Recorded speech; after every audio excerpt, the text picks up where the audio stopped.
what the fuck?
Team deathmatch.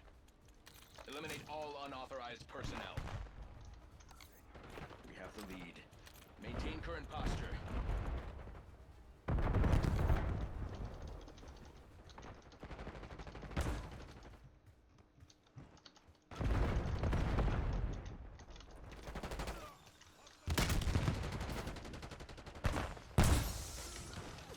Bro. Stop smoking, bro. I can't see shit over here. I can't see shit.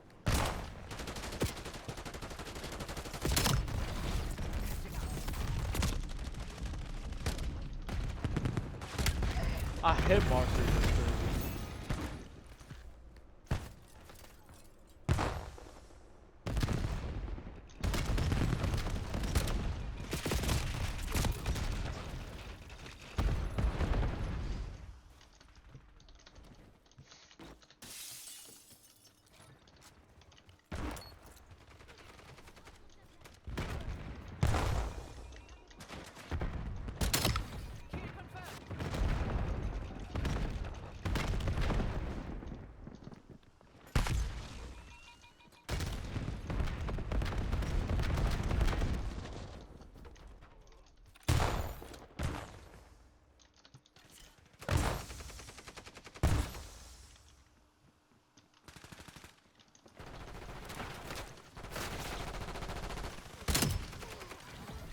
Of course.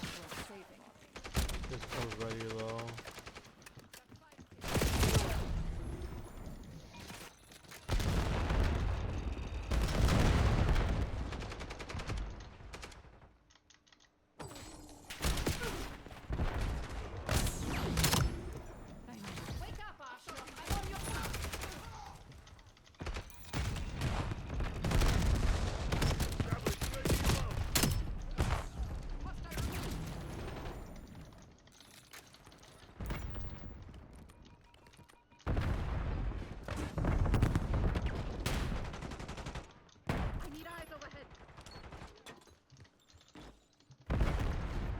I'm not doing that lobby, bro. Fucking people, this fucker just pulling smoke everywhere.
confirmed.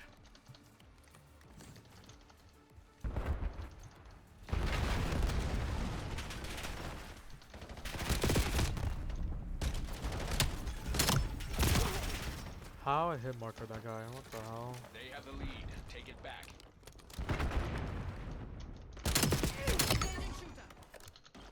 You claimed the lead. Widen the gap. The advantage is ours. Hold it.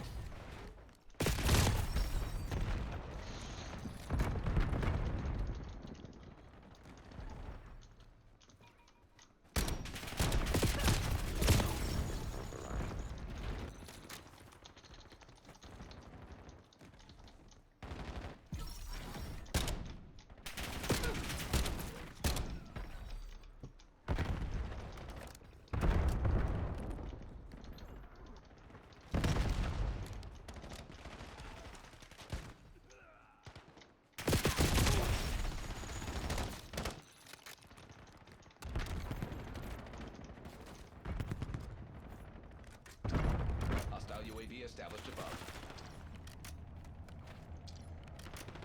Hostile skewer inbound.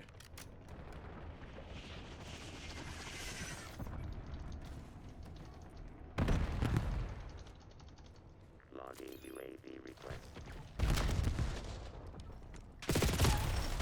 Why is there?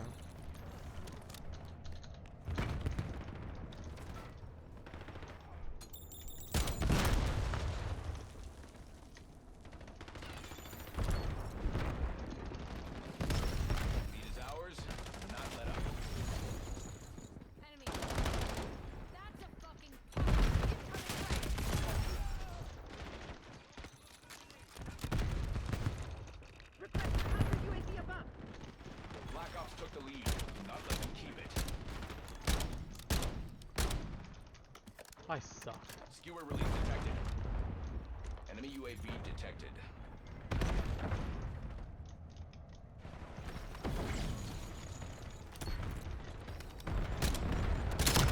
Enemy on top.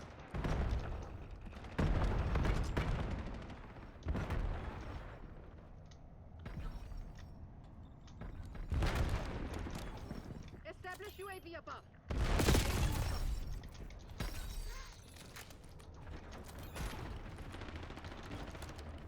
Authorizing CUAV ECM mission.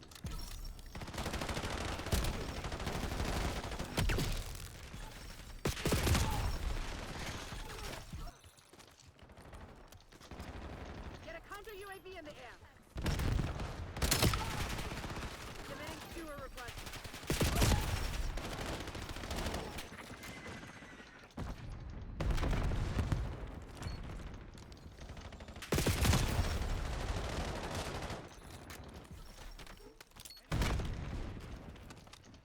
Need eyes over this.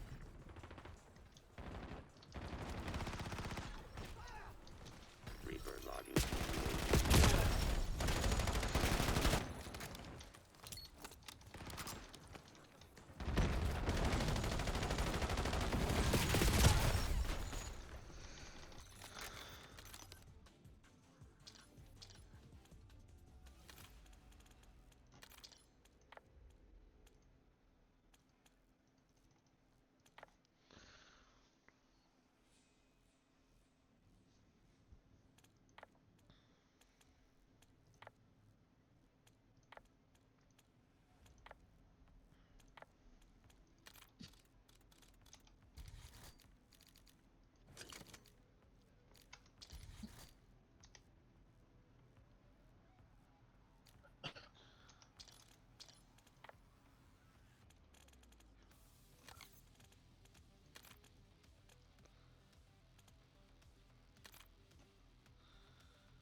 Domination.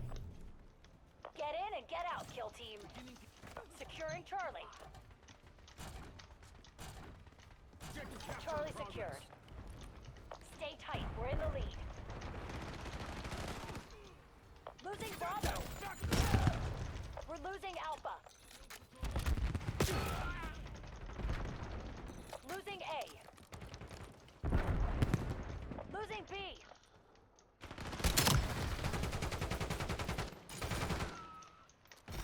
Hold the line. Underway on Bravo. Hostile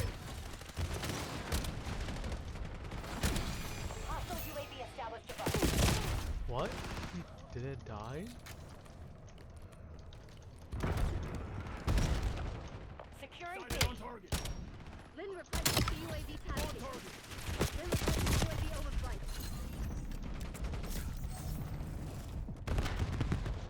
Locking down Bravo. B locked down. Losing Bravo. Get a counter UAV in the air. Careful, I need eyes overhead. No, not happening on my watch.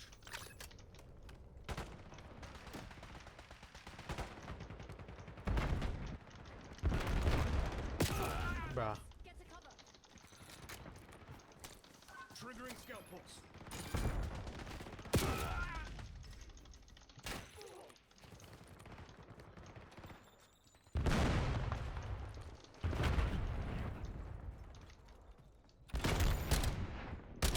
Losing B.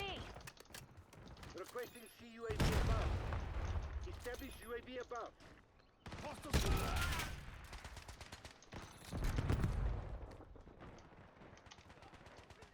Losing Bravo. Lynn designated through a target. Authorizing UAV tasking.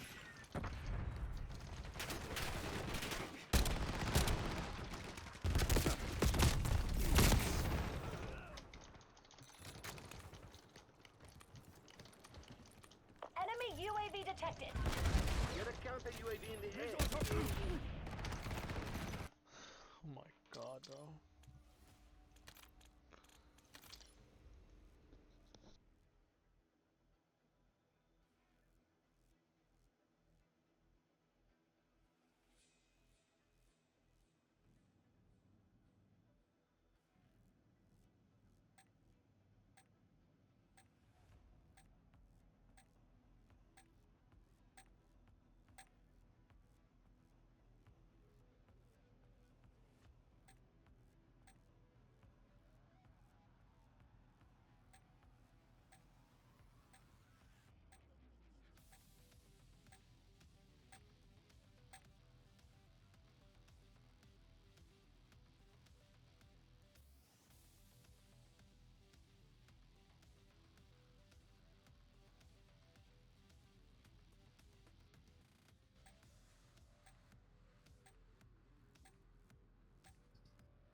Team deathmatch.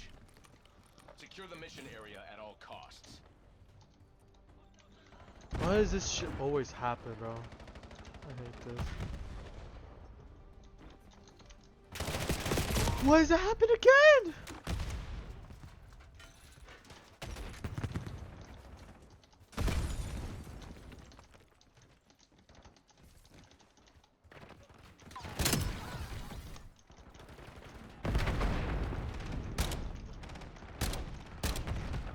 I'm just so ass in general.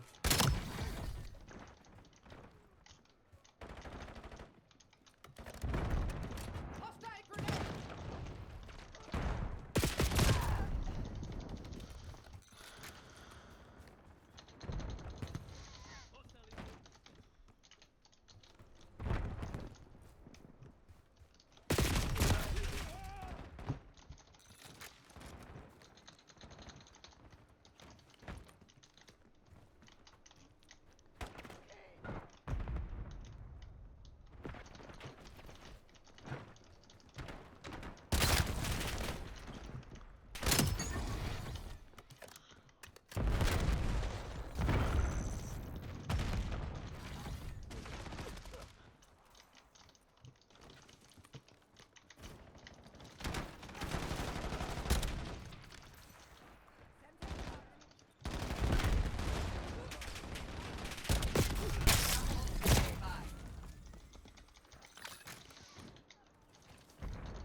using scout pulse.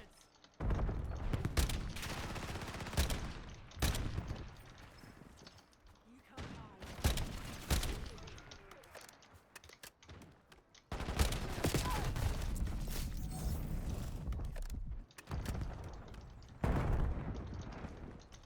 Kagan requesting UAV tasking.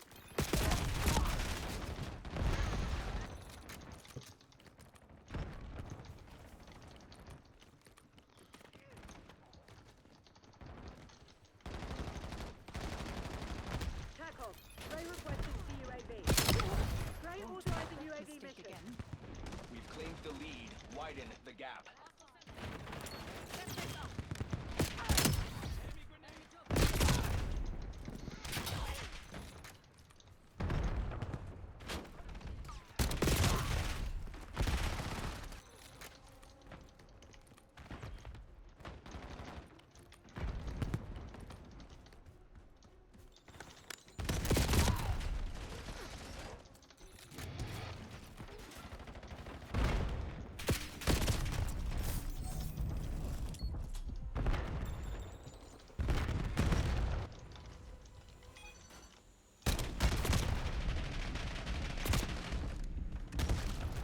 Incoming train.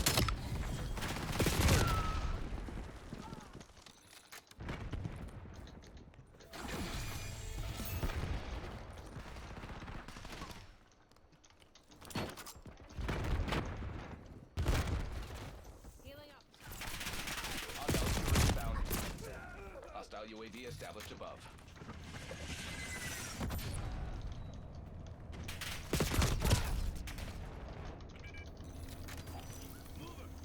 Hostile counter UAV above. Semtex armed.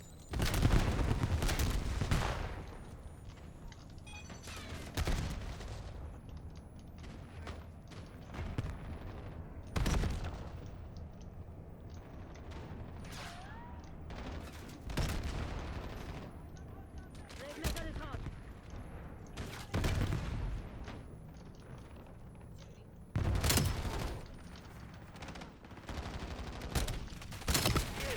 Injecting stim.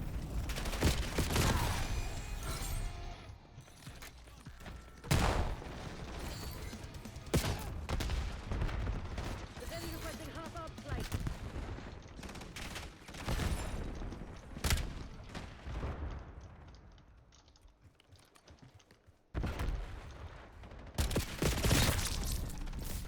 Keep pushing, Sec Team. We are in the lead.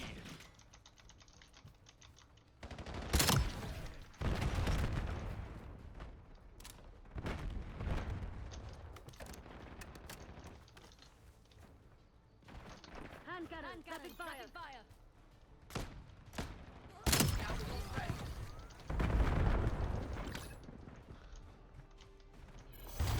Corporate appreciates your role in today's success. I'll start tracking the survivors. They won't get far.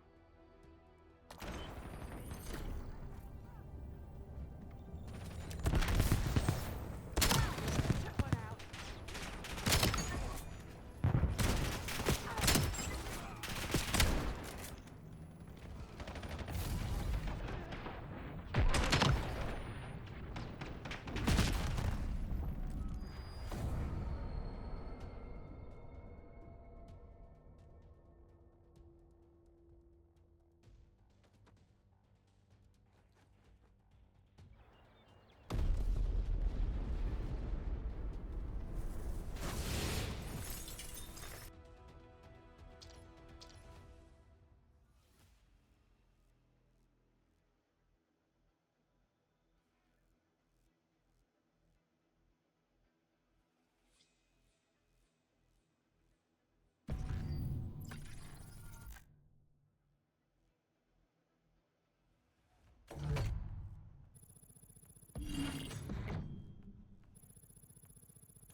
Boom, boom, boom.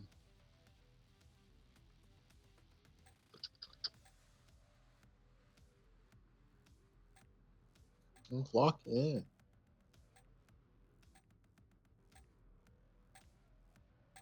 Yeah, but lock in. Lock in, huh?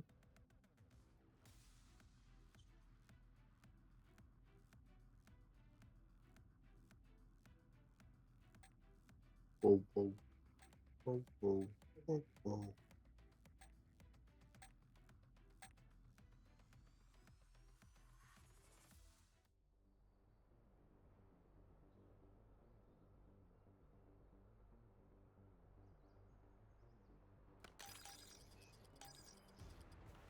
Kill confirmed.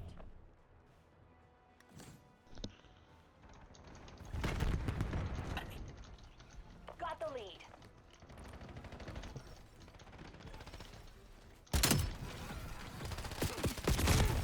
Come on.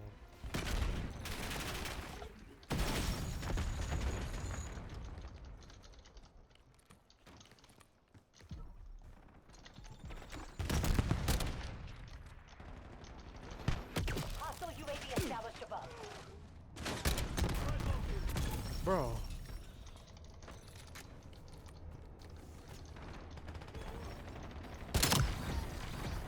Damn it, lost the lead.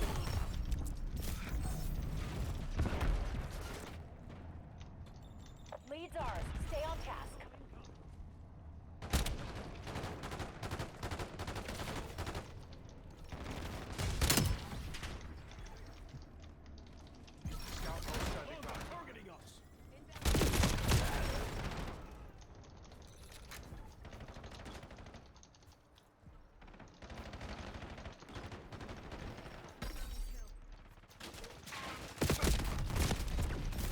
How is that not hit?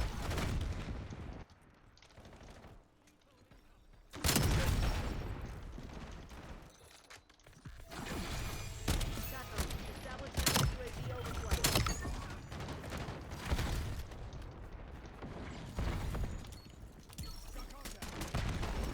Authorizing UAV mission. Enemy UAV detected.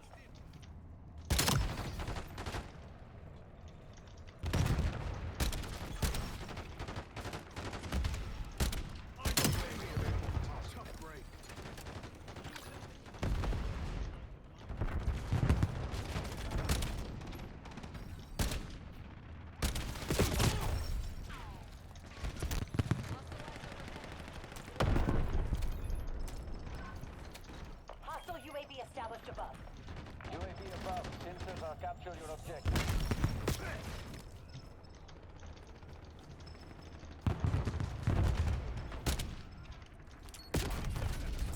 UAV mission timeline halfway through.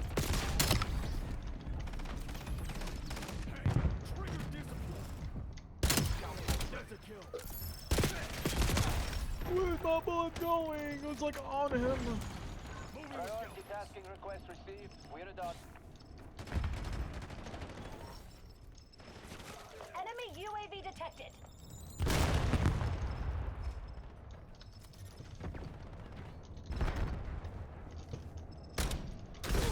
Bro, I suck.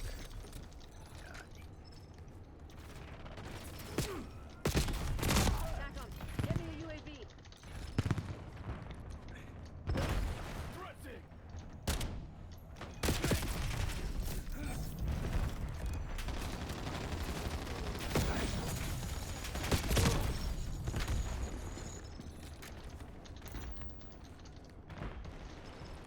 Hostile counter UAV above. Hostile UAV established above.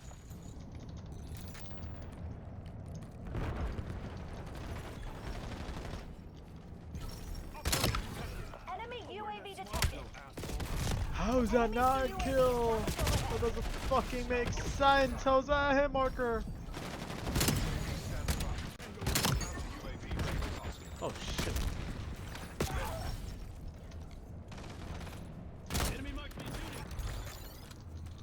Deploy CUAV in my AO. Triggering scout pulse. Authorizing UAV mission. UAV commencing surveillance overflight. Hostile UAV established above. UAV in the turn. Playing music. Hostile eyes overhead. Hostile forces have destroyed your CUAV.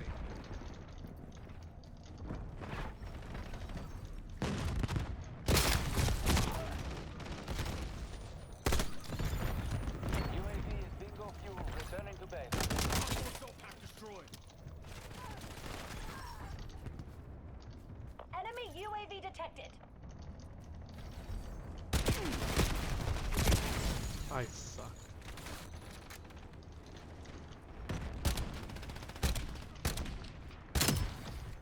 God, that was the last one.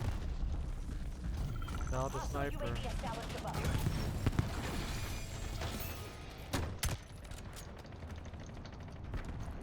I love trying to headshot with this now. Hostile counter UAV above.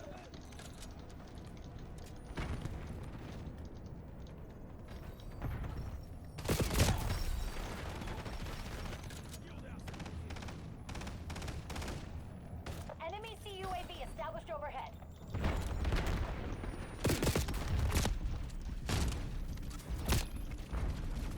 This is gonna work. Enemy UAV detected.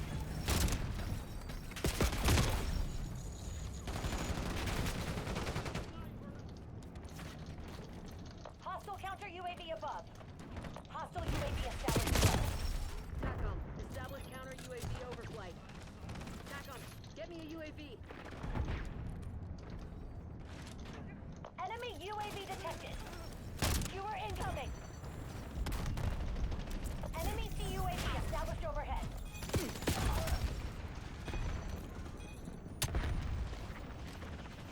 Hostile UAV established above.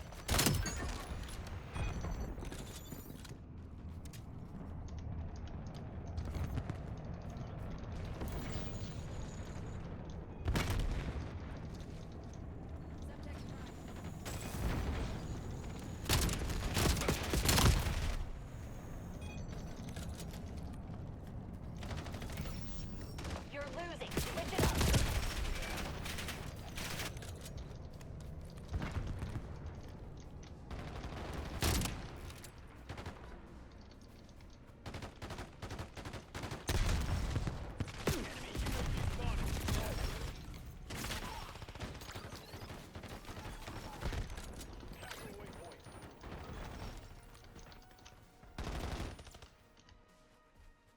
Hostile counter UAV above. Enemy UAV detected.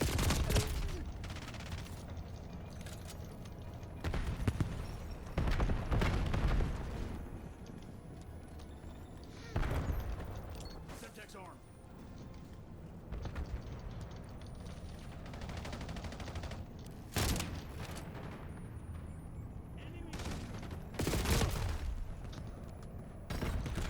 Enemy CUAV established overhead. Deploy CUAV in my AO. Authorizing UAV mission.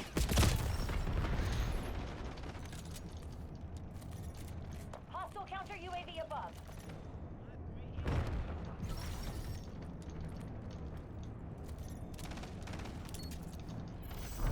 Can't believe we lost to a bunch of 401ks. Battle space opcon was shit. We're better than this.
Operation.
Domination. Take the objective. Okay. Well done. Zone Charlie locked down.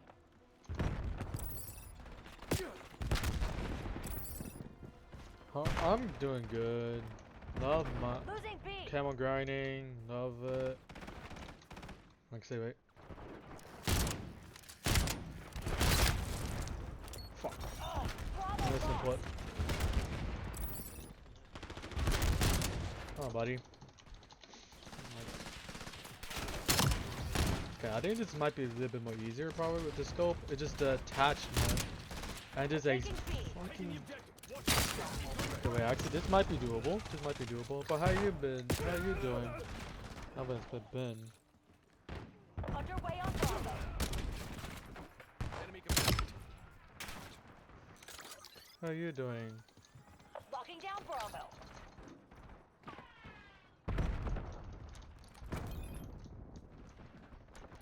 Good. It's a normal stream just playing. Oh, okay. Misinput. Just doing normal thing. Losing Bravo. Call of Duty. Losing B.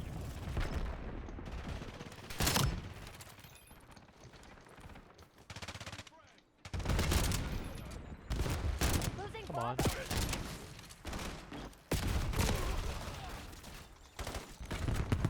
Guys, so weird on this wall jumping. Just let me get headshot, bro.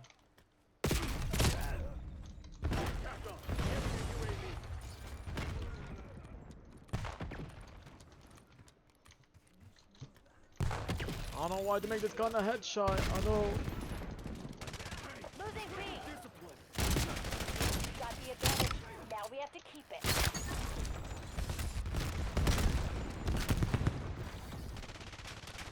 I say lately, yeah, because the new Call of Duty. After the year of Call of Duty, I still don't know what I'm gonna do next because I'm not gonna buy Losing Bravo. Call of Duty for a while. So I'm gonna probably take a break. I don't know, take a break of this stuff. I just don't know what I'm gonna do next. Losing B. I will probably not do daily, probably that much anymore, probably. Or I probably will, but I'll just do random stuff, maybe. I don't know yet. I don't know what I'm gonna do next year of it. Well, not next year. Get me a UAV. Hostile UAV established Of the above. like year before. Cause I just recently, I guess, streaming a lot now. Cause the new Call of Duty. I just don't know what I'm gonna do next after that. Losing B. my god, bro. We lost B.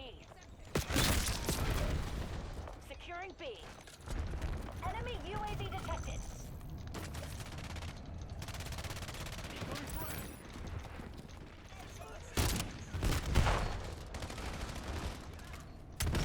Hostile UAV established above. Yeah, Deploy CUAV in my AO. Authorizing UAV mission. interesting is I'm not supposed to stream this early, but something. They just like there was a miscommunication, so I didn't need to go to school today. Yeah, thank you.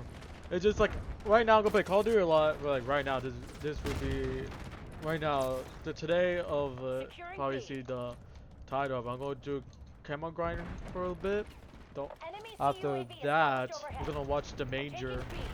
This year I'm gonna try my best to watch it. The major, like I probably it's just the Friday part will be interesting because I get home.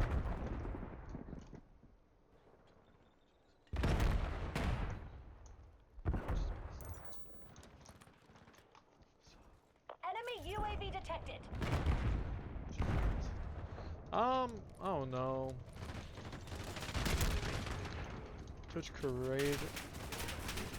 Losing Bravo. I don't know. I feel like I would probably be a Twitch creator because I think I enjoy a lot more. That's why I'm just streaming every day. I would like maybe streaming every day. I guess a Twitch creator or just I just enjoy streaming, become big and stuff like that. Authorizing UAV mission.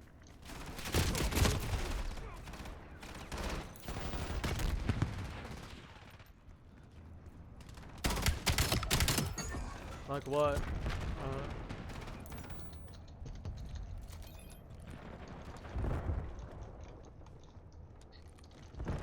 Until like a Discord server. Locking down Bravo. I think like a Discord server. Underway on Bravo. Like what do you mean? Like yeah, I got Discord. Oh, Securing headshot. B. That felt real good. Deploy CUAV in my AO. Authorizing UAV mission. Losing B. Bro.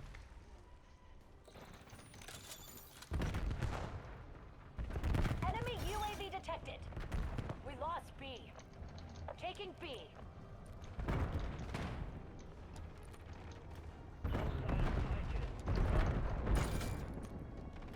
Trying to think. Locking down Bravo. Bravo zone secure. Shy. No. Fuck it. Nope. Let me look at what is that's my username again? I think that's my username. Let me just do it, I guess.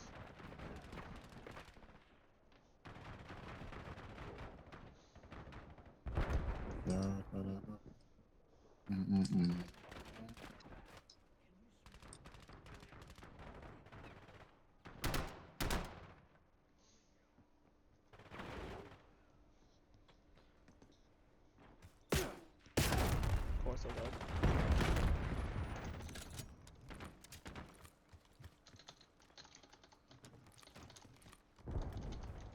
Hostile UAV established above.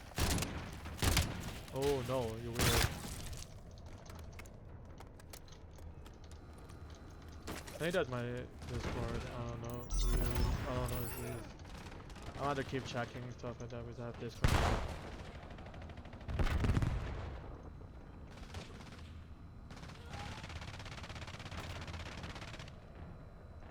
Okay.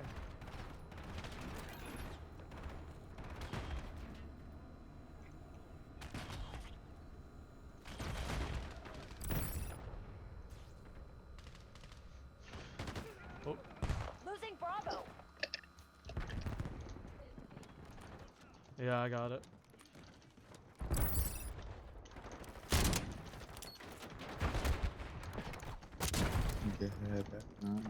I could be a hoe, but I know I know. TACOM, get me a UAV. I could be a saint, or I could be devoid of anything. Losing B. Mm-mm.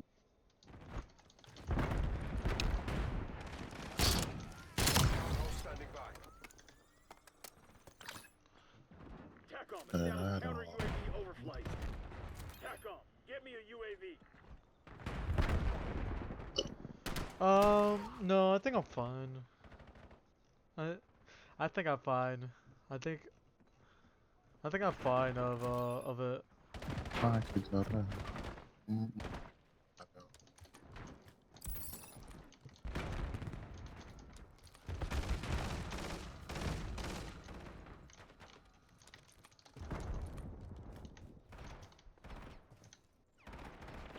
know. I'm fine of it.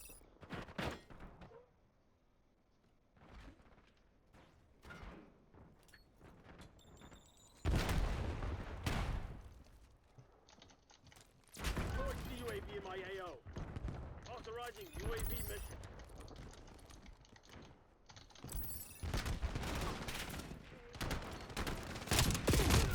We got the kill right where we want him. Keep it tight. Enemy UAV detected. Mm-mm.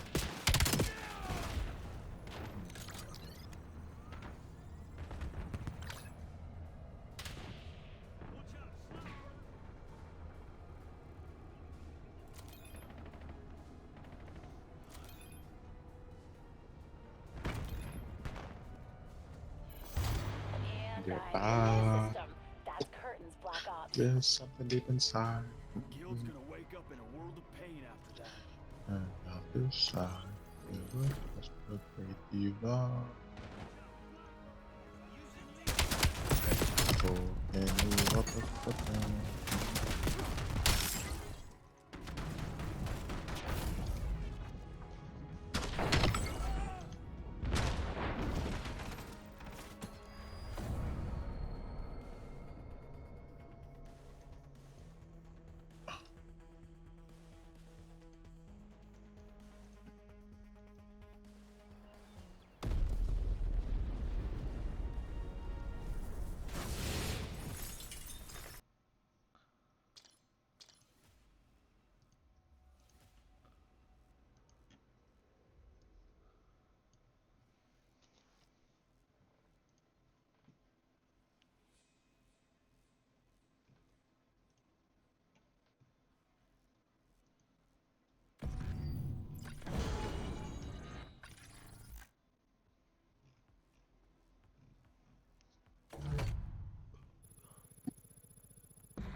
Kill confirmed. Remember that mission outcomes influence promotion prospects. We have lost the lead.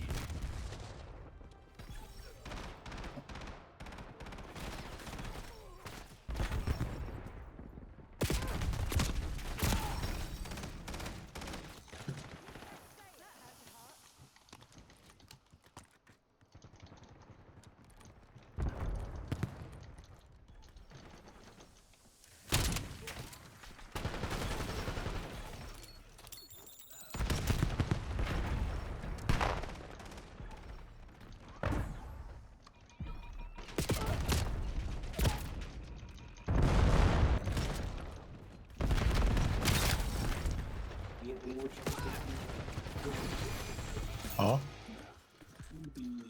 Enemy UAV detected. File thing, you know that gives 1.2 mil.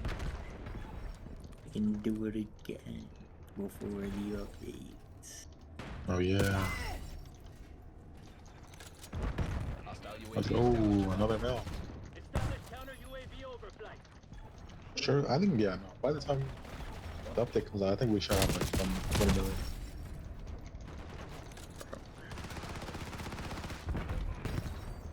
The only thing is Enemy UAV detected. that 5x money thing for the yacht one. That's gonna lead to. It's either tomorrow or like the day after that. Is it? It's only there for a week, I'm pretty sure.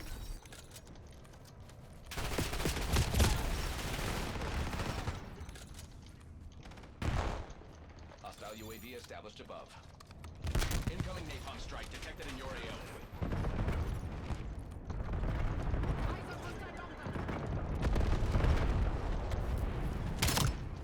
Come on. Logging UAV mission request.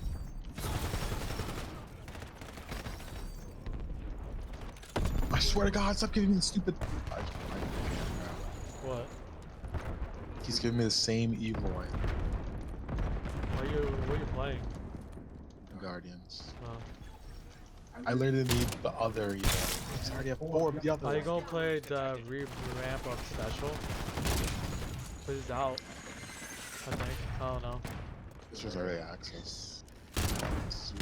And it said it's gonna come out today. I don't know what time around today. Probably not, because they're probably gonna drop it when we're playing Fortnite. So, I've been like I've been starting a anime story. don't even know what that is. Naglock play it, one of the videos. I never watched. I haven't even watched any of the videos.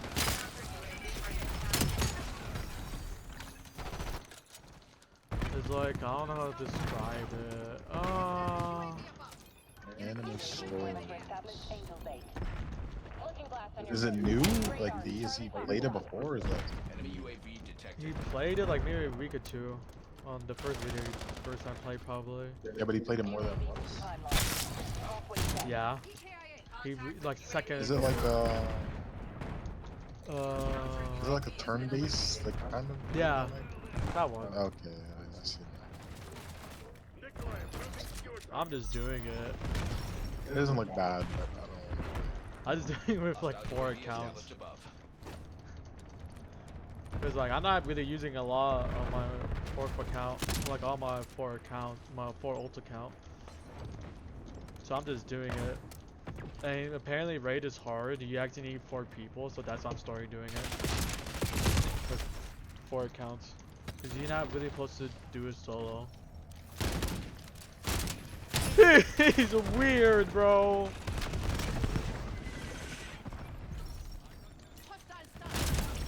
Bro, just like I'm trying to get some headshot over here with this shitty ass sniper. You want to This explain shitty this ass to the board? Turn burst this sniper. around.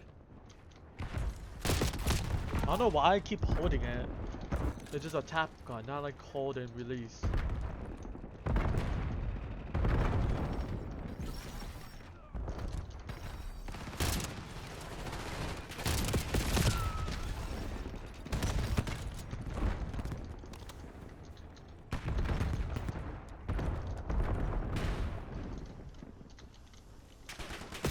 Ah, fuck. What? This guy fucking chasing me to Narnia. Pull back. Mission is a failure.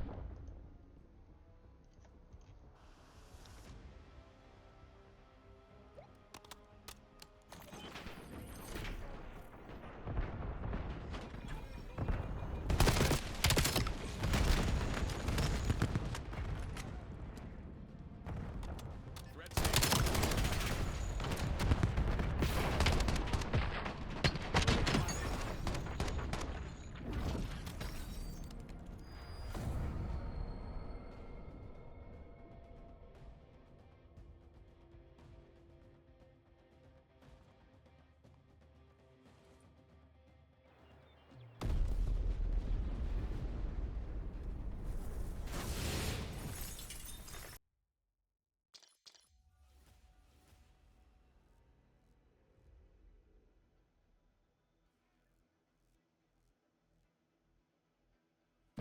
Did you even play that game with her? What game? Special anime power defense game? No. I think it was only me, Alex, Christian, and Ralph then. I didn't even play that game. It's crazy. Why? Because it's coming back. And I gotta keep my Hisoka, my secret banner Hisoka. Thank God. Keeps all my units.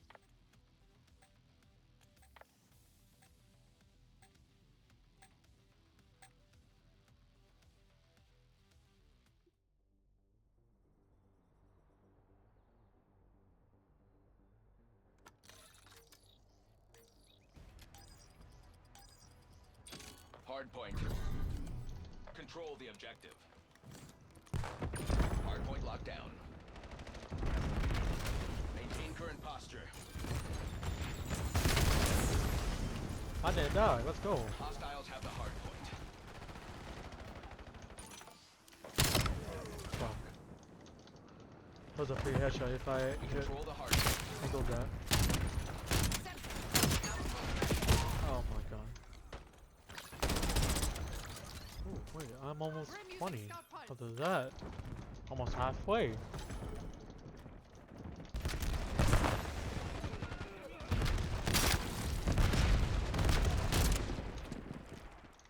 Okay, this scope is easy to make this headshot than the normal scope you get with sniper.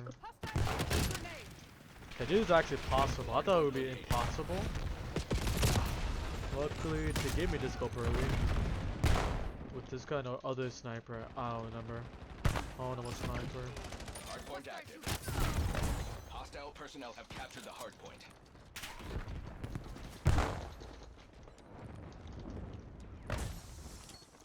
Oh my god, bro. Who's fucking puffing, bro? What the hell?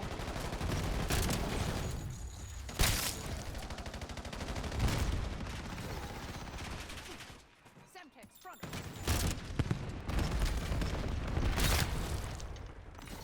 Oh, actually, it's a 3-round burst. Why I thought it was 2-round burst?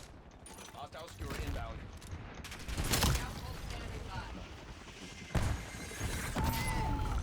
Let's go 20. 20 more to go to make it to halfway for today. Because I don't think don't complete this camo. Hostiles Yeah. have the hardpoint. We are falling behind. Hardpoint identified.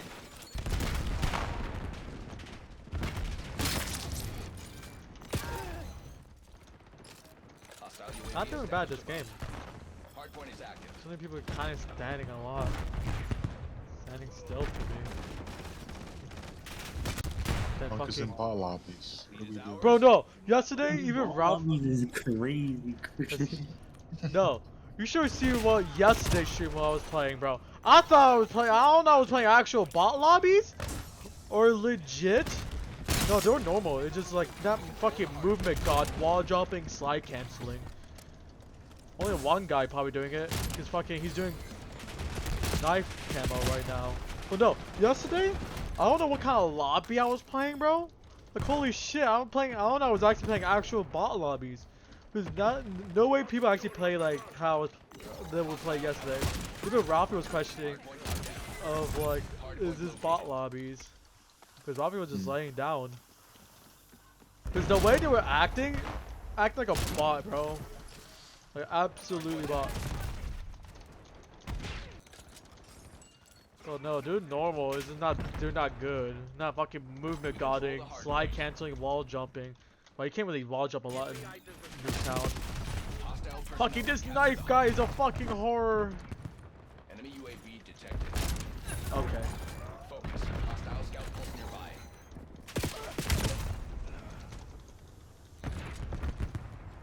Hardpoint locked down.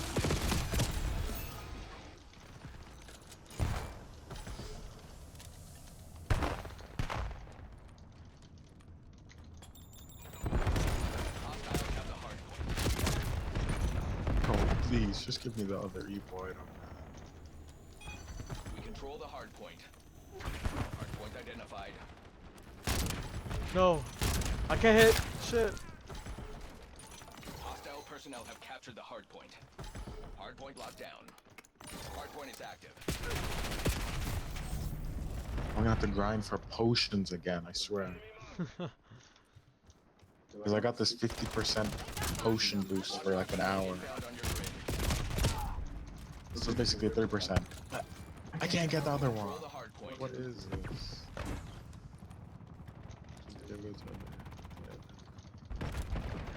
Hostile dog active. Deploy Watchdog Helo on my coordinates. Enemy scout pulse active. Threat identified. Got that. I'm dead. Almost 30. 4 more to go. Hostile UAV established above. Hardpoint Okay. located. Stun inbound.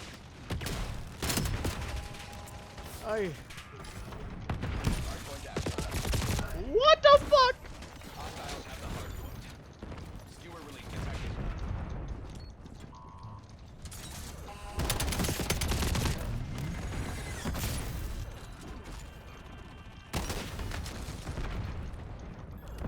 I didn't get XP for that. I was shooting dogs. Hostile personnel have captured the hardpoint. What?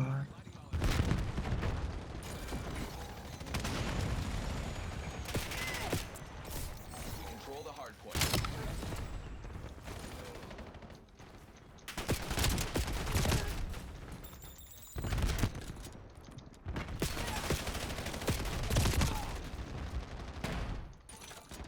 Hardpoint identified.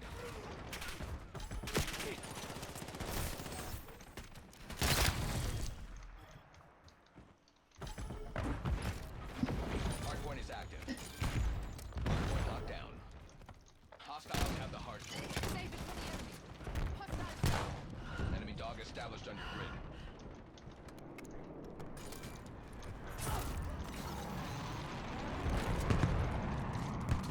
Enemy UAV detected.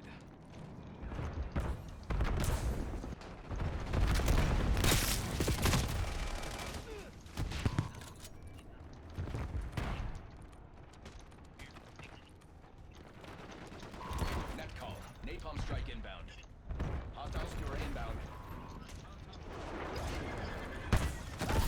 You lost the lead.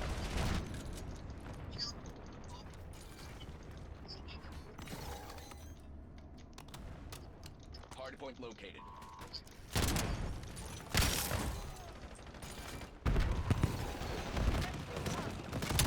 Outside dog on the field. Hardpoint active. Hostile personnel have captured the hardpoint.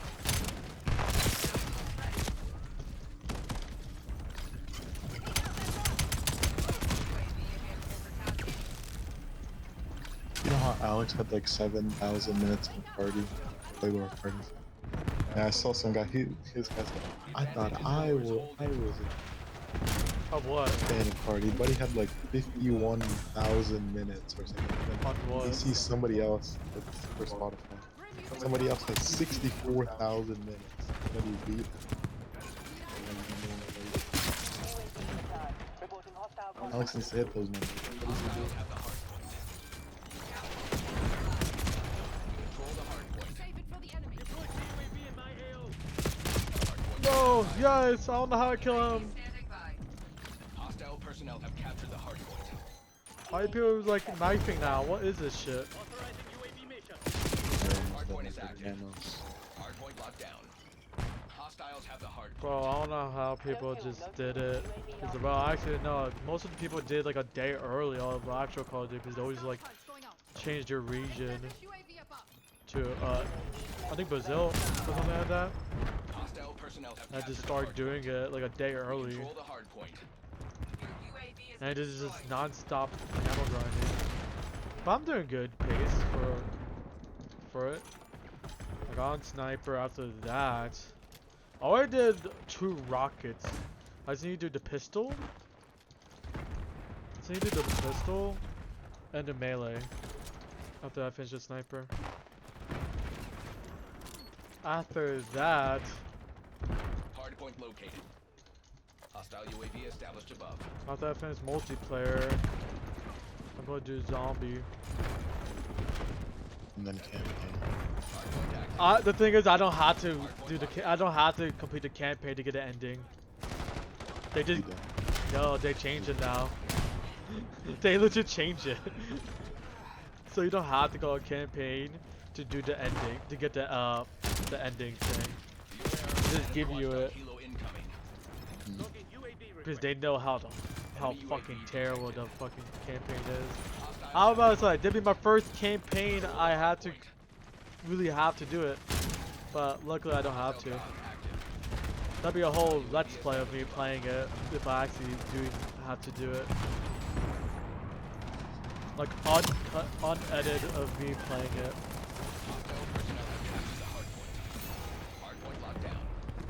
Logging UAV mission request. Hardpoint identified. But the way it looked like is, I think the co-op, Hardpoint is active. campaign co-op looked a lot more calm. I would say that for the camo, because I've seen people doing it and stuff like that, but it looked calm to do. Not like kind of brain dead. I think brain dead and stuff like that. Hostile UAV established above. It's like I did those type of like kind of like DMZ does. Well, not really. I think There's not much time it's left like to lock this down. Modern Warfare 3 Zombie, but it's a lot more. I say, Hostile well, personnel have captured this the can't. hardpoint. This camera grind is supposed to be kind of easy. Detected. A lot more easier than it. Incoming napalm strike detected in your area. Hardpoint located. Release detected.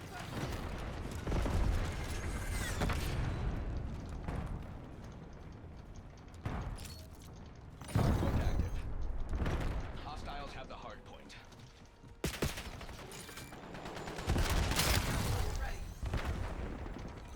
Oh, almost on 41. So if I almost on 40. So if I actually complete this world, I will be halfway.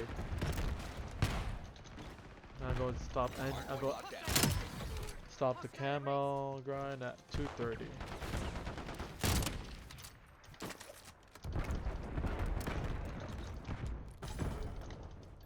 And I just hope I'll be halfway. I'm gonna finish the rest of this tomorrow.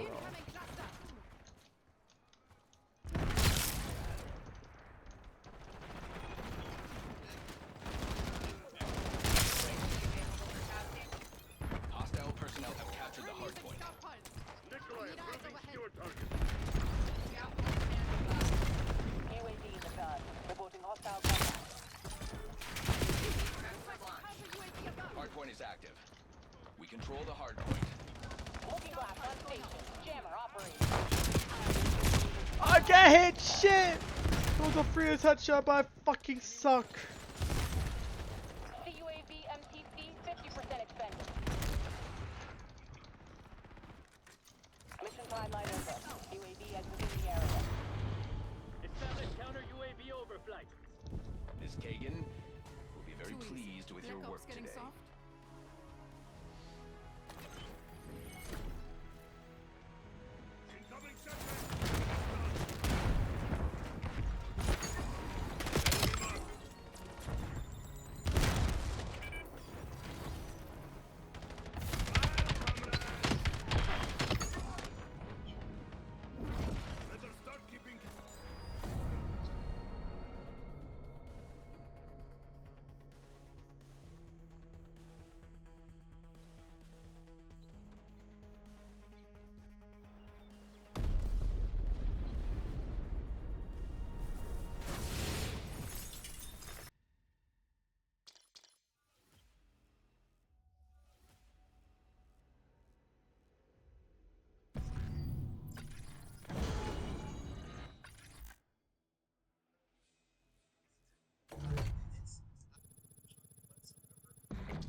Team deathmatch. Destroy the enemy.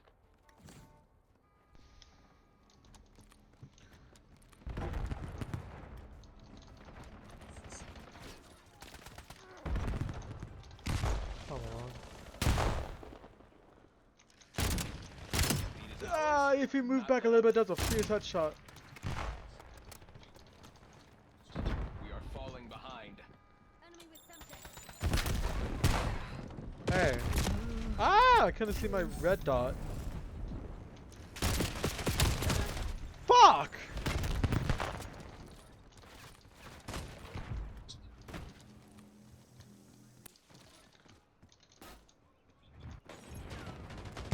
Hostile grenade!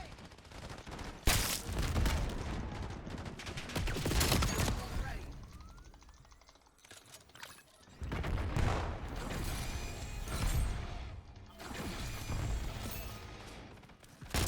Hey, sir. Fuck off with the knife. Eyes on hostile Semtex.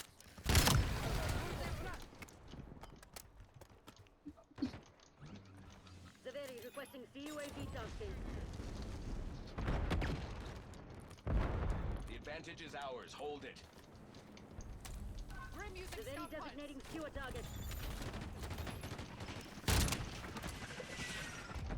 Enemy grenade.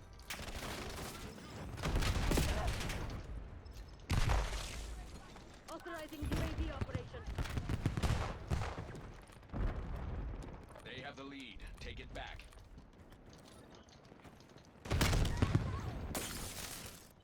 Watch out, grenade. Black Ops Oh, took the actually, I lead. just need one more Let them headshot. keep it.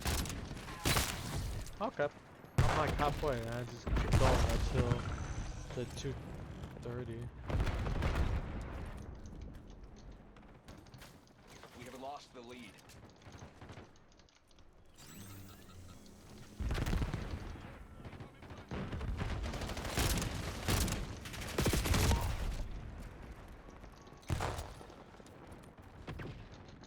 We have the lead. Maintain current posture.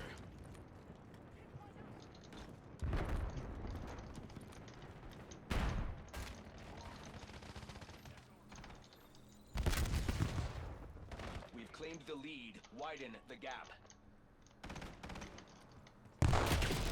We are falling behind.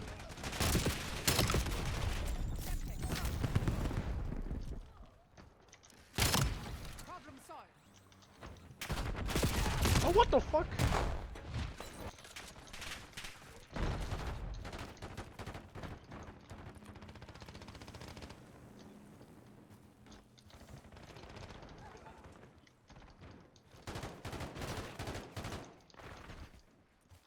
Sighted on target. Eyes on. Fuck off.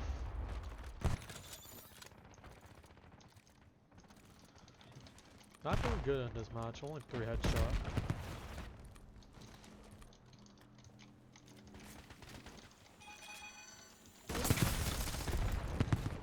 It is ours. Not let up. Hostile skewer inbound.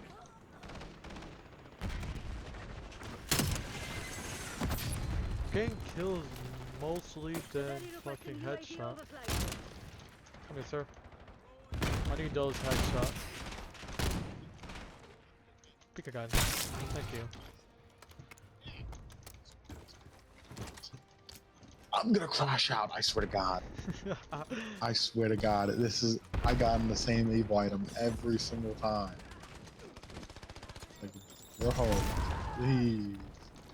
I need this. Maintain current posture. I need Launch counter UAV. They have the lead. Take it back. Deploy skewer AO. Authorizing UAV Oh, I operation. really need it. He needs to feed his family, bro. this. I need this. Enemy Yeah, focus I- focused on your grid. Was it the first recording of me trying to get gold? Holy shit, I was crashing out. So I have 5 of these Evo items. Like, I only needed one anyways. I just need the other one. I literally can't do anything. Hostile UAV Because established there's above. like no noob talent yet. So I had to do like mosh pit. sorry. The very requesting UAV overflight.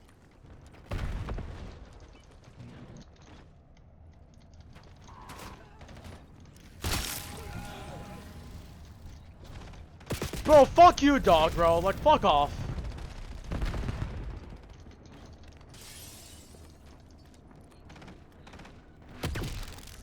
Skewer release detected.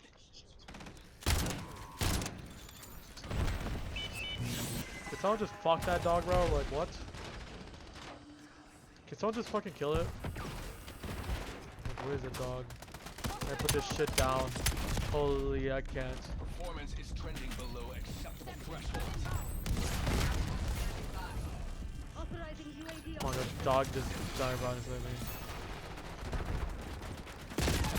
How is that not a headshot? Hostile skewer inbound. I'm seeing people die on TikTok, man. What's going on? Why they died from TikTok? Getting those. Unk has been getting them. I'll only get them from Instagram or Strategic YouTube. misalignment today. Yeah, I'm getting on a TikTok. Fucking What's going unacceptable. on? We need to be sharper. Save it for the enemy. Yeah.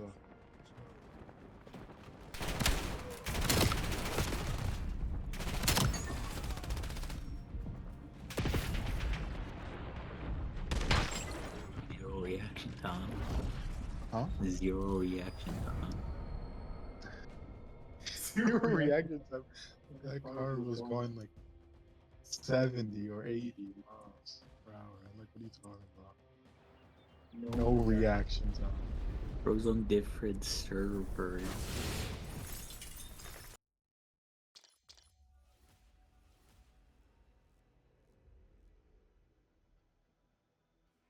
You know Jeremy Wade? Who? Jeremy Wade? Jeremy Wade. You don't know who the GOAT is? The GOAT. Are we serious? River Monsters? The GOAT? Jeremy Wade? Said the GOAT. Then the absolute GOAT.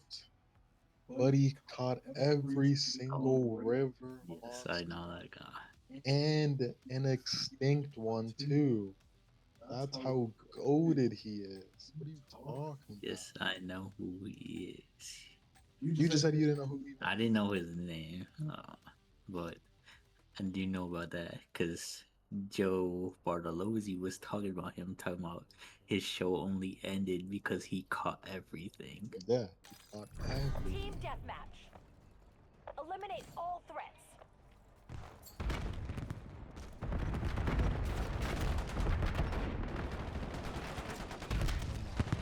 Now he's the GOAT.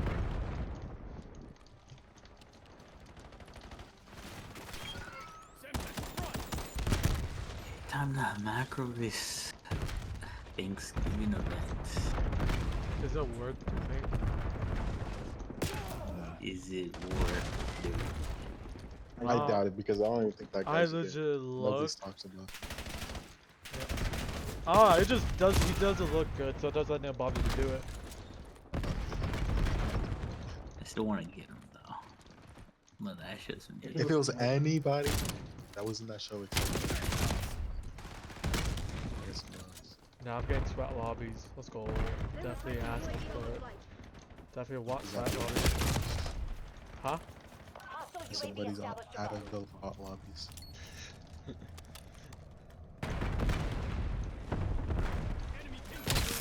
Oh, okay. I got a headshot from that. Don't know how. Oh, how does my graphics keep going up? It's not even up. Never mind. Fucking hell. I said, how does my graphics keep going up, but it wasn't even up? This thing is just so bright. Punk settings are so It was just Oh, this Call fuck of off. Duty. They're requesting UAV overflight. The guild reclaimed the lead. Bloody bad lobby. is spelled Unahana being broken. And he spelled being wrong because he switched the G in the N and the I. Wait, what? Enemy UAV detected. I was looking at this macro thing, somebody was made a macro that's just in the HANA for the Thanksgiving event, Authorizing UAV and it tasking. says Thanksgiving, but it's just Unahana being broken, and he spelled being wrong.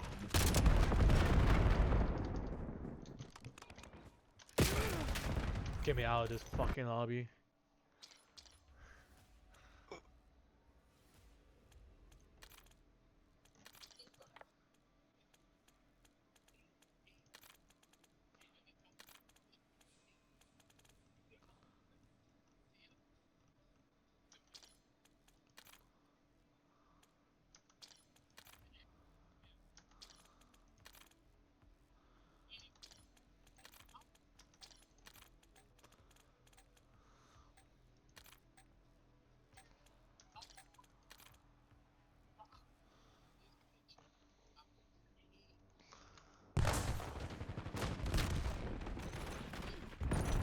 Hardpoint. Can you guys?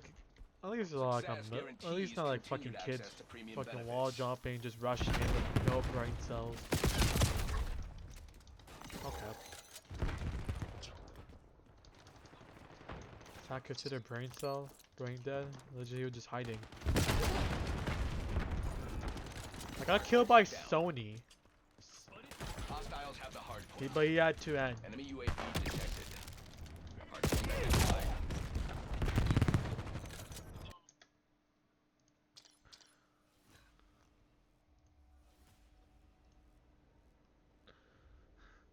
Wait. Wait, enemy story just got updated right now? What the fuck?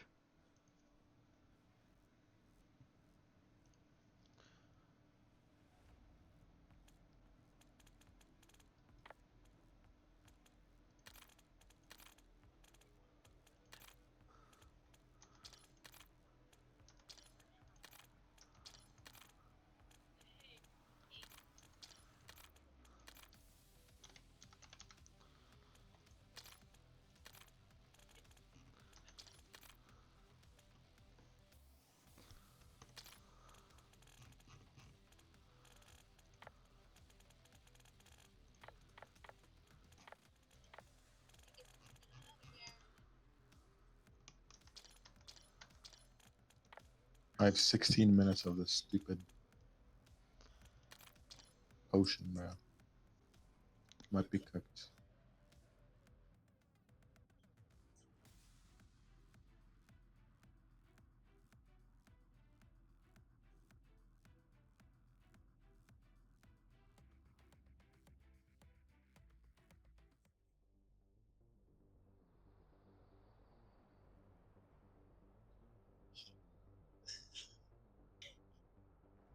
Authorizing UAV mission. Burada authorizing fuel.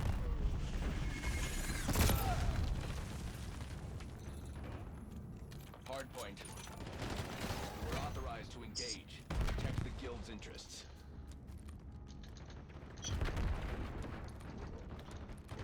Hardpoint located.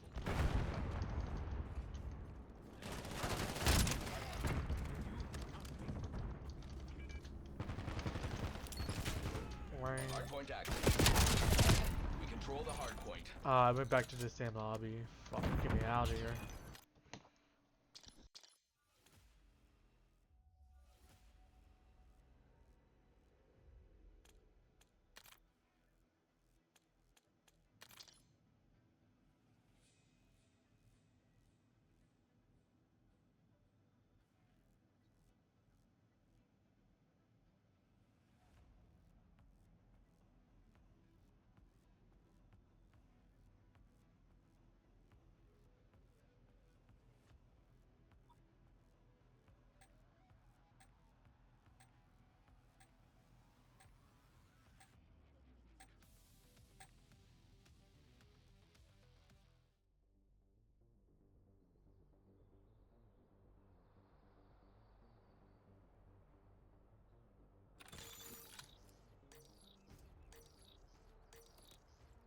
Yo, is that what the Domination. Fortnite Secure the objective. the free outfits What?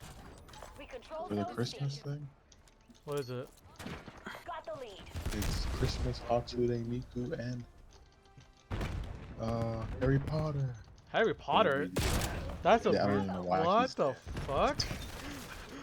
The only I could think of is one of the fucking movies that happen around Christmas, but that fucking doesn't even make sense in general still. Like that doesn't really absolutely doesn't make sense.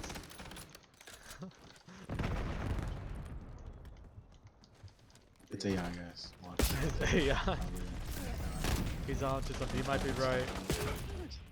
My god, this guy's sweating his balls, bro. Please, let's try and get some headshot. Fucking stop crit scoping. Losing Bravo. Yeah, I think you just need to touch grass or something.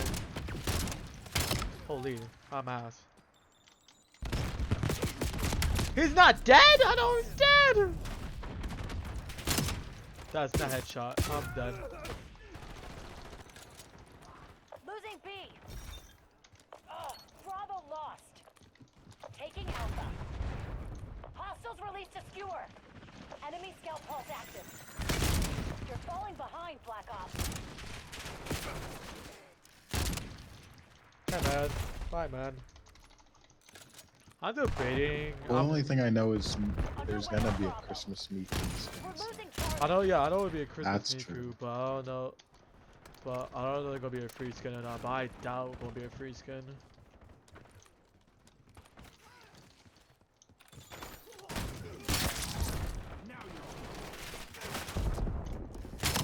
That's not a headshot. I suck. Incoming. I legit hit the Killers neck. inbound on your side. Why you're prone there? I'm gonna stick on this wall, but I don't care. If I die a lot, fuck. Fuck, I got more chance of using shit lobby done.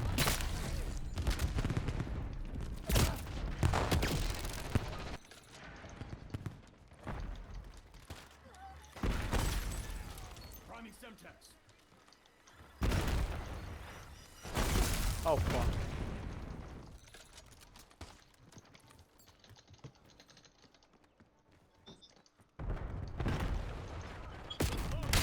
Oh my god. Oh fuck. Dropping assault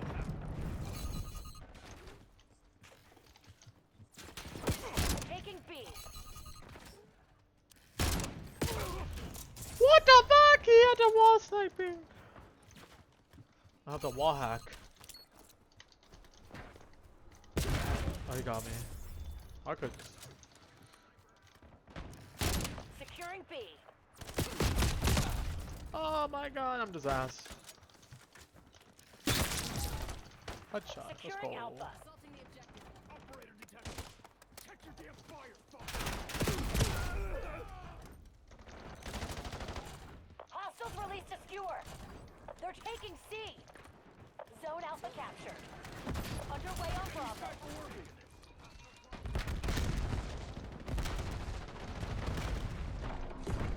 Come on. We've lost Charlie.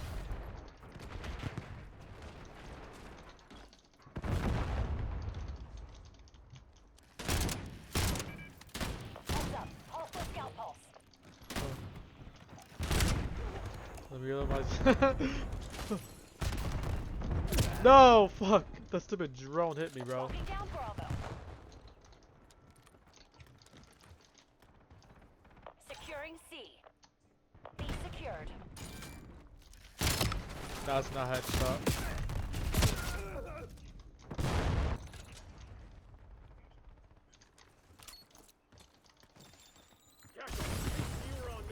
Watch headshot. Oh, 2 more to get 50. I mean, like, guess if I get 50 from that.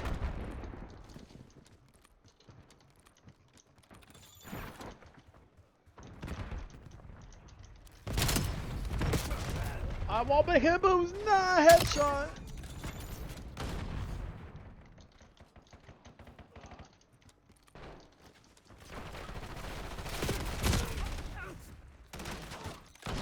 On negative, guys. Come on now. One more. Wait, actually, well, yeah, one more. Let's go. Got 250. Not even halfway anymore. Losing Bravo. It's like almost halfway there. Not really almost. It's just not halfway because I got 250. I just need 30. Losing B.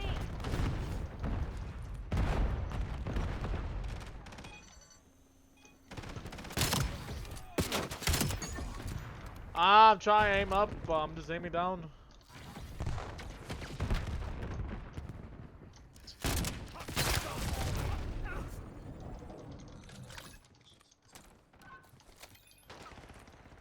Losing Bravo. Sending Semtex.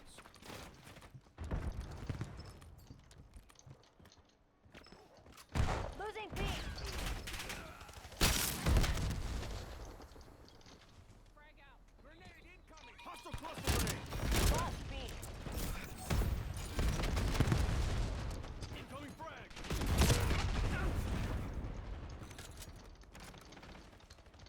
TACOM, get a UAV in the air. I suck. B locked down.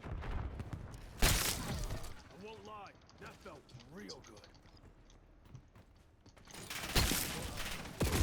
Thank you. You are so bad. You giving me the freest headshot, bro. Thank you, bro. You're doing the good cause right now. Being fucking bad as hell. Losing Bravo. Running Semtex. Skewer incoming. Fuck.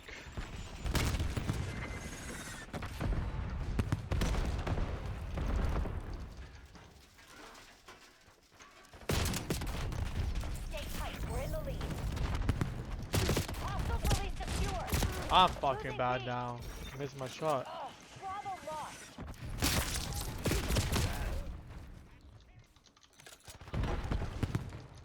Enemies took the lead. Make them look good.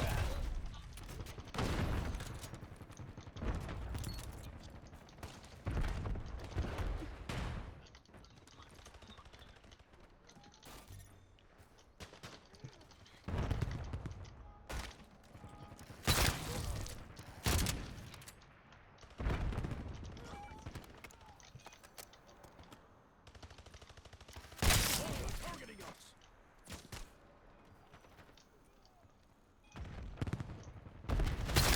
Standing by. Ouch. What the fuck I'm getting hit at?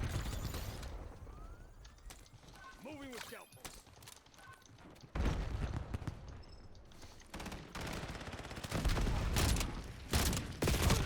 Ah, I suck. Hostile grenade.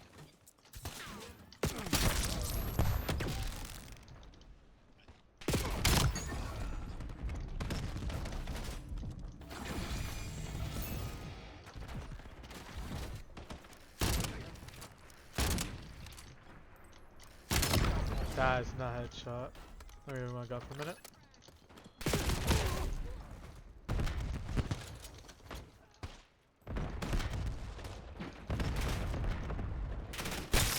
Oh. Yeah, okay. I go live. We're actually making some good progress on this.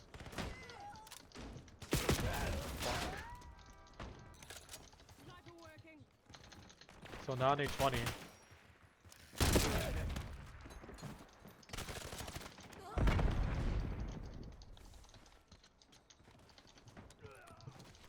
Enemy moving.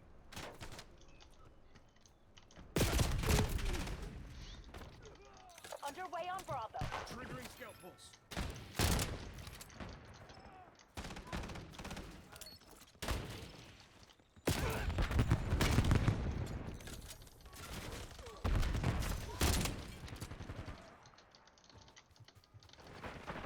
Taking B. It broke. I think I'm supposed to put that.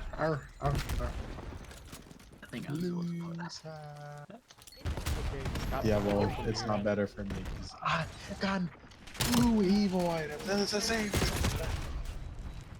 I literally can't get the other one. I just won. I Locking literally down won. Bravo.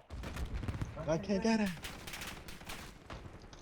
I have to wait for other potion for 30 minutes, and I'm gonna sit here doing it manually. Sending Semtex.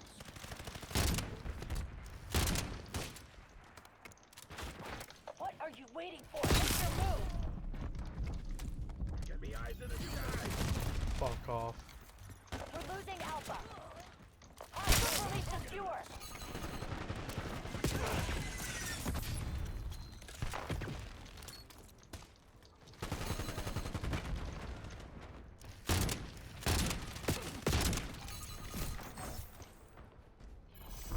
Everybody bail. This operation needs a hard reboot. Keep that up and we'll all be saluting the guild.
Oh my god. What? Nice. Yet another same evil item. Alright. He's tweaking. Alright. Oh my god. I swear to god. And that was the last one I can do because the potion is gonna end before this round. Ah. Alright. I have 6 of the same evil item now. Let's go. Okay, so I might finish this camo tomorrow. To that. Alright. I forgot to put seamless region. Ah. Let's see if we can beat this in 2 minutes. Come on. Beat this in 2 minutes. Keep the god run. Why does this always happen?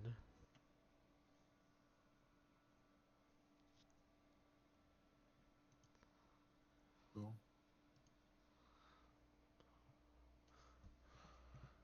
Boom, boom, boom. Boom, boom. Boom, boom.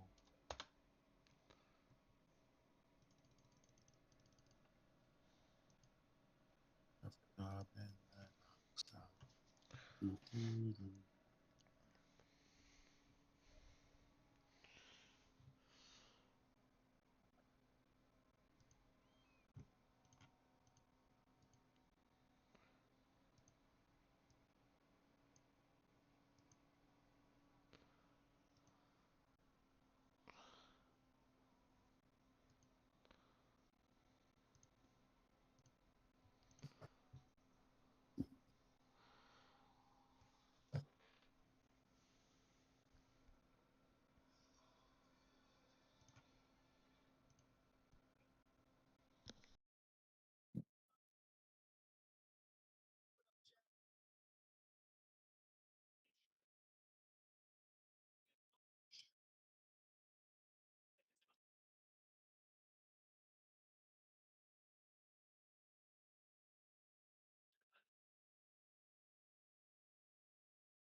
Come on, die, please, just die. I need it.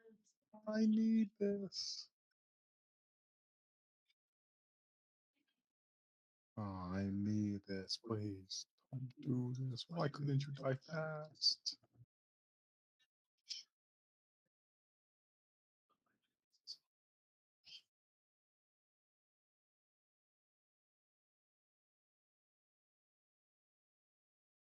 And you die now. Yeah, I see.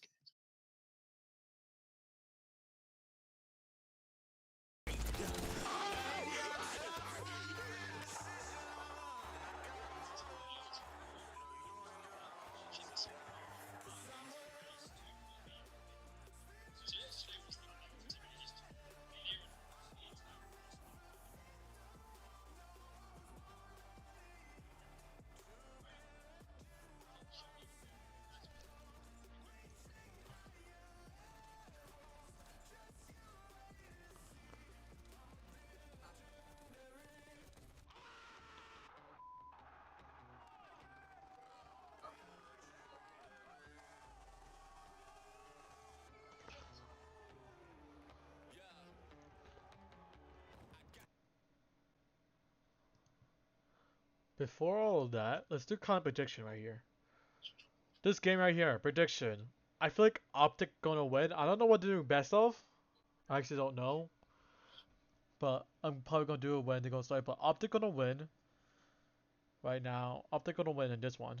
So I could after that at 4:30. I feel like these team gonna. I think this. I think this team gonna win, but I don't remember the name of it. But yeah.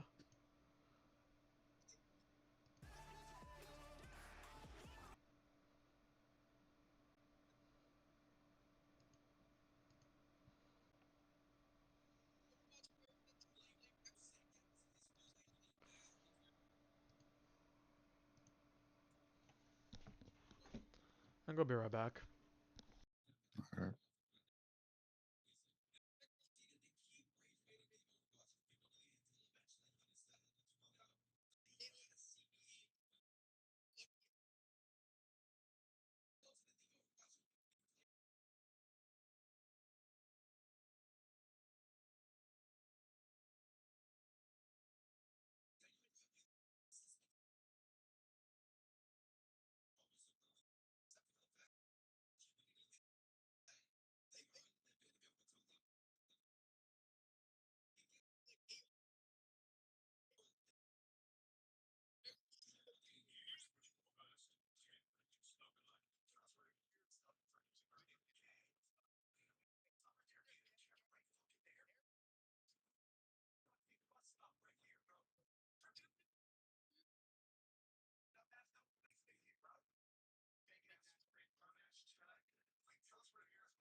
Why?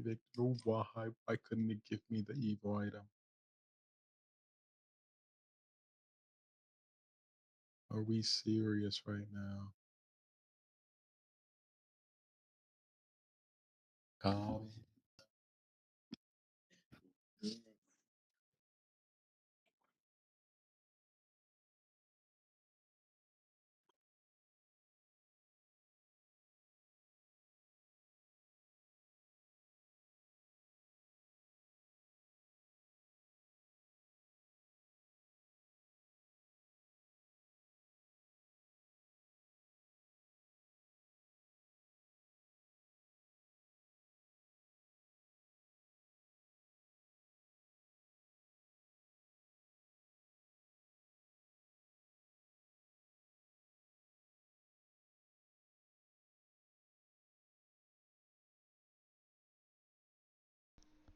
I am back.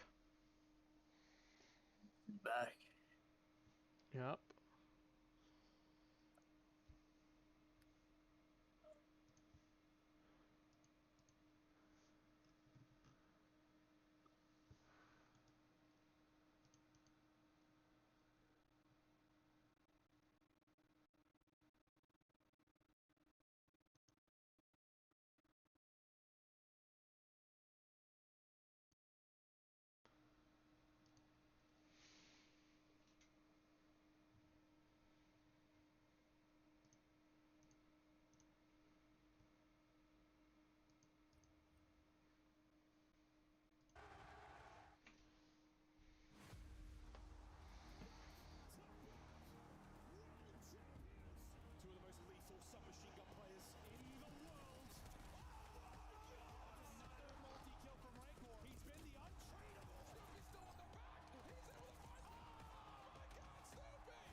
gentlemen, you have made it. Welcome back to the Call of Duty League. A long 6 months off season is over, and we are back for Black Ops 7.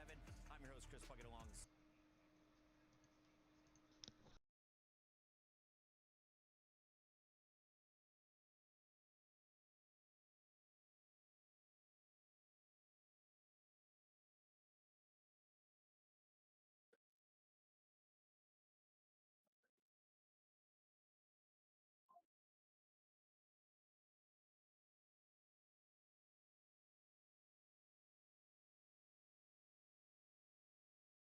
Yeah, I mean, we got some new game modes. Overload has been a lot of fun. The movement, jumping off walls, all that crazy stuff. And then snipers are back.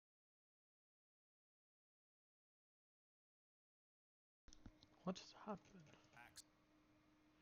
Okay. So this game is going to...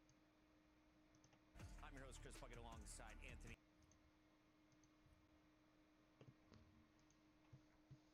3 world champions on the...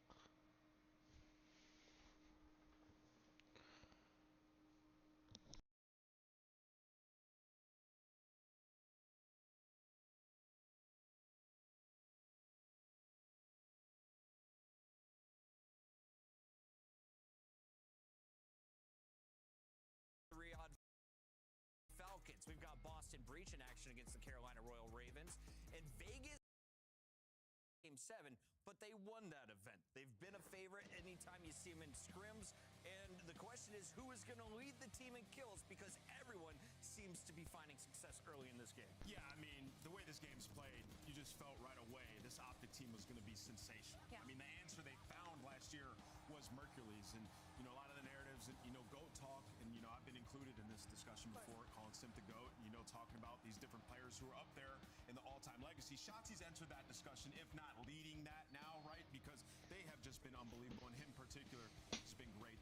Kudos to the Optic organization, making some great moves. I completely agree with you, especially when you think about the trials and tribulations of last year. Yeah. I mean, they were cycling world champions on this roster, not just anybody. Skies, Kenny, Pred, and it was a rookie in Mercules. That was their final piece that they needed. They keep him coming into this year, and Shotzi, I haven't seen him any happier. Is it a 3-dog race in your mind? Crim 6, Simp, and now Shotzi for the GOAT title? Scump's in that discussion as well. But yeah, Shotzi's entered it without question. I mean, back-to-back world championships, up to 3 if you're Shotzi now as well. This Optic team also poised to make a run again this year. This game is going to be so good for them. Shout out to Hex over at Optic. He knew exactly what to do after winning the world championship. He gave his young guy Mercules a bonus, a little bit of a raise as well, and made sure his roster was not moving for Black Ops 7. Other GMs could take a page out of his book because everyone else made some moves. I want to start here with the squad that I don't know. Are they better? Are they going to be a championship caliber squad? It's Vegas FaZe, right? So you break up the trio here of Simp, Celium, and Abizi. Yeah. And now you've got Simp and Draza still with 2 teammates from Vancouver that went to 5 grand finals last year. Yeah, I mean, absolutely. You know, the rest of the league is looking around like, oh, man, I sure am happy that FaZe broke up, right? But you think about from Simp and Draza's perspective, it's like we want to get some guys around us that when we face adversity, when we start to struggle, whatever game mode that may be, whatever event that may be, we can face it and overcome it and learn, right? And you got 04 and Abuza, a ton of grand finals last year, Allie, and they're going to be able to fill those gaps and maybe not necessarily have to be the guy in the front finding all the kills. They can take a backseat, but when they do have to answer the call and get those kills, they will do so as well. Allie, I'm gonna say it's gonna take me a moment to get used to the pick. It is. Do you think Vegas is a good fit for FaZe though? I feel like it's a perfect squad to go to Vegas. I mean, listen, they were silver surfers, right? Clint said it best, where it was like, you took a team that got a bunch of second place, take another one, mix them together, and maybe you'll find a gold. But for FaZe Vegas, for me, it's kind of looking like they subbed out incredibly similar play styles. You know, maybe they're just hoping the team chemistry is a little bit different. From what I saw from Draza and Abuza from some of the preseason tournaments that we saw, they were disgusting as an AR duo together. Yeah. From a FaZe team that were used to having the tiny terrors, that used to be the sub presence that teams built their sub duos around. So it's definitely a different dynamic, but I don't think any of us disagree when we say that we don't mind it. They're set up to allow Simp to fry. This should be a Simp resurgence here, taking over once again.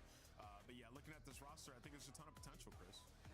players willing to do anything to win. That is exactly what Simp needs on his roster. For me, I'm excited what Draza is going to do alongside Abuza. Who's the power slayer in that dynamic? That is what's going on over in the FaZe camp, but we have plenty of other teams to go through, including Abeezy's new home, LA Thieves. And now you have to think, is this the new powerhouse SMG combo of Paco and Abeezy? Better than Hydra and Abeezy on paper. Yeah, that's the idea, and I love that you phrased it that way because when they made this roster and go out to make the change, it's like, okay, we're gonna go grab Abeezy to be the dynamic with Hydra that is just unstoppable everywhere on the map. I will say though, this roster coming into last year, well, the last version of this LA Thieves, supposed to be that superstar lineup that was gonna take home an EWC or a COD champs, and I just think expectations are a killer sometimes, and nobody has more expectations than this roster. To be honest, I think Abeezy is an upgrade for this team as far as plugging in for Envoy, but we also have to talk about Kenny being added to this roster, right? Coming home. And it's difficult for us because obviously it's a good pick. It's just Kenny is a player that has such a high ceiling, but we saw how low his floor could be last year. And I think for him, we can't really phrase it anymore of like, well, champs Kenny. You know, at the end of the year, he always figures it out. We need to have Kenny day one, I think, for this LA Thieves roster. All right, I want to just squash the narrative that Kenny is totally in charge of being the leader on this team, because at EWC, there was the G2 lineup, and those guys did not change anything from their champs S&D strats. 7 rounds in a row, their opposition told me they ran the exact same strat, so I need to see different level of effort from the LA Thieves camp. I think you're going to get that from Shane. You're going to get that, of course, from Sender. Fantastic coaches behind the scenes. The question is this foursome going to be able to compete with the other super squads? Yeah, I mean, they should be able to compete with them, right? It's just when they face that adversity, you know, the mental aspect of this team. We've heard, you know, the rumblings from around the community where Abeezy can get down on himself sometimes, or the team, or even the game in general. And then you've seen that from Scrapstream before as well, right? So a superstar sort of lineup, we all have a ton of expectations for them. We're just hoping that Kenny can perform. He is going to be the X factor on this team. 100%. They were superstar lineups back-to-back years, and Nadeshot was not necessarily happy with what they accomplished in 2024.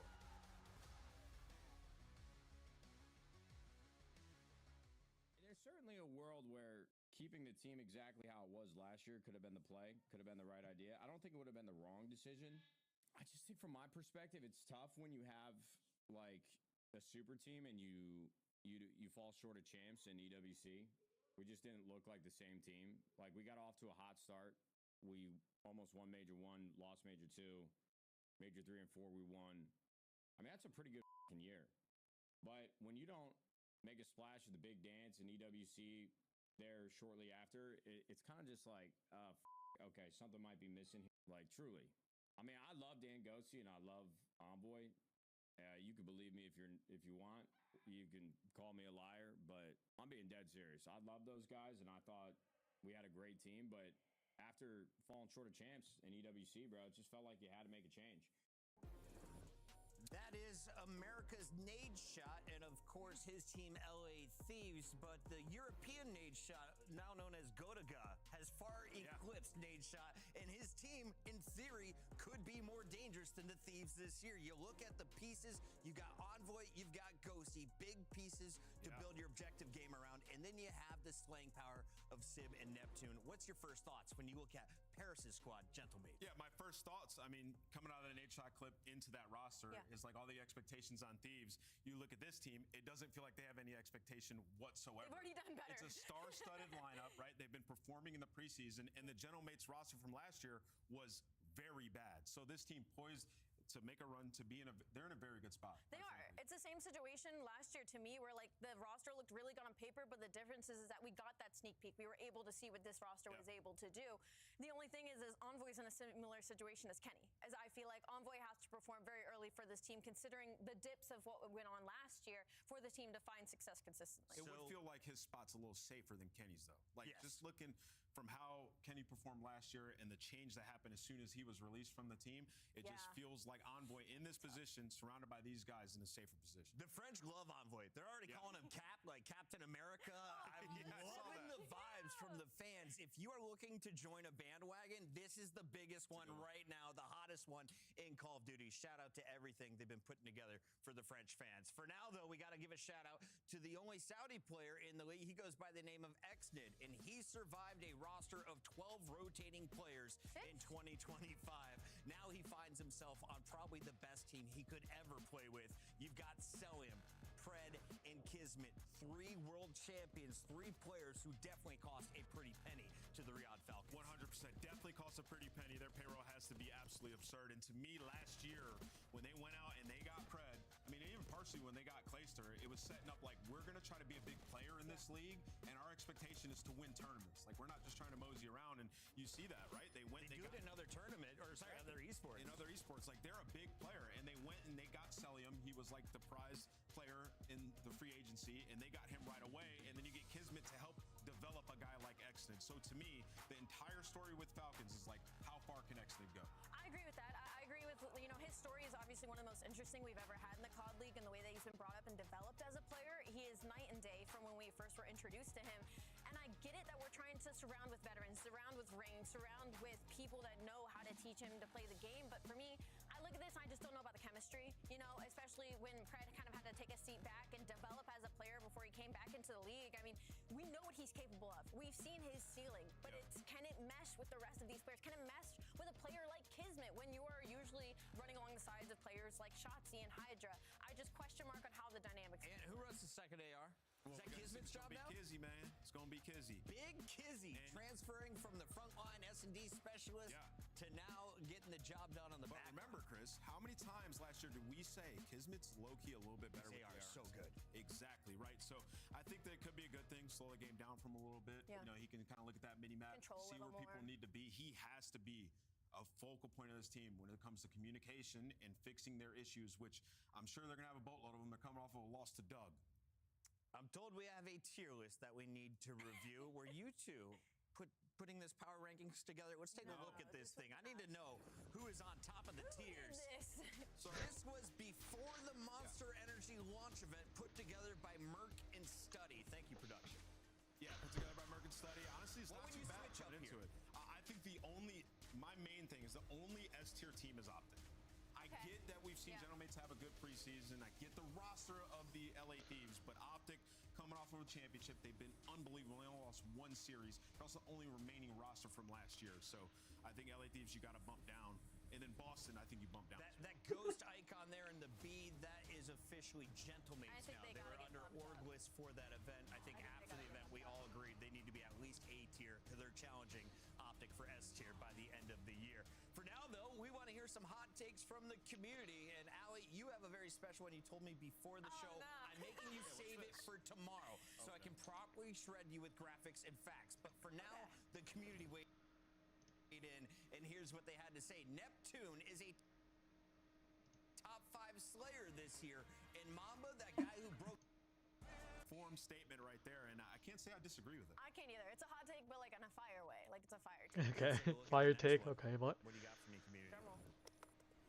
FaZe to not make finals all year. Anyone? Okay. This is from Andrew Campion. You know Enigma. He's a commentator. You saw him at EWC. He's done a lot. To be honest, I don't know dumb much about Pro.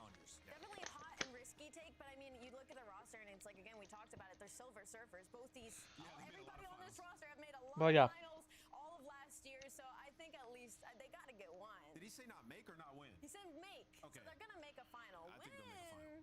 You think they make one? I think they'll make a final. They'll make a final. Roster's good, man. Solid roster, and Ali just mentioned these guys spent a large portion of last year in the final. I don't know which one I agree less with. Andrew's comment or this one here that says Snoopy is going to have his year, ladies and gentlemen. Snoopy will make one of the CDL All-Star teams this year. First of all, is this decided by statistics? Is this decided by fan vote? Because I do not see Boston Breach winning any fan votes. Well, I'm going to give a lot of credit to our fans here. They've been pretty good, honestly.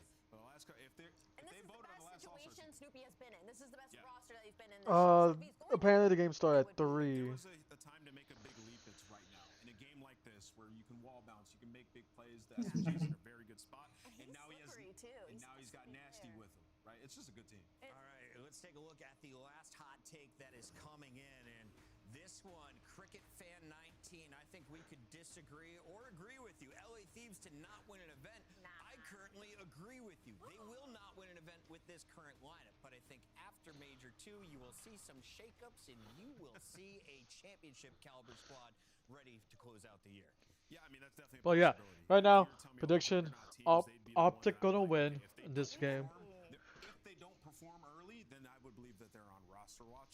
But let's throw that out the window. We're just starting, right? The season hasn't even started. We're Their sitting at team's too 0-0, but this is where the community thinks we are currently landing with the best ARs. If you're looking for the anchor, maybe even a top slayer, look no further. Okay, I think. And it is so incredible to see a young man in what his 4th, 5th event, Mercules, wearing the crown ahead of players like Dashy, Scrap.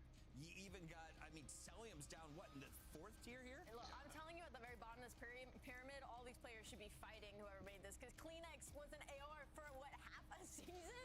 And he's already above the likes of Draws. Yes. The fact that Draws is at the bottom is also insane to me, especially considering what we saw in the preseason tournaments. I don't know how I feel And about what are you moving up? What are you moving down? Yeah, I'm moving Rencor up. I think Rencor he was superstar in this Who league does he last move year. down then? Ghosty, Abuza, or Sib? I'm probably moving Sib down, right? I mean, but Sib in the preseason so far has been electric. I'm adding an extra player to the pyramid on every level. We're expanding the pyramid. I'm told we got to stay on schedule. And speaking of it, we've got 3 matches coming your way. It is Okay, so they're doing best of 3. So I think best of 3. Well, 3. Well, no, actually 3 matches. But I think I don't know what is doing best of. When is 6? I think I 6. I might go back playing Call of Duty probably, because let me see. Depends on how long is it, or I'm going to do something else. I don't know what I'm going to do with that kind of big time skip. They're all going to game 5. Lock in, ladies and gentlemen. More CDL on the other side of this break. Scuff, the official controller of this. Okay, right now. Prediction. Optic gonna win. To be honest. Text to speech. What? Who is this team? Carolina Royal Ravens. We got Carolina Royal Ravens, and we got I don't know this one. Boston Breach. Boston Breach. I think Boston Breach gonna win. We got Los Angeles Thieves and Face Vegas. Ooh, this would be challenging. I feel like Boston Breach and Optic Texas gonna win. I feel like LA Thieves. I'm going for LA Thieves. And tomorrow would be the same type of it. Tomorrow will be 1, 2, 3, another 3 matches. But yeah, right now this is the 3 matches we're gonna do right today. They have right now, but yeah. We're gonna be going to Birmingham. That's gonna be awesome.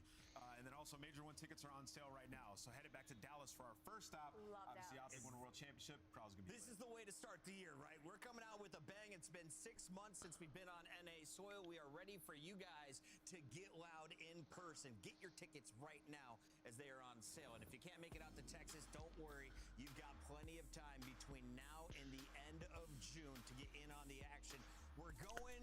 I'll go try my best to watch all of these, because I think Friday would be difficult. I might. And then, of course, when we head to Paris, that could be event of the year. I'm going to love this little NA-EU battle we have going on, because we're split right in the middle. We're going to be going to Paris. We're going to be going to Birmingham. So that means Optic Texas, y'all are going to have to give us some serious high bars when it goes to that crowd energy for that #1 event.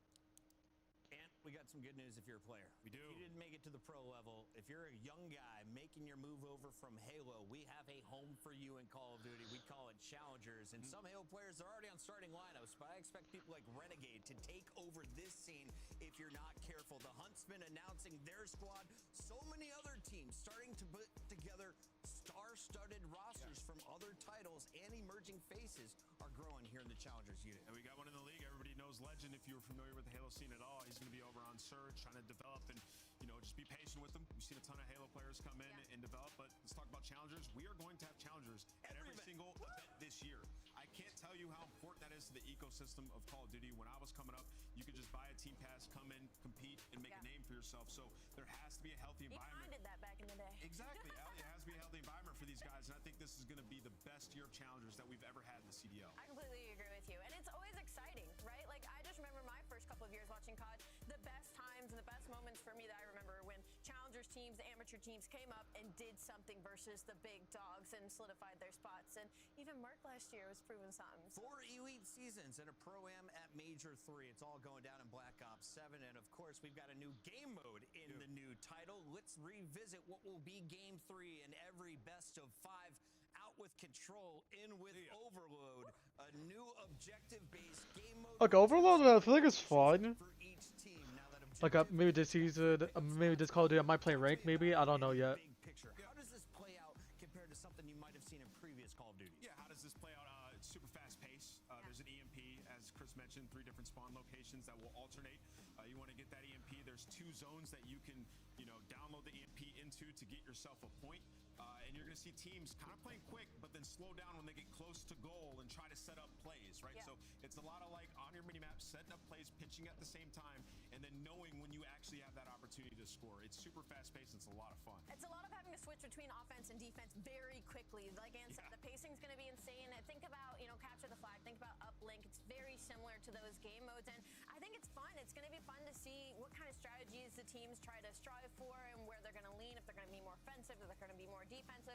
I think there's a lot of different ways you can approach this. Overload will be in every Game 3. You get a chance to see it for the first time today with the new update. You carry a pistol while you have that EMP, and of course, you're going to overtime. We've got some new rules. We'll discuss that later if needed. In the meantime, I want to know, are snipers going to make it in? Because in all the launch events, Nameless, we got our first peek at what the highlights could look like at the end of tonight. Abuza here in our first highlight. Kismet getting involved. All of these players showcasing they got the boomstick. Yeah, I mean, there's a huge portion of the Call of Duty community that just only snipes. Right? So it only makes sense that it should have some representation in the pro scene. And then also, it just changes the dynamic in how you play the game, right? Yeah, it adds another element. Exactly. It's not always an advantage. It's sometimes a liability. You've seen it plenty of times. If And with the wall jumps, too? If he's not finding his kills and he's stuck with a pistol, you're going to be at a disadvantage. So you already seen, this is from, what, 2 days of gameplay? We've seen so many crazy clips. And I'll tell you what, nothing is more aggravating. Sniper on this Call this year is so good. You just need to get a good attachment and stuff like that. Kismet was getting with that sniper rifle, pulled one out of his own and started dominating. So just being able to see the emotions from the players and the kind of way it makes them feel and change their gameplay is just going to be so interesting to watch. Guys had the best sniper of the tournament, by the way. That was it right there to clutch up a 1v3. We're going to have more clips coming your way and a ton to talk through today, including where they will be sniping. We saw a few raid highlights there. There's going to be returning maps from previous titles as well as new ones. What are you looking forward to, Allie? Like map-wise, the 3 lanes, it's very traditional, reminiscent of old traditional COD, and the pacing is going to be a lot more punishable, I feel like, when it comes to maps like this, because there's Okay. so many angles and That's. I'm trying to think of best of think of in my head. I love Den. We're looking at Colossus right now, but you'll see the Den to me kind of looks like Gridlock from Black Ops 4. Yeah, I think we're starting in a really good spot here, Chris, Allie. I like majority of these maps, and we got a bunch of new maps also added in Season 1 yesterday, right? So I think it's going to be ever-changing as the season goes on, but you're seeing a montage here. Den, just a beautiful map. As I mentioned, 3 lanes. You can make some plays, though. You can get lost. You're looking at exposure here. A bigger map, also 3 lanes, but there are some obstructions in the middle of the map where if you're an SMG player, you can close that distance. There's not just dominant AR power spots. Now you're looking at the classic raid. It plays way different now, though, because of the wall running. Okay, yeah. Different spots, the evolution of the map. See water stairs, you can just fly off the top. Up top bedroom right here, it takes 1 second to get from bottom to top, so traditional power spots aren't as dominant. 6 minutes away from the first matches of the 2025 and 2026 CDL season for Black Ops 7. Lock in, ladies and gentlemen. We've got 3 matches coming your way, starting with Optic Texas taking on the Riyadh Falcons. It's going to be a spicy banger to open things up.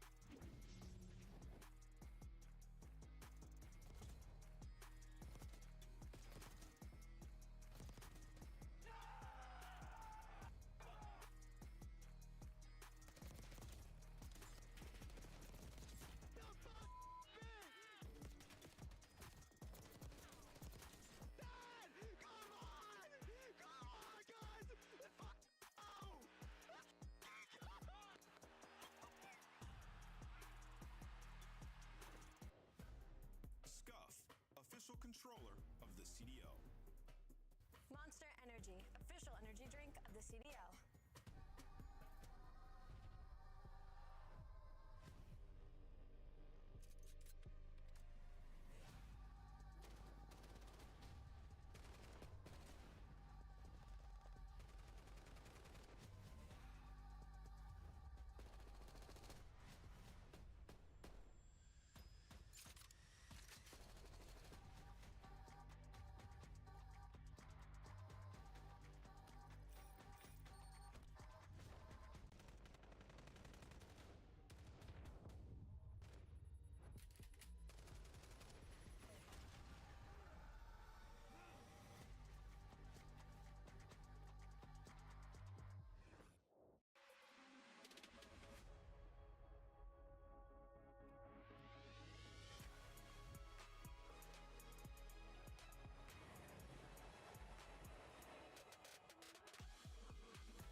I'm on inner. What's the matter? What's the matter? Inner dead. More on me. Oh my. Oh my God! Play from Texas. Oh! Oh! Oh! Oh, oh no! Oh no. That was disgusting. My God! That was gross. That was the coolest play I've ever seen. Disgusting. Yo, I just ninja someone in COD. I just hit a ninja in COD. Bro. Yeah, and he did that before the season kicked off. Just imagine the highlights that are coming our way. Welcome back, everybody. It's Puckin alongside Nameless and Rosalie, and we're about to jump into the first match. Optic Texas, world champions. On the other side, 12th place last year, Riyadh Falcons. So let's start here with our world champions in Optic Texas. Expectations from the community right now, Allie. Should they go flawless this year? Are they just favorites to start off as the best? How good is this team? Honestly, from what they showed us in these preseason tournaments, yeah, they should go flawless. They look unbelievable. The consistency is still there. They obviously feel great on this game. And my favorite thing about Shotzi is he surprises himself with some of the things that he does on the map. Like, how are you shocked? You're the one doing it. So for me, I think Optic Texas, we said it earlier, S-tier team, fantastic. And I think for me, I'm just kind of excited to see what they do. Yeah, I think the problem for the rest of the league is you know, these guys have all the momentum in the world. And on top of that, we're on a new title. And I think everybody would agree that the way this game plays, it should be a lot better for Hook and Dashy individually. Yes. And if those guys get back to like their prime form, it is going to be extremely hard to beat them. So as it stands right now, there is a bullseye on their back and everybody is trying to figure them out and take their top spot. Can you explain that? Why do you think this is better for Dashy and Hook? Sure. Dashy, the current meta right now is the M15.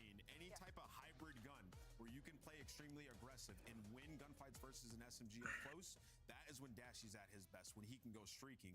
And then you couple that with the movement of Hook. Yep. We talk about Shotzi a lot. Hook's got some movement Hook's now. got some crazy movement. He's a little bit more crazy than Shotzi sometimes. You get Hook in the flow state, you can't kill that guy. On the other side of this fight, we got 60 seconds to break down the Riyadh Falcons. So let's make this fast and furious. Alley Cat, I want to start with you. Celium, highest paid player, I assume, on this team. But who do you think has the highest ceiling? Is it the same guy? The highest ceiling? I almost want to say Pred. I think this game should fit Pred's game style incredibly well. But I do want to turn the conversation to what I did see. It feels like Kismet's still a bailout player for this team. I don't feel like they have that chemistry yet. So for them, I think just getting these reps in and kind of feeling the pace and the flow of this game outside of scrims is going to be really important for their development. Yeah, I mean, once again, you know, we talked about a lot last last year with the Falcons roster, it's like, will they play the right way? Will the teamwork be there, right? Like, can they slow it down and get a break when they need to get that break? Maps and modes here, we're gonna get a double dose of Den, some scars, some exposure. We did have a change on exposure for those of you who haven't been able to get on for season 1. P4 is a little bit different. Bottom ring, they made it a room now, so a bit easier to hold. It's gonna be. I can't wait to see how the pros decide. They gave us a room? Yeah, it's a room. God, It's not just bottom the ring. Dens are so good this year. I hope we get to our Game 5. Scar has been the highlight for me throughout the early tournaments. It's just the perfect battleground for the new title. We've got predictions coming in here, friends and family in the chat. Can I get your final thoughts on this matchup, Nameless? Starting with you, players to watch, and where are you going? Yeah, I mean, players to watch. I'm gonna be watching Exnid. We talked about it, earlier on. Like, he has to have some development. This roster, they bought in. They got some big ticket players. I'm excited for this Riyadh Falcons team to see how far they can go. But Optic today? Oh yeah, everybody pick your poison. Optic's He's going Optic. 3-0? Yeah, I'm going Optic with a 3-1 victory. 3-1. Okay, Ali? I know what I said earlier when I said it was all going to be Game 5 today, but I'm definitely going Optic Texas in a 3-0. I think they're going to be unreal. Optic Texas is going to open off the season the same way they did the Monster Energy launch. We're sitting here in the same set. I think you're going to see a 3-0. They were perfect in the winner's bracket. This should be a layup for them to kick things off. Am I wrong? We just had a new patch. It's time to find out as we send it to the casters to kick off this season. We got Miles Ross and Chance. Hello, comrades. You all look fantastic. Getting to see knees and ankles now. Woo, Black Ops 7. It's all coming out, brother. But yeah, let's be real. Let's lock in 10% more. Very, very excited to finally get the league underway. Yeah, it's going to be a good time, and especially the match that we're starting with, right? Optic Gaming, obviously, back-to-back world champs. Everybody's excited for that. And then the Riyadh Falcons, a team that I don't even know necessarily how to describe the expectations, because I think the community is like sort of on like the negative side for the squad, but everyone knows that they have absolutely lethal potential. I just know this is the most excited I've been for a listen in quite some time. And that's saying a lot because we've had some good ones over the last few years. But yeah, very, very high expectations for the Riyadh Falcons. We'll see how that plays out today. Optic Texas, if you have been living under a rock, the preseason tournaments for one player indeed have been very good. Mercules looking superb. They didn't win necessarily, Case on Shadow and 8. We went late into the night in Dallas there, but Genomates coming out on top of that one. For now, though, to lock back in furiously, friends, into Scar we go. The first match of the 2026 Call of Duty League season, and it is bound to be a banger. A green team throwdown here on Scar. So hot will melt the snow. Chance, early predictions for not just the series ahead, but I suppose for the map. This to me feels like sort of one of the more like almost standard hardpoint maps in terms of like hill variants. You have your P3, you need to lock it down. You have the very much preferred side that has the high ground type deal. You've got the chaotic P4s. It feels the most sort of normal, even with like the new dynamics getting thrown in the mix. So this to me feels like a map that if you're better on this map, you're just a better team. So I think skill is going to run through. I like the sound of that. You're just a better team in general. We're going to see a lot more of that map when we load into it. Of course, a slight technical delay to get us rolling here. Hey guys, get the jitters out early, right? Get them out now rather than later. S&D and Overload, we've been playing Den back-to-back. Dens. How are we feeling about Overload in the year, Chance? We'll talk about it a lot later, but well, we've got the opportunity to run a podcast of our own. How you feeling? It's been extremely fun so far. I know this is at least my first look at seeing it with the new change of the pistol being the primary weapon you actually pick up the device. So a very different dynamic than what we're accustomed to, but the game mode I think has at least exceeded my expectations for how much fun it's been. And then the map we have from Optic, when you're playing on Den, it's an incredibly rotation heavy map. You can throw a lot of fakes. You have to be very careful about where the new device is going to be spawning and setting up for it early. I think that's why Optic's going to be incredibly happy to play on it. They've had the early lead in the game mode. They got the leg up on everybody else. This is a map where you get a flex off the goods. So I think it's going to be a fun time the entire way through. And by God, do they look good. I am digging it, man. Well, there we go. First look at some of the jerseys our players will be wearing throughout the year. And Headband Celium. Oh my word, have we unlocked a new mode? He's evolved. Somebody gave him a candy and he's gone and leveled all the way up. Here we go, ladies and gentlemen, take two into our first match of the 2026 CDL season. Optic Texas taking on Riyadh Falcons. Scar Hardpoint. I just hope that headband is something that can measure like brainwaves. I want to see what type of like calculus this guy's doing in game. Wow. Is he hooked up to an EKG machine? Here we go! Oh, game start. Oh, best of 5. Okay. Okay, let's see. Best of 5. Let's see. Optic, come on now. I bet my whole life saving for you guys. Weapon of war. Speaking of weapons of war, you're looking at one right now. Hook opens up the first kill of the map for the Optic boys. So far, looking at time as well. Yep, and you are nice and comfortable on the time as well. I mean, that is easy treats. Everything going smoothly. Dashy gets to be a super soaker, and right now the Riyadh Falcons, I mean, a couple routes being taken, Okay. maybe to try to go towards new, but right now these white arrows Okay. are moving a little bit slow, and this is a P1 that has been perfect. Yeah, and speaking of perfect so far, it's Hook as well. Ooh. And nearly, wow, a bullet away from absolute perfection. Great time so far for Optic Texas out of our first hard point. Final 10 seconds done. We're going to go into the motel, low left-hand side of the minimap, on that large red-roofed building for you with the eyeballs. And I'm trying to keep track of how many Riyadh players I actually know, touched the objective. know, Kismet at least so made it bad, contest for a there you few go. seconds. No, Rotation, she. Optic would be there first. Hercules already respawns, and they're getting all the kills.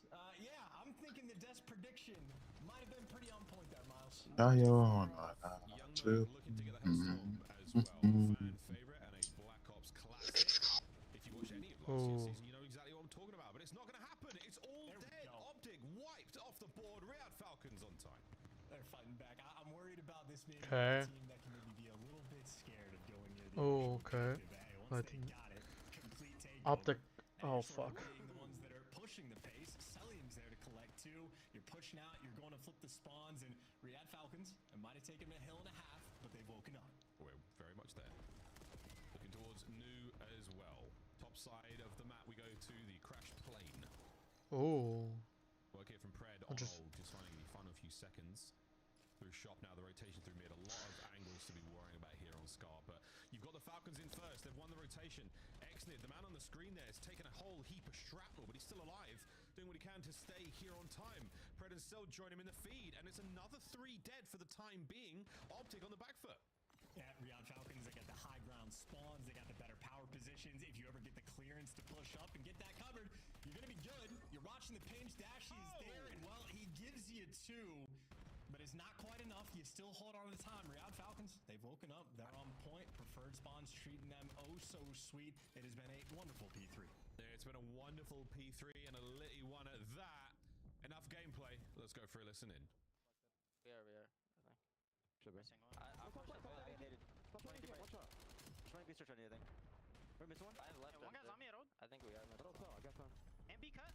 I have your help, miss. No, one shot. I think I need up. Let me. Okay, like probably after this round, Yo, one shot on time, X-Nade.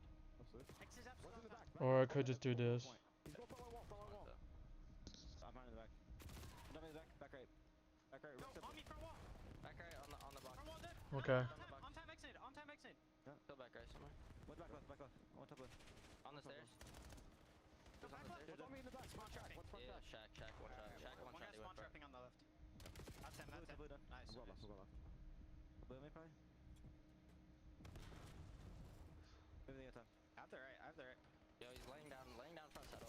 Excellent. I'm really tough. Yeah, make sure we hold these new spawns. One is front side. Make sure we hold these new spawns.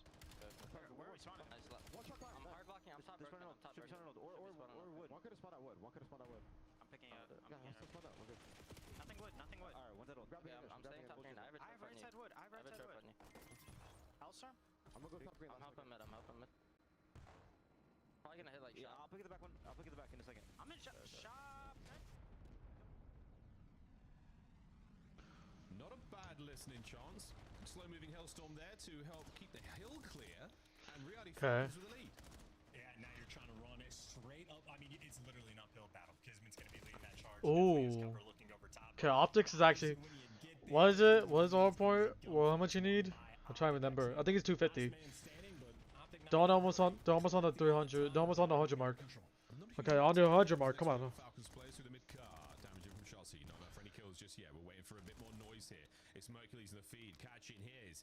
Dashy gets another one done, and young Shotzi soaking it away there on time. Yeah, I'd love to see it as well if you're an Optic fan. Shotzi had a little bit of slow start to this map, but certainly heating things up. And I mean, he's caught right back up to the rest of the lobby, so things looking good there. Okay. All things considered, the fact that it was a 60-0 start, I thought we were shaping ourselves up for a blowout, but Falcons did wake up. We got a battle. Damn, and now Falcons they're the catching ones up. in control of P1. And the blowout we've got going on for the Falcons right now is everyone's great hair. Still trying to take the lead. Tie game. It is, ladies and germs. Back over to P1. Second set on us. First set was very much a test for both of our squads. A strong Damn. from the Optics, boys. Right come now, on now. 7-4 I bet my spread. life saving for this. Oh wait, let's go, let's go, let's go. Shotzi going to continue to find time and kills. Lovely scoreline for them now. As Anthony Cuevas Castro has pulled himself back from a big old deficit. He's looking at 13, now 14-13 on a spree. He's come alive. Yeah, and this is a delicate situation as well. Kismet right now desperately trying to fight two players, waiting for his teammates to be the reinforcements to get in, and Pred wins a massive gunfight against Shotzi to make sure your flank is secured. Now it's all guns forward. You get the rotation P2, you get the first 3 kills, and Riyadh Falcons, they're down by 20 going into the new hill, but they have everything under control. Yeah, they took that side now. They pressed forward straight at the last possible second. Exnit aware of the fact that the flip could be on alongside Celium. Not enough for that second kill, and now an awkward series of spawns. This is going to be a moment for Optic to get in and break. You'll definitely take that, and you will be smiling with the lead now starting to grow.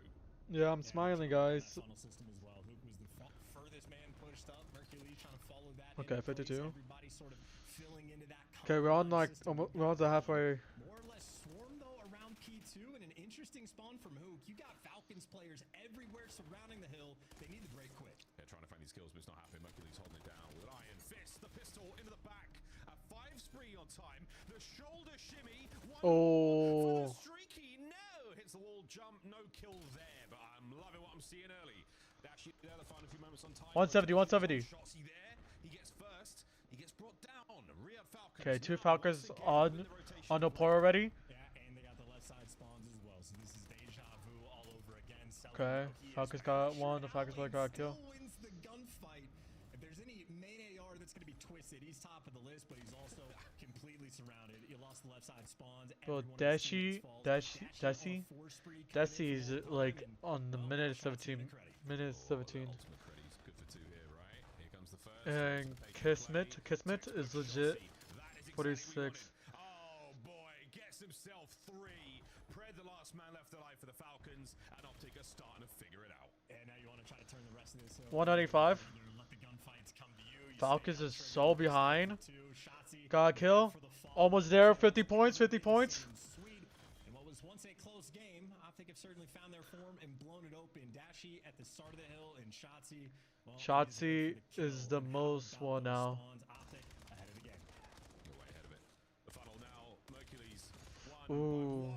He nearly kills them all. What Okay, Optic is on the next one. They just need 30. Just stay for 30. Fortress looking to find the win here in map number 1. Kyler Garland finding his kills on the right flank. Shotzi on a 7 spree as Shotzi. well. He might have just picked up a few more, but no need. It is Big Brucey eating good. They just need 20 now. Time. Next wave of players now for the Falcons. They got it. The Zip Falcons stopped it. Yeah, Ted. Let's go. Oh. It will be a clutch game for Falcons right now. Good news, the Hellstorm is going to be completely ineffective. Bad news is, again, you have to play beyond perfect Call of Duty. They had to play so perfect right now, but Falcons don't have the next one. It's not enough. It's 5 seconds for the win now for Optic. Yeah. A few more seconds over towards New. They just need 5 seconds. Optics is not on the point. Nobody's on the point. Falcons is going forward. Rotating. One Optics player is going in. Waiting. Have a grenade. One is in. Oh, Falcons player got killed. They just need 2 seconds. 1.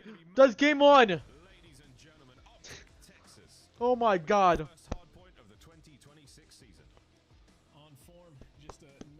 1-0 right now on the hard point. On day 1, they're already doing right. You're rotating that final hill. You only need 5 more seconds. Do you want to turtle up in the back of your base, allow the Falcons to get the space on the map? No, you don't. They just layered their map so effectively. Like, you see the 2-piece, Pred's picking up in the middle of the map. Doesn't make a different. They're going to spawn over towards the new time anyway, making sure you got to kill the 2 waves, and Optic truly just dialed into the game mode already. Shotzi was telling us, Miles, that he's got 20% of it figured out. I don't know what that final 80% is going to be, but it is going to be a nightmare. 25 and 22 out of him, but every single 25, play on 22. Optic, as has been tradition, provides. Everybody doing their thing. Shotzi and Dashi, the kings of the hill, there for the Optic squad. For the Falcons, the other side of the board, a difficult start, of course. No one wants to play the back-to-back world champions in their first match of the league, but a wonderful test indeed. Highlights here, folks, from map number 1. And we got it all. Some good stuff. There to start off our Scar hard point. Flanks on flanks, great rotations, lovely spawn awareness. I mean, the same thing for the Falcons as well, but Charles, what's the big difference maker from you here? What really separated the Optic from the Falcons? Well, you've seen It's not commentating. Even with the slow start, they just won the first 2 hills and built themselves a massive lead.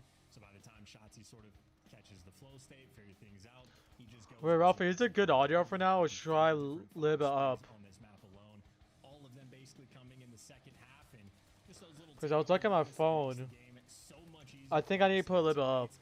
But now I need to put up the audio. I mean, just looking at the mini-map towards the end, so many situations where Optic were just in complete control, and the management of the map couldn't ask for too much more. A single lead change is all you got, Falcons fans, I'm afraid. Certainly course corrected, but a flat line. The second set of hard points, Optic running it all the way Only home. the We only got to see a single point there, but that is how that cookie crumbled, ladies and gentlemen. Map number 1 in the books. The first win there of the 2026 season. I think it's good. I think it's good now. Good about it. I don't think there are too many issues, too many sort of problems they were worried about. Of course, respawn game modes as a squad that have not made a change. The only squad to really not make a change. Certainly going to now we're on Den. Coming up now, and Overload to follow it up. We will see Overload no matter what. In Oh, every they're series, doing 1 folks, best of 5. and it's going to be fun. Oh, okay. So John, 1. search So and they. destroy Den, So Optic rotation just need heavy. 2 Only games. one of the lanes doesn't have a sort of sneaky cut. That's the outside castle section. So you have to worry about that long line. What are your thoughts and feels about Den, especially in search? I think it's a very fun map, rotation heavy, but in like a largely safe environment. Like a lot of, especially on the attack, where you're going for the show B early on, wrap back towards A, try to play with the timings. Or if you can just take control of the middle of the map, very big access point to both of the bomb sites. And it's also a map where I think you have a lot of different sort of playmaking opportunities. Even like the wall jumping that you can do, this is like an unexplored portion like early on, but even off the map over towards the B site, you can sit there and juggle and be completely hidden from view. I'm not good enough to make any magic happen, but I've seen some like S&D kids pull it off, and I know that's the type of thing that Hook and Shotzi are going to have dialed in. So I think it's going to be a fun map. It has a lot of breadth to it, and I think even just the fact that we get to see snipers is going to be a fun time. Dashy's absolutely elite with it. I'm excited to see it. I don't know who's going to be using it for the Falcons, if at all. Obviously, a few of them can. Kismet in like the preseason tournament was pulling it out from time to time, but between him or Celium, I think that's, you know, you're dancing with the devil. Pick your poison. Yeah, pick your poison. Everyone in this lobby can put together a good montage. There's no doubt about it. I'm very excited to see what Cell can do with that snipe. High sensitivity player. I'm not sure what the numbers are in this game, but he was in the 10s horizontal at the very least. The verticals are also pretty high up. So that boy can do it. And I'm excited to see what he can do in this game with the rifle. If he's the player to snipe, I mean, that's the question. Anyone on the Falcons roster could feasibly get it done. For Optic, of course, it has been Dashy, tried and true. The man knows his way around a big gun. Let's face it, folks. Back to Piccadilly, BO4, you name it. Brucey putting in the work. Excited to see how Den goes, folks. We're going to get into that in a moment. As far as Den, Chancellor, we've obviously seen quite a decent amount of the off-season games. As you say, rotation heavy. For the new folks at home, what does that mean? Does that mean that we're going to be lots of flanking? Does that mean we're going to be seeing lots of bombs go from different sites, faking things out? Like, how would you describe this in layman's terms? If your plan A is to attack either bomb site or any given lane, a rotation means you start there and you rotate the bomb somewhere else. You start going towards the right lane, then you rotate through mid, you can rotate back to your spawn. It is just the big movement around the map. I mean, if you play other sort of FPS games and then you compare it to COD, COD is lightning quick with how fast you can be with these types of decisions. So this is even, I mean, we don't do listen-ins and S&D, but the level of communication you have to have in particular moments in this game mode in Call of Duty, it's absolutely electric. You have to be on point. You can never hesitate, and you always have to make sure you're on the same page as a team. And again, for the side of the Falcons, the roster construction that was designed, it's going to be a big talking point for the team. I'm just interested to see who's like the bomb planner for the squad, because like Kismet typically would be that guy, but if he's the secondary AR, you're going to make that commitment in S&D. They certainly have a puzzle they're going to need to solve, and I think their job is going to be a little bit more difficult, especially compared to a team that is back-to-back and had a lot of experience together. Yeah, indeed. Well, Coach Clay, hopefully you've been putting the work in. We know they have. In the off-season, of course, in the run-up to today alone. Major One, we'll see how everything folds out. But for the time being, again, Den and the Search and Destroy is going to be really interesting. Another man chance who finally, we let the Infinity Stones go across the galaxy, and one of those stones was Celium. He has been an incredibly impressive player to watch. I mean, truly, truly one of the greatest to do it. Whether you love him or hate him, he really is something, a staple of FaZe success throughout the years. And now on the Falcons, again, a pretty attractive free agent, it had to be said.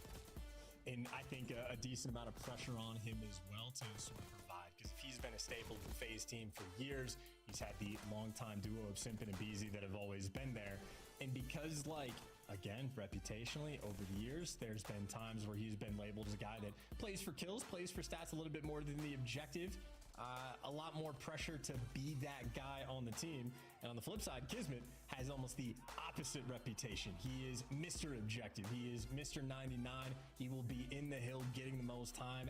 And when he's at his best, he'll be the main slayer as well. And maybe a dynamic and situation where there's extra pressure on Kismet's back to sort of be the most objective-minded player we've ever seen. But in Call of Duty, the way it's played out is just not feasible. Everybody else is going to have to pick up on that slack.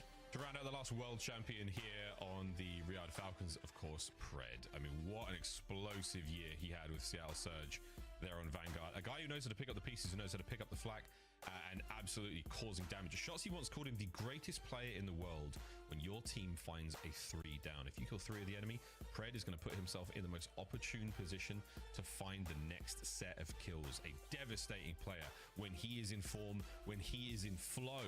Can he find that with the Falcons this season? His second go around with the organization. As the boys now get themselves ready for Den, an exciting roster. And again, a huge amount of pressure, strong pieces added to this puzzle to try to help solve it and find some success for one of the newest orgs here in the Call of Duty world. Of course, excellent chance. I mean, we talk about him all day long. I mean, we're talking high skill ceiling game. Black Ops 6 came in, took the world by storm. Won fans. Did you game already? I did pay attention. No run up. Fun POV to watch. But their opponents are no slouches. Oh, they're still talking. I can tell. There's no way they finished the game already. No complaints, no weaknesses, no known issues. You have everything you want to ask for in a team. And I'd say, like, recently, Hook's probably been my favorite player. Same. Anyone that isn't giving Hook the gas just does not understand the level of value he brings for the team. I mean, so much so that, like, when Shotzi is streaming, like, these preseason tournaments, he mutes out his teammates, and Hook is still the loudest guy in the room at all times. So, absolutely deadly team that is going to be here, and maybe something a little bit extra in this first series because they're playing against Pred. Obviously, interesting storylines that have been intertwined between that player and that organization, and they won a world championship together. That is a brotherhood of sorts when the players talk about it, but make no mistake, they're competitors. They're going out for the kill today. And if Falcons are topsy-turvy in any way, shape, or form, Mercules, he wants to take the scalp. Yeah, as soon as the bell rings, it's on. There is no love lost the second that happens. But very, very exciting again to see our teams back at it. Our 2 big green teams, Boston. Slight shade, no offense, but come on, it's a big deal. It's a big deal. I'm just doing it. I'm not. It's the start of the year. It's the start of the year. I'm willing to, get it out of the way now. But 2 of our biggest teams in the league. Very, very excited to see them go up against each other. And then hopefully that loads into in a moment. And we'll search and destroy. If you've just joined us, folks, Optic are 1-0 up over the Riyadh Falcons. My chance, you talk about Hook. He's probably my favorite player to watch right now as well, especially in Optic. Everyone loves the smooth aim of Dashy or the jumpy, erratic, flashy moments, the shots he brings, or the, oh my god, is he really going to get 3 here? Mercules moments. For me, it's Hook. It really is. When you watch him play, and again, the value add, whether it's the listenings, the comms, to get the glaze over and done with, I think he's probably the most important player on that team. Yeah, that's a very good shot for the squad. I mean, just in terms of like in-game leader, the level of energy he brings, the practice room, maybe the most important environment for him, because like Shotzi, deservedly so, gets the movement gas. But talking to Shotzi, Hook's the guy that has figured everything out already. Like when we're in these preseason tournaments and we're watching Hook off to the side, this man is permanently locked in, shooting against bots, bouncing off of every single wall you can imaginably think of. And Hook is probably the player right now that knows more about this game than anybody else. Like just like incredibly well educated in the COD sense. And the guy loves to learn, and he is about that life. So very feverish what he's able to do. And yeah, I mean, listen, anytime you want Hook gas, you just let me know. Well, I was going to say, anytime I have a very obscure question about a brand new title within the first like two-ish weeks, I will go to Hook for it. Should be the playtester, 100%. He's like the only one. You don't have to nominate anybody else. Don't pay anybody else to come in there. Give Hook the game for a week. Right. He'll figure it out. He'll figure it all out. We're trying to figure out what's going on with our den map number 2, folks, as well. You know what? I'm like, what? We'll just skip the search and just give us Overload, right? That's okay. We can watch the search. I'll watch the search. Oh, okay, fine. That's all right. I was quite like the idea of just getting into the new mode for the first time here in the Call of Duty League. Of course, the Monster Tournament, fantastic. And every other pre-game or pre-season match we've seen of Overload has been very, very exciting. But there's something different, you know, when the true bells and whistles are on, when the skins are on, it's a little bit something different. Available in store right now. And also, I do believe, I mean, the CDO skins have leaked. You've seen them. They look good. I'm excited to see those when they, like, for real, when they finally get to drop. I jumped in a Merc stream today. He was somehow wearing the FaZe skin. Shout out Joey D. Don't quite know how that happened, but I do think we might be ready to party, ladies and gentlemen. Everybody pack your bags. We're going to Japan. Not really, but the players are. We're going to Den. Not really. Is it not there? No, it is, but not everybody. Everyone has to stay at home or wherever they're watching the games from. But our players are going away with the bomb. Yes, and Shotzi is going to be the lone defender. He's just playing for contact. He spots it, and he's squaring up for the Chow, and he's got number 3 Hercules there in support, but it is a one player. Already 2v4 right now. Help, and neither did Shotzi. And Pred in a 1 versus 4, and he is 1 versus 4. What did it? Okay. Not a soul. That thing's wrong.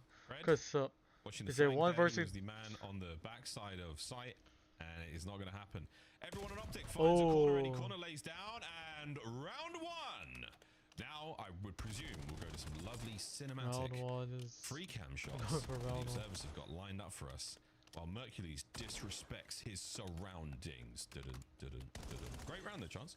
Yeah, and while Hook gets to practice his movement as well, because again, Hook, this is all he does. But yes, if you watch the preseason tournament, the round 1 bug is still in the game, carried over from last year as well. But nonetheless, well-executed strat off the rip. Shotzi shows himself on the bomb. There's a lot of pressure coming in from the attacking team. He swings over towards outer. Easy lane watch for him. And, well, for Mercules, that is going to be an easy 2 as well.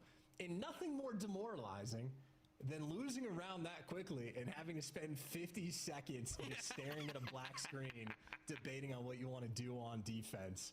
Not a fun situation to lose that round 1. No, how was your day? Okay, round 2. Let's get it. Also, plenty of time for the round 1 winners to accumulate some trophy time. Lean forward, lock back in. Round 2. Well, this is kind of... No way it's like this. Kind of scuffed, though. We'll see what Optic want to do on the attack. I assume if they're going to go for a face smash, it is going to be operated at least a little bit differently. But again, a rotation-heavy map, and you can already see spreading the map on the attack, showing a lot of pressure over towards A. Xnid might be here to meet it, and that's a great nade. Can allow you to get some pressure. And funnily enough, on defense, Falcons did not send a single player towards B. No, they've sort of with the 2-2 split here. 2 towards A, 2 players in the middle of the map. And Dashi looking to peel somebody off. Any of the... There it is. That's unfortunate timing. For Kismet. Xnid's going to push forward here, but again, a bold maneuver. Book about to get active through the smoke. Catches the outline of a player there, and that's going to be a 4v2. Is it 4v2 right now? Having a little bit of pressure here, only in the form of gunfire from the Falcons. A B-bomb wide open. Optic walk right on in after the first 2 kills. Yeah, and Shotzi's already pushed himself up towards that back patio. They've cleared out all the space. I mean, this is as easy Oh as a my 4v2 as it's god. going to get. Is it Yeah, nice cranny 1v4 spot. right now? Easy cooking's there, and now it is Exnid's turn in a 1 versus 4. Slow and steady. You never know until you do. And we now know Optic 2 rounds in a row. Not a problem so far here on Den. First taste of a sniper rifle there from Dashi. You're going to see plenty of that this season. And again, on a map like this, you certainly want to find those opening picks, give you as much space as possible on Den, because then it tells you straight away, we found a kill here. Are they going to reinforce that position? Are they expecting a player, or are they expecting you to push that position? Where can we reallocate resources? So then Falcons down a man on a huge disadvantage on a map like Den. Yeah, and I think Optic happy for the strat. What do you guys want to do? I don't know. We'll just spread the map, wait for Dashi to get a pick. We'll make decisions from there. All right, cool. Exactly as you write it down. And now Optic triple stacking in the defensive end. They're trying to run him over. Meanwhile, Dashi has to hold off the entire team. God, and it's kill. a snipe battle that Kismet gets revenge. Of course, though, the rest of Optic have taken space. They've dealt with the flank, and Falcon's going to be a lot less comfortable in this situation. Yeah. Optic. We're all going to take the hit through the dojo side of the map. Exnid and Co now on the wrap trying to find a man with a big gun finds the first. Shotzi gone. Eliminated from play. Man advantage right now for the Falcons. No bomb planted just yet though. Yeah, they are a little bit scared, a little bit paranoid. They don't have quite the same amount of map control that Optic did in the previous round, so they're happy to take their time. 40 seconds is a lot to work with. They know who's towards the middle of the map, and they have not had eyes on Mercules in quite some time. A skittish moment for the Falcons. Yeah, you weren't wrong about being slightly averse to the objective. It took too long. Oh my god, is a 2v2 right now? Oh my god, it's a 1v2. Oh my god, got kill! Oh my god, Optic win. And a moment of hesitation will do more than bite the Falcons in the backside. And you know, there's a moment of hesitation, and then there's just endless hesitation. Didn't do a thing. Kismet, if he had the bomb rather than a sniper, it would have planted that bad boy 30 seconds before when the first attempt was. But that's what I'm saying for the, like, Kismet is just gonna have to be Mr. Do-It-All, man. Give him the bomb, give him the snipe, give him an AR, give him a sub. He's gonna be the guy running it in overload as well. Godspeed to him. Give me the ball. We'll get to that. Well, so far, so good. 3 rounds to nothing. No deaths yet for Mercules. Oh my god. And not quite the full box of donuts. Falcons are getting shit right now. Let's see if now. they can't get something healthier into their diet. Kismet's still the man with the sniper rifle. Boomstick still in play. Not tremendously effective for either side. Optic with a 2-2 reshuffle. You got Pred roaming the middle of the map. Salim's going to be looking over top. Either way, though, I feel like this is a bomb plant that is effectively being given up for free. Optic just waiting for the moment. And maybe Mercules just waiting for that deep pinch to come through. Pred's toying with the idea. But I don't think Pred's ever going to read that depths of a spot. And that is COD timing at its finest in mid. He's in. A man on a mission now. Flanking. Behind enemy lines. And this is going to hurt. Eyes on the first man, the snap towards the second. But oh my god. With his life into the jaws of the rest of his team. And that, ladies and gentlemen, is a Shotzi moment if ever we've seen one. The trade's complete though, and now exit from prone. Able to cause a ton of damage into Hook. The trade's there once again. Got twice like a immaculate teamwork 17. Gets them to a 2v1. And Pred is busy on the opposite side of the map, but he's made it a 1v1. Former teammates going down. He's got the sub and he's got oh the my god. Straight in for the kill in instant. Falcons finally got a point. Pred waited for his moment to got lit from this right now. Dialed in. Fantastic turnaround. The Falcons are on the board. Shotzi's shenanigans don't get them quite far enough. COD timing and a brilliant decision made. The FOV's not that big, but he definitely saw Selim there on the left. Feeds it straight into the boys. And Pred's 2v1 though. This is exactly what you wanted. The clock on his side. A high impact moment. And the pressure was certainly on, but you'll take that. 3-1. Optic still in the lead. Yeah, tough moment indeed, but happy for that. Now this is activity. I was gonna say The guard Shotzi kill. just Oh my full sprinted god. through mid, right into the clutches of Selling. That is an easy first blood.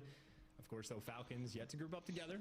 Still spreading the map, looking for a little bit more information before they make their call, and they just instantly scam. We got a 3v3. Yeah, not a Oh, problem getting shot whatsoever. behind. He's Running. tagged up. No stack this round. Falcons.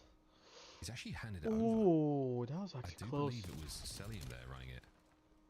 Massive flank now from Pred. He goes unaware, so this is an opening bomb site on A. Going on You're able to A. get this one down. Is So it of course, we're one? right now for Pred still finding Is himself it a corner. This is 2v3 right exactly now? what you want. Optic, not in an ideal spot here. Good luck on the retake. Oh, Falcons. It's a 1v. There Oh, she and goes. game. Dashi taken care of in short order. That is back-to-back rounds where Mercules and Pred are just having an interesting timing battle on the map, but Pred's come out on top of that twice. Mercules maybe the player that's going to have to try to make that adjustment, but as far as it goes, not too shabby out of the Falcons. The scam a little bit scary, but when your team gets the round win, does it even matter? Interesting. I just enjoyed that hook 1v1 he had. The player on the sort of wall jump, he was Xnid. The most calm reaction imaginable on the kill. Scams aside, the Falcons find themselves 2 rounds in a row now. Yeah, 2 rounds in a row. As far as we out of Pred, we're looking at If they win this one, is a tie game right now. Big Bruce won't find anyone here. The wings of the map covered in Falcons players for now. It's going to be a B hit, though. I mean, Mercules Falcons are controlling. I mean, he's taking over mid. This right now. So you have that under control. You're looking for the bomb site pressure. You do have Pred playing a cruddy angle over towards the B site. So a tricky one on this approach. And Dashi versus Celium for this line of sight. Ooh, Celium's giving lost that 1v1. That's beautiful. Oh, even better from Pred. Oh my god. The smoke not going to help him nearly enough. Celium now trying to get into the mix. In the 3v3, here come the remaining members of the Is it Falcons 2v1 right now from him? time, Oh, got killed. The quick checks. Another from Oh my god. Falcons. Oh my god, Falcons clutch up. 3 wins in a row. The watch, phone, Optic is losing. They were controlling the game, but Falcons are slowly catching up. Just to get on the board. I think Optic were playing better S&D the early rounds, better adjustments, but the tide's certainly shifting. And once again, Pred, one of that sort of focal point players, right? Gets the first blood on Hook, gets the smoke out, and at least stays alive long enough to get Selly and back in the mix. And that's the level of activity that you're excited to see if you're a Riyadh Falcons fan. Even Exon, quick pinch rolling through, not wasting any time in that round. Yeah, that was a nice sort of turn there. Again, good instincts and great chem from the Falcons early on here in the 2026 I feel like season. Falcons might win it. Such a destroyed game right now. If they got 3 wins in a row. 6-3. I wondered, did he get himself that Hellstorm? He didn't. That's Oh, got killed. Oh, that's Hook, first blood. Ugh. He just walked face first, basically the entire team playing credit corners. And yeah, comes out on top. Oh, got naded perfectly from the. That was Hook for you. Yeah, it was. Now he's a fragmented man he once was. Oh, that nade, big rushing Bruce, and damage. killed. Here comes the immediate hit from He Exnid. know he was low. Super aggression. Now it's a 2v2. 2v2 now. Mercules, eyes are on. Oh, That's certainly going to connect, or at least back him down. And these are the moments of like sort of hesitation we're talking about. You have to be on point with the play calls. You can't waste any time because as they're going for this rotation, Mercules is already at the site ready to meet him. And he's there. Oh, the timing, a smidge of a second. Oh my god. Timing here, even better. Mercules. Here comes Shotzi from the other side of the map. Mercules does get himself the Hellstorm. And this is for the lead change. Akismet in an opportunity to cause some serious damage. Will he check left? Oh my god, Optic. Good angle. Wait. Optic takes take the lead. They need 2 wins. Spot ends up paying off, especially with less than 20 seconds on the game clock. Too tough to clear out everything, but another moment where you have the opportunity to either go for the bomb plant, and if you're not comfortable, you have to be so much quicker about making the decision to push through or to go through mid or to play for the fight, whatever you're going to be. Just those few extra seconds. Optic need 2 wins. The Falcons need 3. They just need taking that opportunity to wrap back and cover the other side. So it is just Optic right now having quicker conversations on the map than the Riyadh Falcons. Admittedly, though, when they're getting the first bloods, when they're grouped up together, they've still been on point. Oh, good stuff. 2 people mid, 2 people on right side.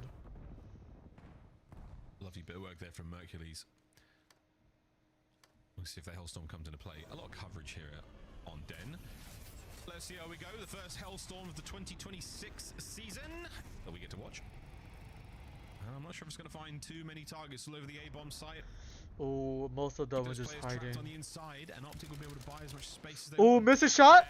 Win that, but traded. First traded for Shotzi 3v3. And they're just going for the A call as well. I mean, everybody was turtled up indoors, so Optic are hoping that the pressure gets alleviated, and they might have called that perfectly. All three Falcons players go out towards mid, expecting the B hit. Nobody's home. One of the Falcons players are proning. Close to it, but now trying to make his way good 1v1. Oh, going for a flank to see if someone will come behind. Oh my god, second behind. Great big light on the wall there, gives away a shadow, but plenty of shadows. Oh. Oh, we're not going to get the kill. Big work now, all down to Hook. 1v2. He has to play the trade. He's got to stay alive, get an isolated gunfight if he can. 25 seconds. Smoke now. The charge from the Falcons. Will they charge into death, or are they going to charge into glory? And a sneaky Pred on the defuse. Is it going to pay off? Oh my god! He doesn't. He was a couple seconds off. If he got that kill. That is instant on that high. That's if they got that kill.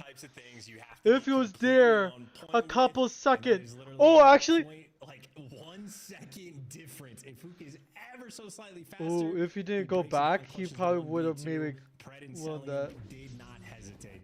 Got the smoke out in the doorway, moved into the site, instant bomb. Oh my god. Zero fear. That's the type of play call that wins you around. And I mean, Pred's been good. He's, you know, more or less single-handedly won his team. It's a 4v4 right now. Falcons and Optic need two wins. First blood.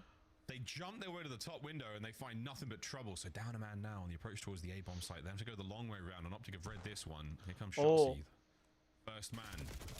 Lost that fight. Great work on the kill. Going back. Oh. Backs away. Kismet's never going to be able to get this one going. Oh. Shotzi, Two people. bites off a little bit too much there. Taken care of. The 3v2. Big advantage right now. The problem for the Falcons. Can they get that bomb down? A race across map again, Chance.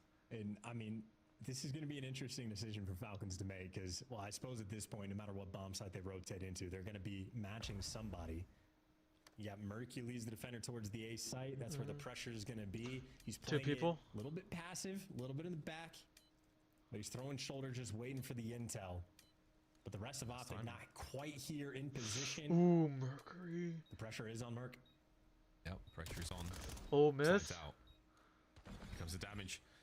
They still have time. The angle covered. Hook. He's checking every corner. Traded. The right one though, but that is going to be it, folks. A diligent retake from and Optic win the Texas. And Hook throws himself as the martyr for the play to allow Mercules to get that defuse. And beautiful stuff. Texas need one more. And certainly Optic need one more. Falcons need two. Basically, Falcons need 2 wins. Optic need this win. Never a moment of sort of over-aggression there for Mercules.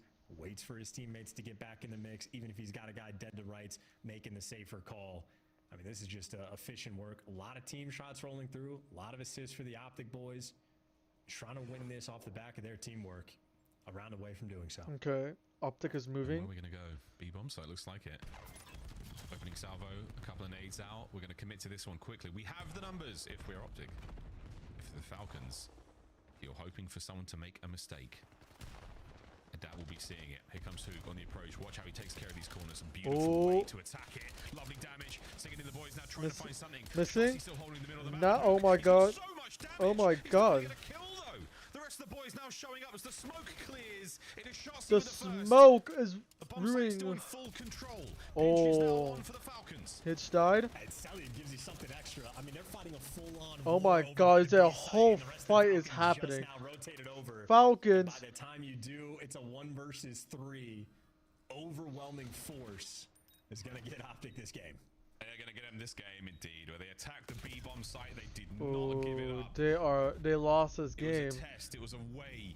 It was a weigh-in of Optic versus the Falcons there on the bomb site. They got shot behind. Optic come out as the heavyweight. 2 Optic win. Search and destroy is a 2-0 right now. 1v2, the Pred clutched up inside the site. Decisions about, do we want to play split in the back spawn? Should we group up Optic together? What are we doing in the post play? needs But outside Optic of the small will conversations, the need to win overarching next game. plan completely The on point Falcons there need from Optic, and 3 on the games in flip a side for row. Falcons, couple signs of life. Kismet having a nice round or two with the sniper. Certainly the plays coming through from Pred on the pinch is on point, but just not quite enough firepower in the end. Xnid struggling just a little bit there on that map. Meanwhile, double digits for both Shotzi and Mercules as they just got, what, 7 first bloods out of 10. Not too shabby. Not a problem whatsoever. 6-4 final score there on Den. Staying on Den, folks, as we now play Overload. Going to be very interesting to see how this one goes down. But yeah, plant the bomb. If in doubt, get it down. Help give your boys as many options as possible in the 1vx moments, or even on those 2v2s. Again, great work from Optic there, showing a strong hand on Den. Falcons, a little bit still to be done there in the lab. We'll see how things go for them. Now, though, it is match point. Optic going in Overload, looking strong chance again. The talk of the town in the preseason has been that they are one of the stronger Overload teams for sure. But don't take our word for it. It's back to the desk. I know a lot about Overload, and I watched this Falcons team win 0 of them. Oh. But there's life. If there's time to do it, it's right now. We'll see if they can do it in game 3. Before we get to that game 3, let's revisit the first 2. Rosalie, I saw Dashy was leading the way with damage. Who caught your eye, though, in Search and Destroy for a game number 2? It had to be Mercules. I mean, guy's 10 and 4. He's just unbelievable across all game modes. And for the side of Riot Falcons, it's just so frustrating to watch, especially the first half of this Search and Destroy. Just so many opportunities where you just see them hesitant. And I look at this team, I see Pred, I see Kismet.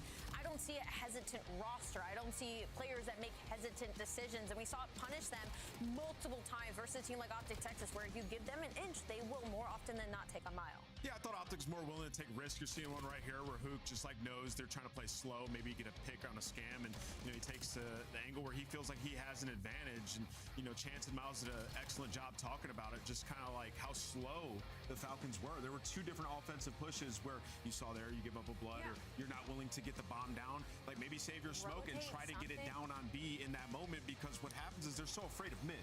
Right? If you don't have mid control and you're stacking over towards B and they have that top mid statue, you can die off that bomb, and that's what they're worried about, right? So freaking out in their head a bit. Optic take advantage of that, and right now it's just coasting for Optic, man. They can do no wrong. If you guys are wondering, why does that Search and Destroy look a little different than the one we play? Well, each team gets 1 smoke, and it looks like they're doing 2 lives with the sniper. We'll dive into that deeper on how the GA compromise worked out to get snipes back into Black Ops 7. What we know for now, though, is this has been a one-sided affair at times in Hardpoint. I was looking at the scoreboard, and we were 50-0 to open up the game on Scar.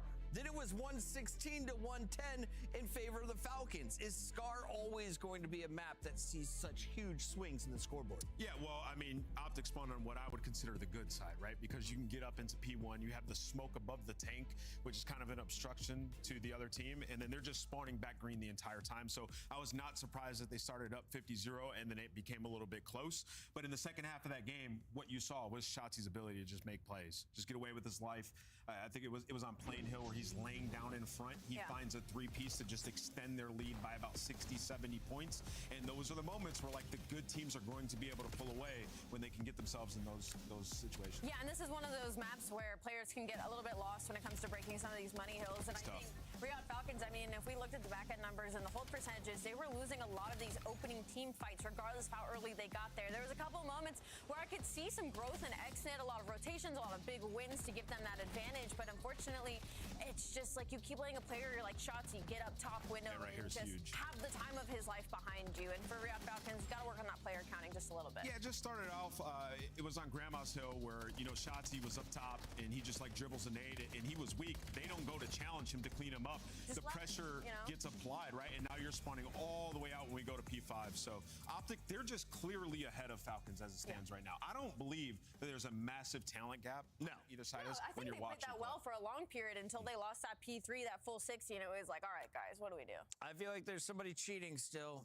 It's not Awakening. He's gone. It might be Mercury's if he keeps dropping numbers like these. Let's take a look at the young gun. Are you seriously dropping this in your second year? Everyone is saying you're the best AR in the game, and he is trying to prove it with the numbers. Damn. 1.73 and 46 This is like damage. 2 games. Yeah, and I think what's so cool about it is just like the positions that they put him in. I mean, how many times was he the guy tasked with, like, in that search and destroy? Like, he's alone wrapping playing information. Like, there is so much trust that they put in this guy, and he just delivers every single time, no matter the game mode nor situation. Remember we used to be like, who are you taking to win their ones? I'm taking Mercs over every single time. Toronto, they found something magical and they let it go. Well, he now wears an Optic jersey and he's never taken it off. They need one more map. We'll find out, can Optic seal the deal as we send it over I to see. Miles and Chance. Okay, this will be the last game. And it's finally time to play Overload, Chance. Finally. I've been warming up. I did a jumping jack in the break to get myself ready for this one. Okay. Staying on Den though, so maybe not as electrifying as Exposure has looked so far. For me, I think it might be the one, but we'll see how we go. See how we go here on a little bit of Den. I see you've never seen the B trains rolling through. You can run the score up on this. You can make some magical things happen. It can be, of course, a high octane match. It is going to be interesting though. I think the way we're playing Overload now compared to the end of the year, I think this is going to be a game mode that has a ton of like evolvement to it. Early on, it might be the most dynamic one we have, and therefore like the highest skill difference between like different teams. There's going to be some teams in CDL that suck at this game mode, at least early on. Like, it's a learning experience for everybody. We already know that Optic set the tone early on, especially on a map like this, that they're ahead of the game. This, to me, is just a test to see where the Falcons are going to be, how well they can compete, what kind of ideas can they bring to the table, and maybe fight back. I just want to hear a listen in. So I don't know if we have to do that in the hard points, but Falcons, I'm very excited to watch this map for sure. I am very excited to watch the Falcons play this. I'm also excited to hear what the Falcons call the EMP device.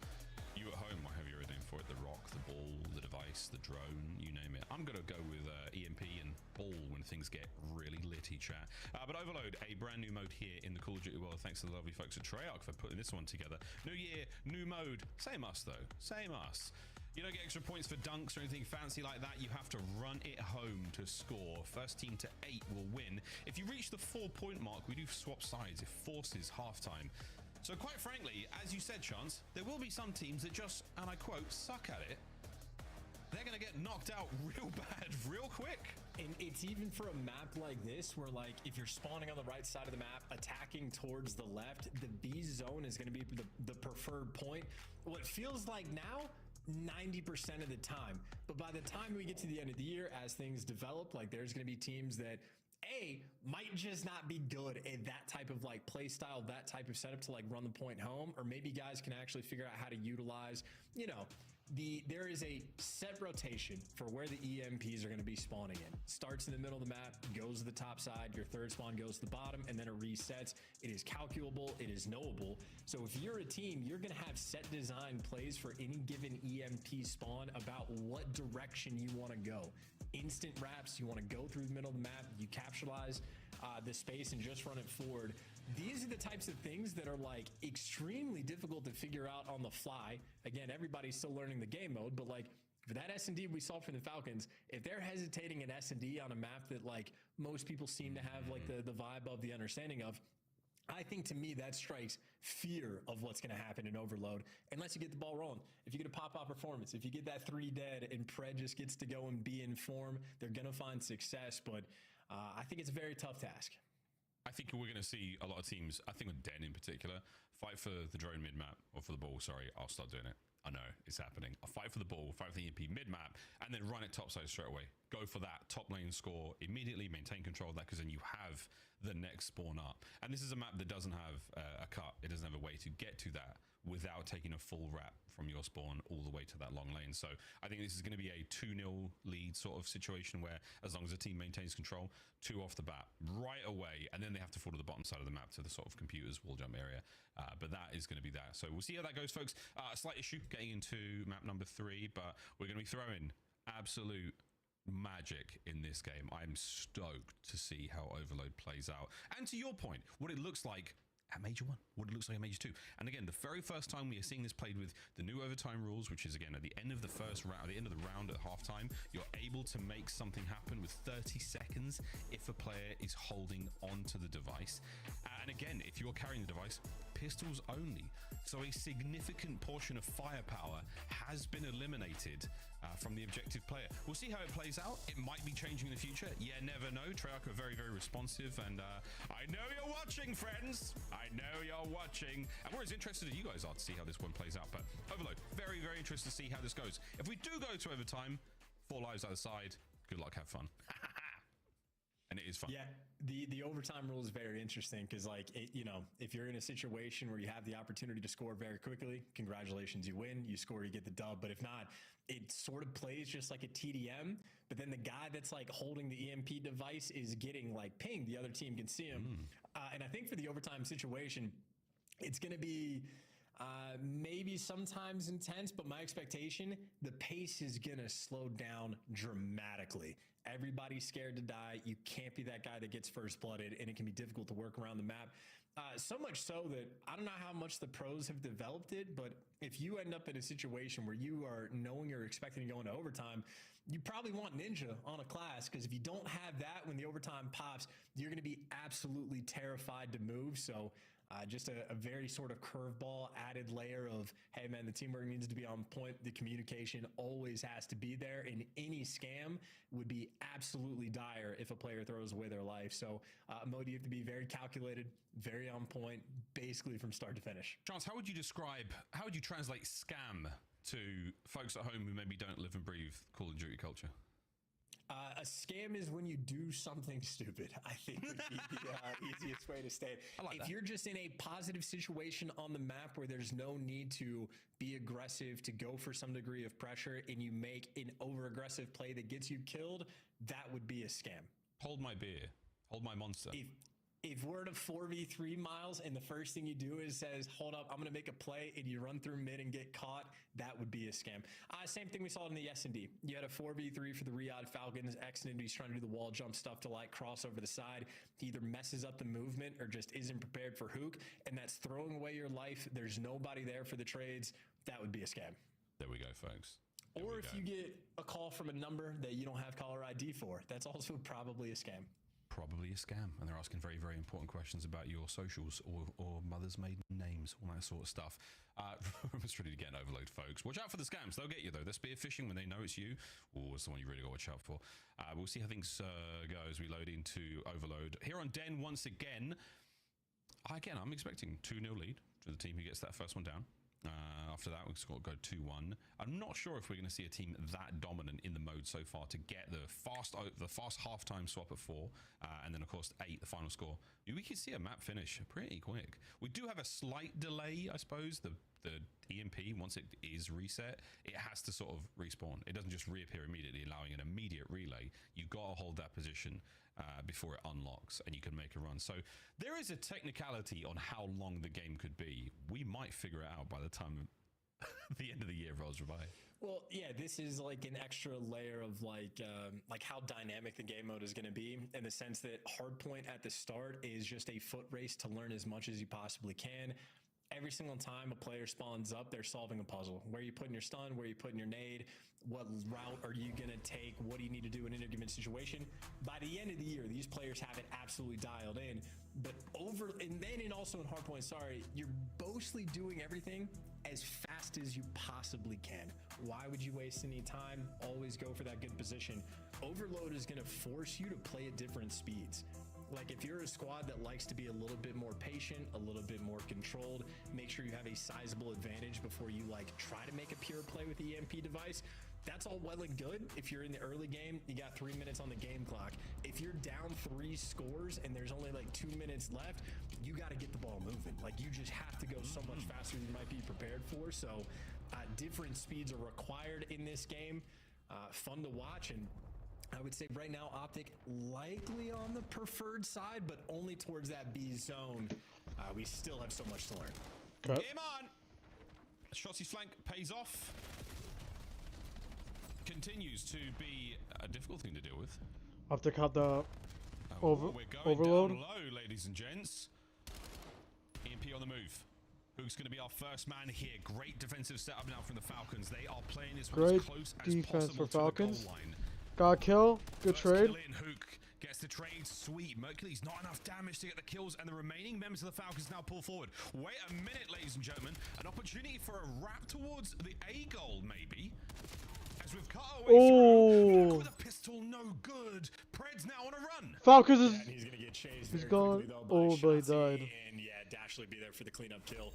And this is the type of moment for Optic. What do you want to do? Optic Try to good force into clean. the A zone. Good weight. Normally Oh, feels like a getting nightmare, shot. but now you got the lead blocker, Shotzi, the front man on the line, and even still Going they for wanna B. go towards B. This is the type of decision we get to see how it pays off, but the B side generally preferred. Oh, grenade killed. Grenades, either side. He died. No one able to make too much happen here just yet. The A side of the map, that left-hand side courtyard, is a difficult space to cross. A lot of coverless opportunities to fly forward. The B zone, a little bit easier to defend right now. Again, is this going to be one of the good side, bad side maps we see develop? Shotzi's flank. Quick reset there from the overload device, and once again we're making a run, trying to find the kills. Openers here for Merc, great damage. Exit up close, trades are good, no lineup, no good whatsoever. Falcons are going and fight forward. Yeah, and what, 2 players going towards the middle of the map. The Falcons pumping the brakes, taking their time, couple trades rolling through, but that's a delicate moment. Now the device is going to be down in your spawn. Number 2 Oh, and tries to just hightail it away. And now for the Falcons, you want to pick it up, you try to let it reset, you've at least stabilized your spawn. And if nobody's touching it, they want it to reset on the map and play 50-50, or they're figuring out what they want to do on the fly. In the meantime, Kisman in the middle of the map falls. The opportunity now for the Falcons to get that drone forward, with the ball forward rather. Oh, great damage, not enough for anything here. Good wall jump as well. And an avenue now to play towards the A side of Optic's goal. Here we go. Okay. All the spawners are there for Optic Texas. Oh my god, Falcons is going up slowly. Absolutely crucial. Oh my god, it got naded. Good nade out of Exnid. One man left there for the goal, and it's going to be Dashi. Spawns are still good. Cellian recovered, down and out. No one able to make anything happen here so far.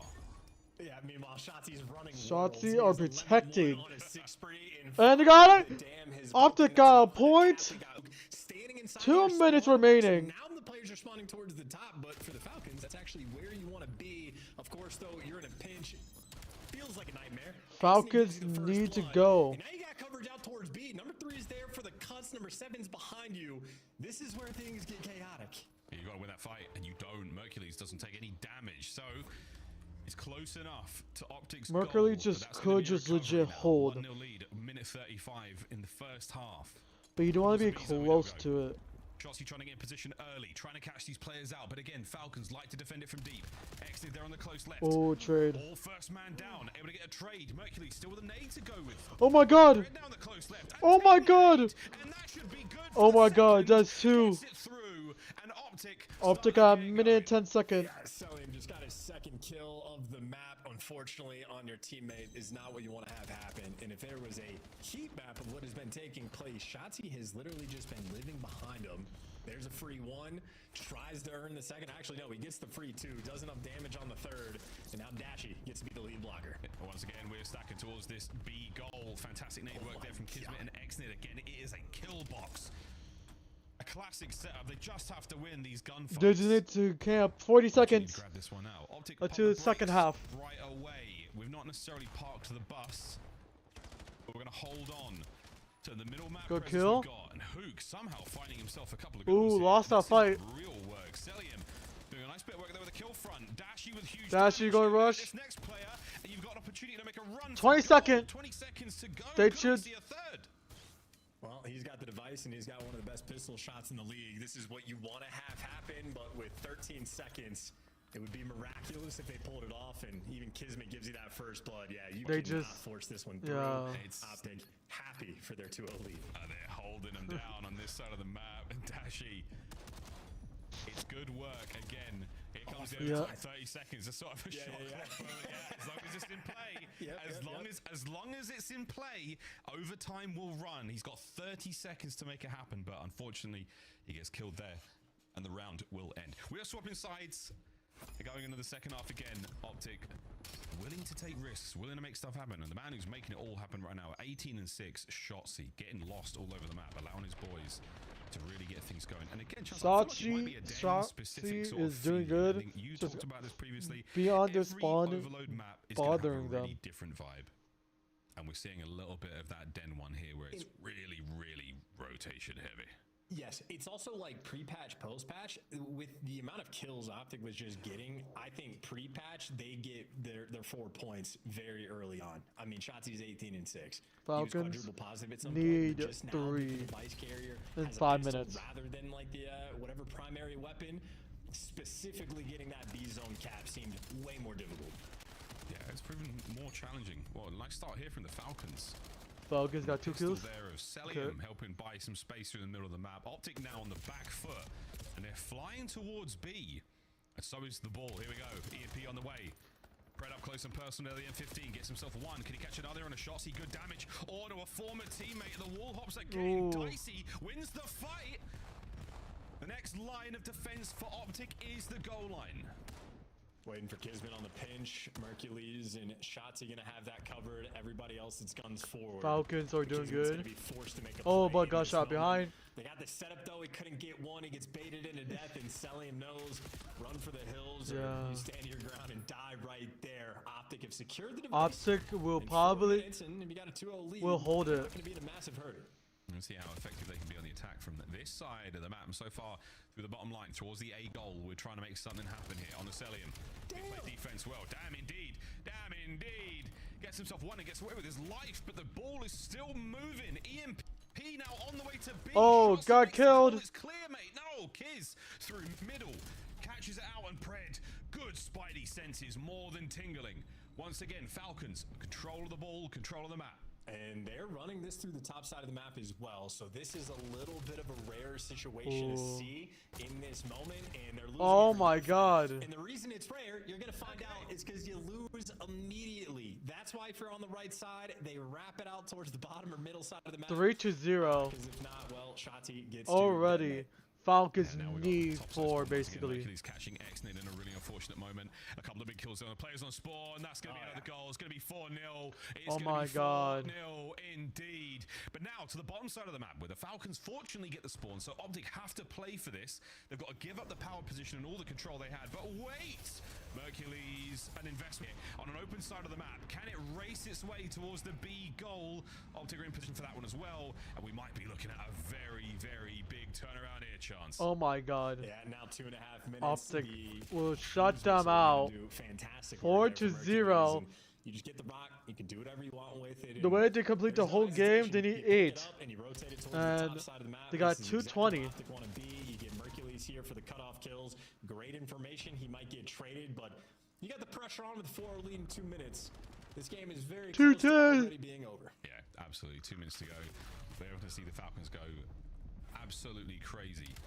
Dashi's dropped the device, so now a couple of trades either side. Falcons with the numbers, Mercules keeping this one out of play. If it resets, it goes to the bottom side of the map. That's what Pred is playing for right now. Can they keep the reset play alive? Oh no, it is hit the fan, boys and girls. Will it be 5-0? Celium stops it. Close enough into play. Mid-map now, starting to find something here for the Falcons. Can they get this drone ball thing out of play? Well, they're trying to set up for it. They just got 3 out of the 4 kills they needed, but they're running top side of the map. And again, if you're attacking from right to left, going towards A, it is nightmare level difficulty. Xnid still playing it as well as he can. 120. When throwing yourself off the map, it will reappear where your feet left the ground. Spread down, middle of the map now, trying to make something happen. Optic Texas reading the push perfectly. Lovely shots from Xnid, not able to get the second man, and no teammates in position to really capitalize.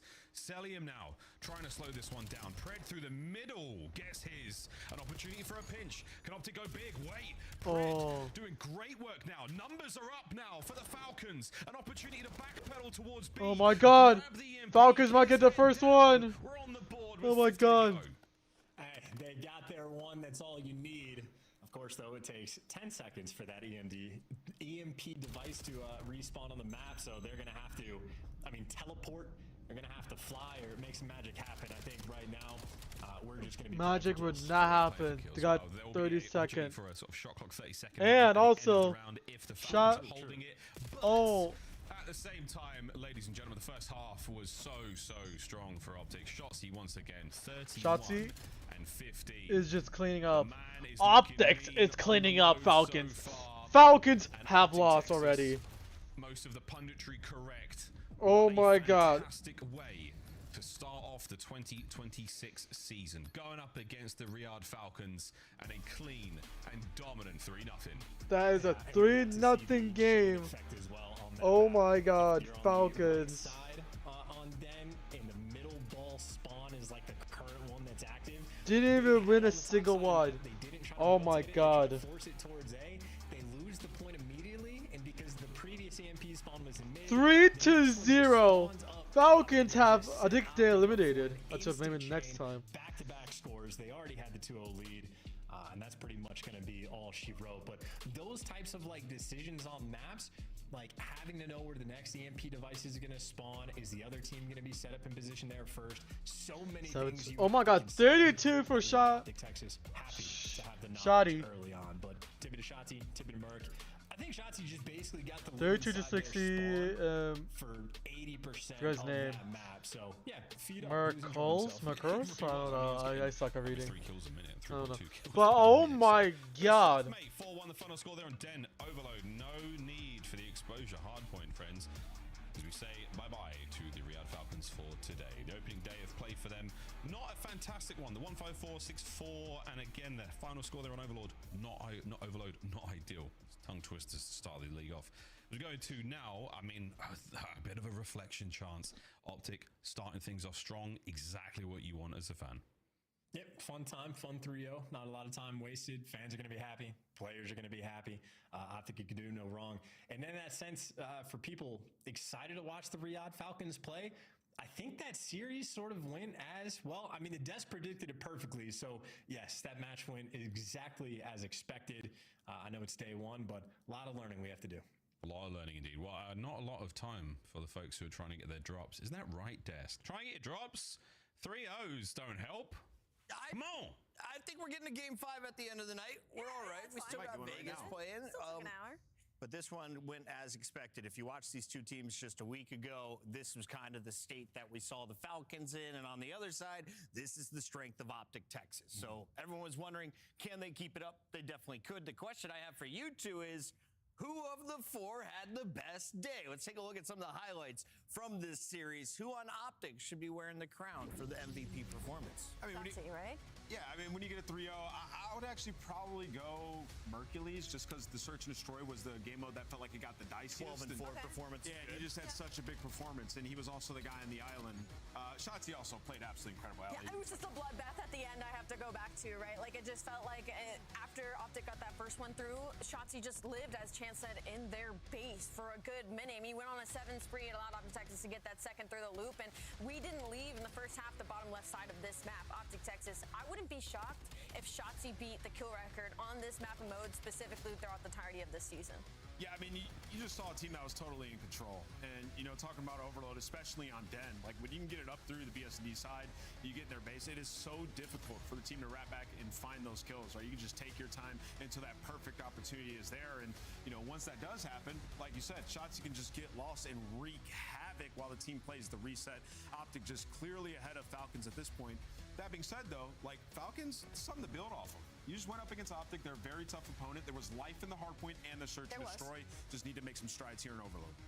We'll see where they go from here. Optic, for now, still at the top of the tier list. All of the boys are shining. The question is, who earned your scuff play of the game? We'll have that for you in just a moment. I have a feeling it's coming from Search and Destroy because we had 2 standout players dropping some bombs on us statistically, Allie. It's Shotzi and Mercules for sure. I mean, Shotzi was going off in that Search Destroy. He had 3 first bloods. I mean, like Kant said earlier, I think it was 7 out of the 10. And then Mercules, again, you put that guy in mid, he's always going to win his ones. You put him on an island, he's always going to win his ones, maybe find the 2. It makes the map so much easier for everybody else. So here it is. It is your scuff play of the game. Nameless, walk me through these 2. Mercules playing alongside Shotzi. Two different roles, same role. What are their roles on the squad? What did they do in search? Yeah, like I said, Optic put a lot of trust in Mercules to kind of play by himself, because when players do try to flurry over towards where he's at, he's going to find multi-kills, as you just saw. And here you go, Shotzi finding 2 in the flank. And why that round was so big from Shotzi is that you only get 2 lives with a sniper. You saw Shotzi flank Kismet, take him out for the second life before he could have a massive impact. And this is what you get from a guy like this. On a map like Den, where mid is, it can be contentious. It's tough to go out there and take those fights. He's not afraid to take the space and get onto your side. So great plays by Shotzi and Mercules.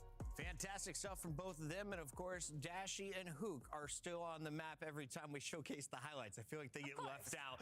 Incredible showcase from the foursome. But Ali, let's talk about what else is going to happen here for Optic moving forward. You are the top dogs. You played the lowest. Competition is going to get harder from here on out. Do you have to go perfect right now to keep the fans satisfied going into your home major? I mean, a little bit, just because the expectation you set for yourselves. If anything, I'm honestly thinking back to last year when Shotzi was talking like, oh, everybody's not taking scrim serious enough and everybody wants to win. And that's when we saw the dip. So I think maybe just don't talk any smack. Yeah, they haven't talked smack since raising that first trophy. Yeah, I would say it would be a disappointment if they're not the 1 seed headed into their home major. Oh, yeah. I mean, they have been lighting it up nonstop. Got to continue this going forward. And, that's a good sign and a good start. We're going to get an interview for you all here in about 30 seconds. Ideally, we will be having one of our Optic players on the line any moment. Nameless, as we wrap things up, though, we're going to see 2 other juggernauts taking the stage later tonight. That's LA Thieves versus FaZe Vegas. Yeah. Who do you think is closer to Optic right now? It's hard to say. I think both those teams are in the exact same spot. They played each other in the Kason Showdown. I believe it was LA Thieves that took that series 3-1. Wouldn't be surprised, though, if Vegas took it. Like, both these teams, like star-studded lineups, right? In Respawn, they can absolutely take over. I think a lot of people are... Online. I forgot a Booza Online. Oh, well, he's in Dallas. He's not in Vancouver anymore, right? He's in Dallas. Even better. That's even worse for the competition. Ladies and gentlemen, we're going to a break. When we come back, either we'll have an interview or more Call of Duty. It's a win-win. Don't go anywhere. It's opening day here for the CDL.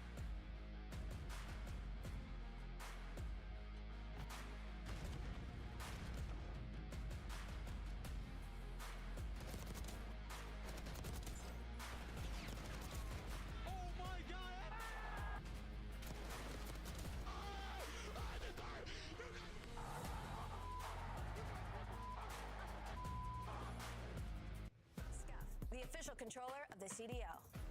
Monster Energy, official energy drink of the CDL.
It's time for your Winner Circle interview with the one and only Mercules, the man from Optic, Texas, that first showcased his skills at Major 3, got scooped up and went on to win a world championship, then another trophy at EWC. Mercules, you start 1-0 to the CDL season. A lot of people saw this one coming.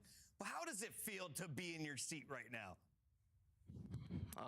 It feels good, to start the season on a pro team. Just we have time to, work and get ready for the season, so I'm excited. And to follow up on that, you're starting not just with a 1-0, you are also considered the #1 AR by your peers and the community. We saw the power rankings. You were at the top of that pyramid.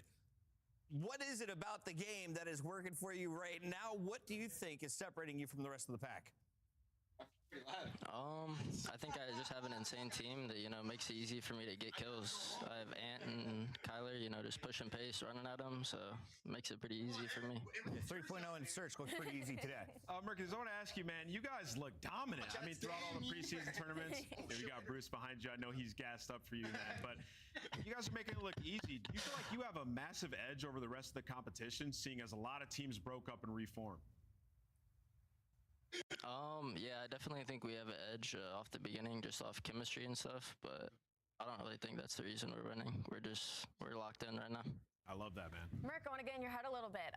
Talk to me kind of about the pressure coming into this season, a little bit on your shoulders and how you're handling that, because after just such an insane run at the tail end, I mean, obviously coming into this, it's like Mercules is saving Optic Texas. They are maybe a dynasty now in the making. What has that pressure like been for you? Because you're a rookie. I don't really feel any pressure, to be honest, because I don't know. I have a bunch of vets around me, and they just make it easy. So, yeah, I don't feel any pressure, to be honest. Mercules, who is the most overrated team coming into opening weekend? I don't know. We haven't even scrimmed every team yet, so I don't have an answer for you on that one. Awesome. Mercules, thank you so much for joining us. I didn't hear the producer was talking to me, but I know you're a kind boy. We're going to hear more from Mercules and many more Winner Circles in the future. For now, though, we got to get ready for another matchup. Yeah. Optic will be playing on Sunday, so that is the next time they'll be taking the stage. But right now, we've got a team rocking baby blue taking on another green squad. It is the Carolina Royal Ravens facing off against the Boston Breach. And Nameless, if you're looking at the standings, these were two teams that were right in the middle of things all last season, both coming in with some roster shakeups. Where do you have them right now in your power rankings? Yeah, preseason indicators would have them pretty low.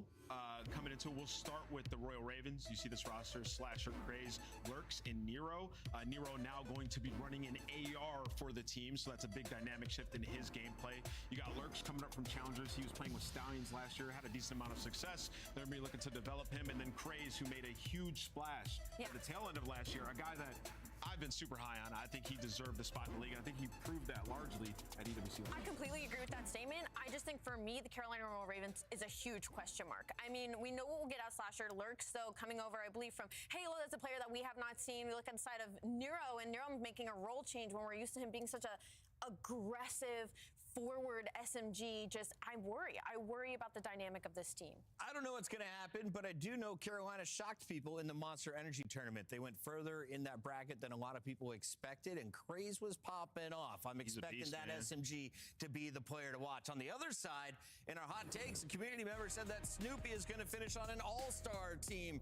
If he's not the only one, which one of his three teammates do you think would join him? Nasty, Purge, or Cammy up next? I almost have to lean either Nasty or Purge. I think Purge had a really strong, especially tail end of the year last year on Boston Breach. I mean, they were making some incredible runs near the tail end of this year. It was just some inconsistency. And then you look on the side of Nasty, he was on Vancouver Surge last year. He was also surging as an AR. He was in the top conversation multiple times more often than not. So I think this is an upgrade for the Boston Breach roster. Yeah. I have them way further ahead than anywhere I had Carolina Royal Ravens last year. Listen, it pains me to say it.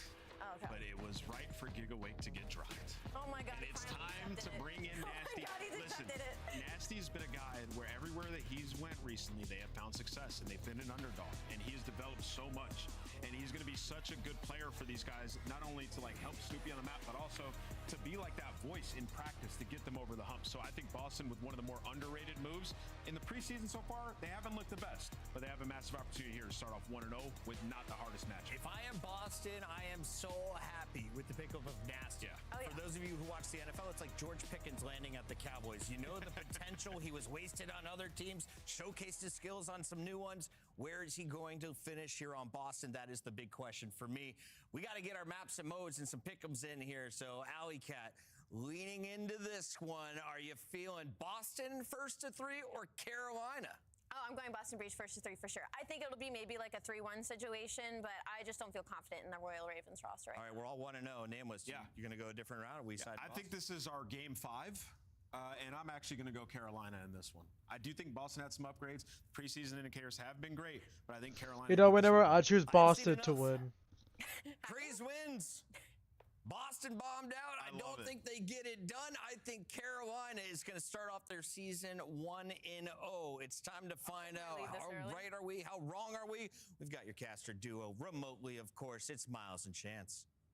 I love the way that you kept it open there, Chris, because you never know. We could be real wrong about this one. Excited to get the debut.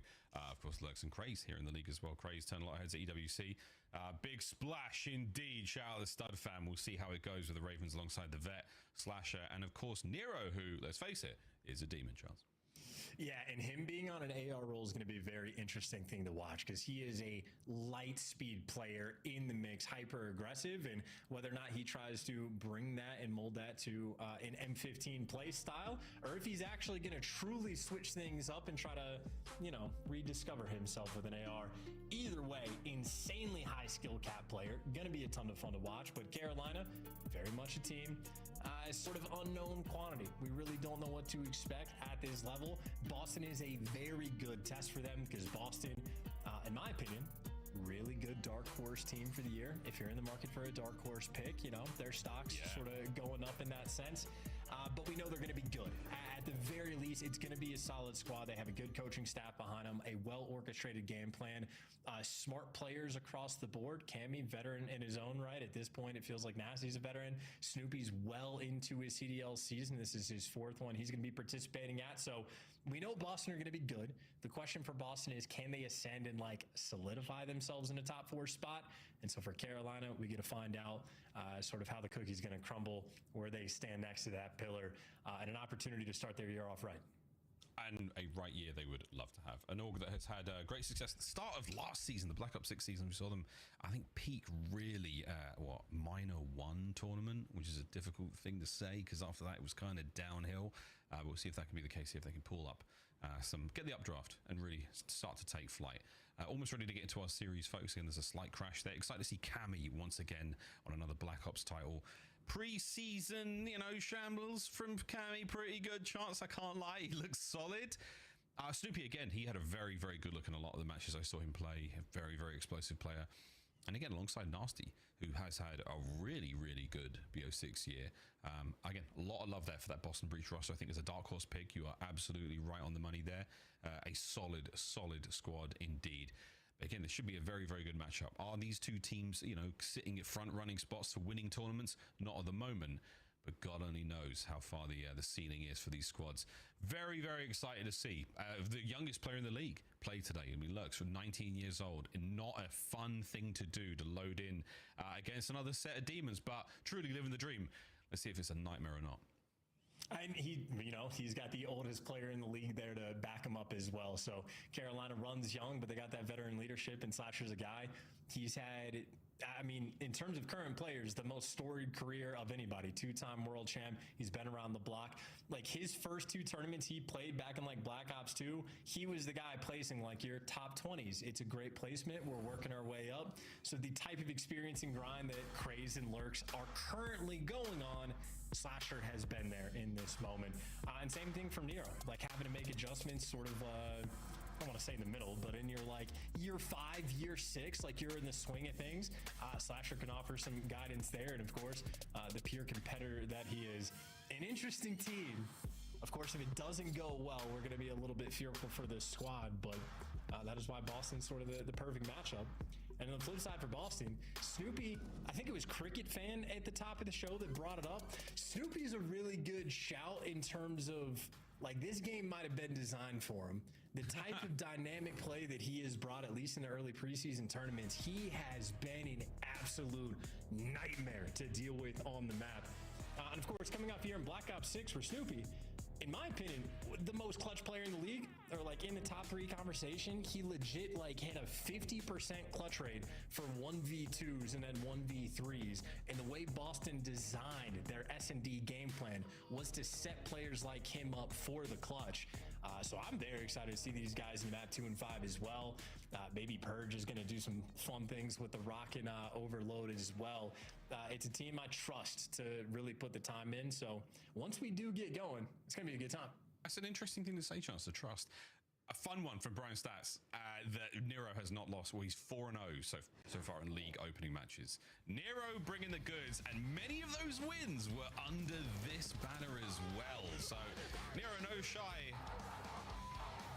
to the games against Boston, the games with Boston. These are highlights from champs way back in Kitchener, and let me tell you, mate, Purge was lit. Bringing down the Thieves there. They had a fantastic run. Again, a great thing to do to raise your stock at the end of a year like this. And Snoopy, again, from his debut to the league, his first event was a championship. Like, that is, like, champs, imagine that being your first event. It technically was my first event. But for a player, that's a lot, man. That's a lot to do.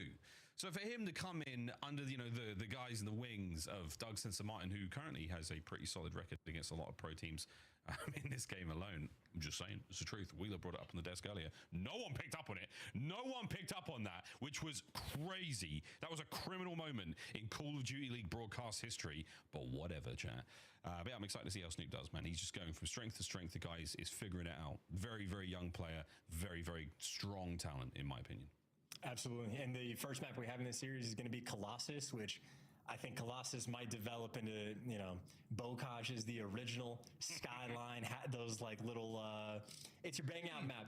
It's going to be hyper aggressive. It is going to be a ton of gunfights. You can absolutely run it down. This is a map where not every player on your team, the ARs don't get this degree of freedom, but you can absolutely tell your SMG players, turn your brain off and go chow. You sprint forward as fast as you possibly can, take as many gunfights. Like Kleenex is going to be one of these guys that has 10 more deaths at the end of the map compared to everybody else. You have that opportunity, and like Snoopy will absolutely be bringing that energy. And I mean, this is like, historically, I'd say Nero would be right there to match him, but now it's a new dynamic, and I got to see what Craze and Lurks are going to bring to the table. They absolutely have their work cut out for them. I do indeed. I'm just keeping updates on not only the status of the game, trying to get back into this one, but also the status of my drops so far. If you're watching on Twitch, I'm just making sure that I'm getting that controller emblem, the 1 hour XP token, and the Iceman calling card. An hour and 30 I've got left. I should have opened it at the start of the stream. Rookie mistake from the professional.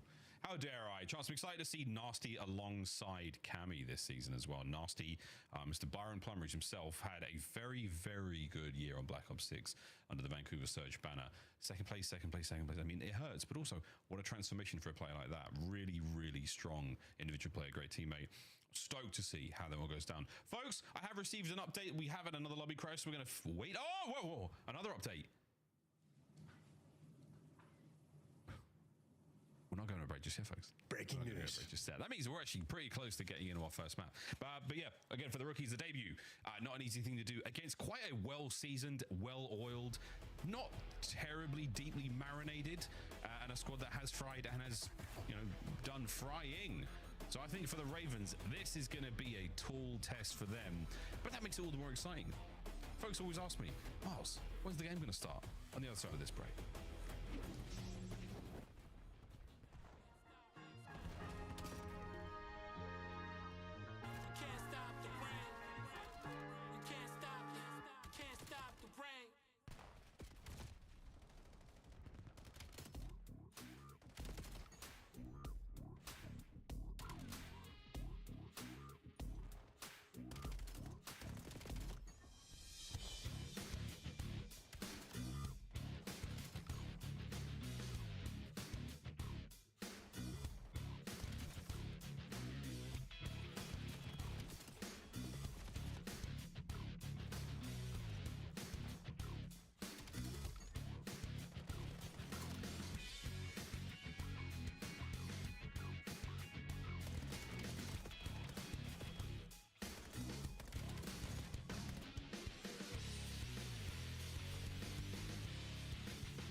alive in the flesh.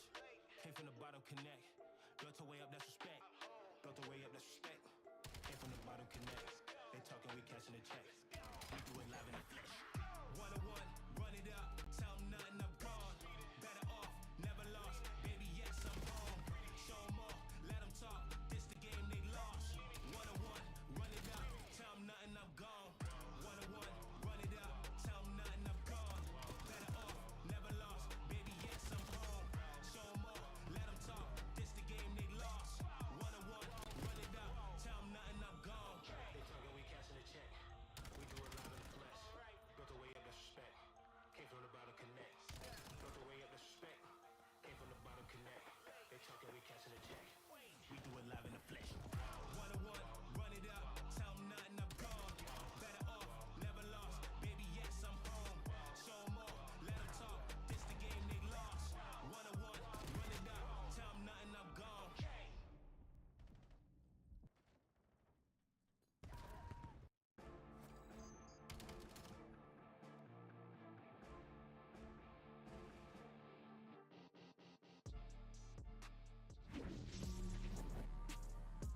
Ooh, ladies and gentlemen, what do you know? We might be ready to pie. John's already pieing right now, guys. Look at him go. Look at him go! Welcome back, ladies and gentlemen. Come on.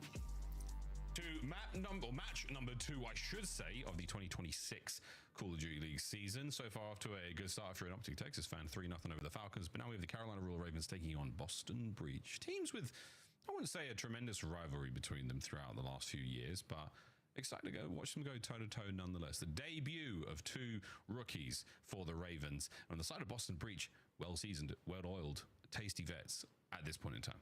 Absolutely. And like we're just trying to get the dust to settle a little bit, right? Hot takes rolling through and through. Like the first series we had didn't entirely learn too much. Like we already knew Optic in the preseason was going to be one of the top teams. They proved that in Riyadh Falcons. We know there's going to be some kinks they have to work out in the roster, and while they're going to have a lot of fun exploring that, figure it out, these are 2 teams in a similar spot of decently high expectations for Boston, but they're just trying to elevate their game. They got 3rd place at champs last year. They've made a roster adjustment. It seems like the construction of the team is incredibly well designed. So definitely an organization I have quite a bit of faith in, like the coaching staff have quite a bit of faith in. And on the flip side for Carolina, I think taking risks on unknown factors, 2 new faces to this CDL. You never quite know what you're gonna get anytime they actually have to boot up to a lobby like this when everybody's bringing their A game. So a lot of fun, a lot of things to learn and discover. It's a day of discovery, Miles. Day of discovery, and as you said, you know, figuring out the kinks.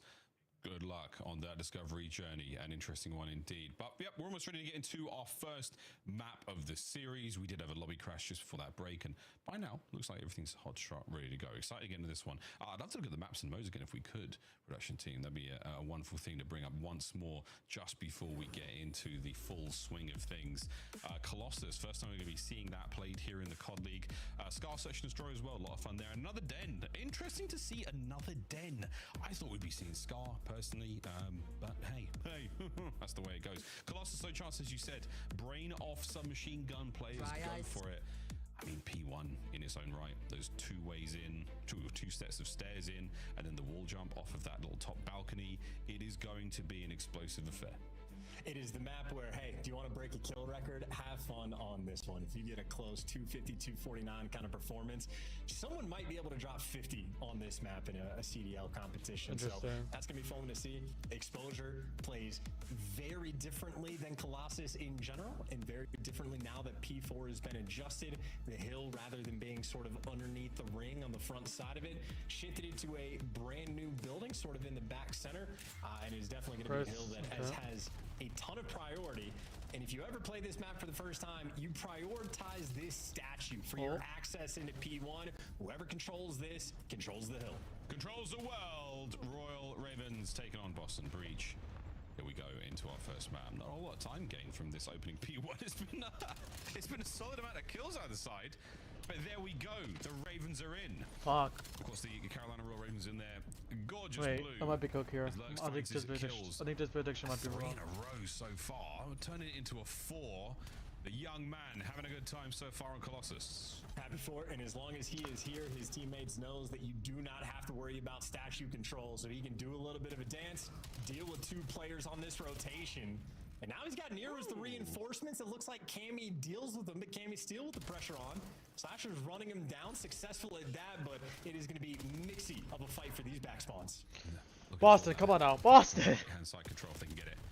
Looking good so far. Nasty off the hops. Kill Lurks. Unfortunate team kill. His boy Craze there. And Nasty now trying to push these players out of position. Hard point now in the hands of Boston Breach for the first time. What feels like a long time. But an early exchange here is exactly what you are looking for. Boston, please. I want a 3-0 pick. Situation there on time. Flips it in favor of good.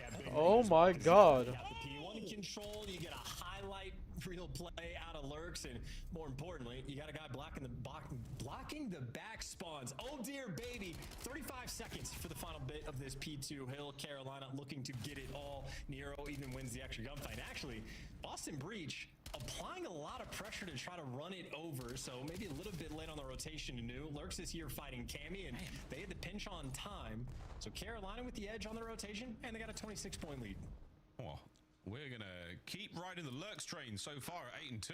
Keep finding those kills. Craze pushing out those players from New. Eyes on, great intel, and the old in and out puts Purge down before he can barely take a bite of that New hard point.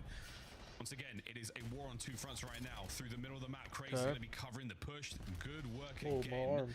But neither team able to really get a lot of time here, Chance. Another hard point going by unsqueezed. Yeah, a minute off the game clock so far. It's not excessive, but worth keeping in the back of your mind.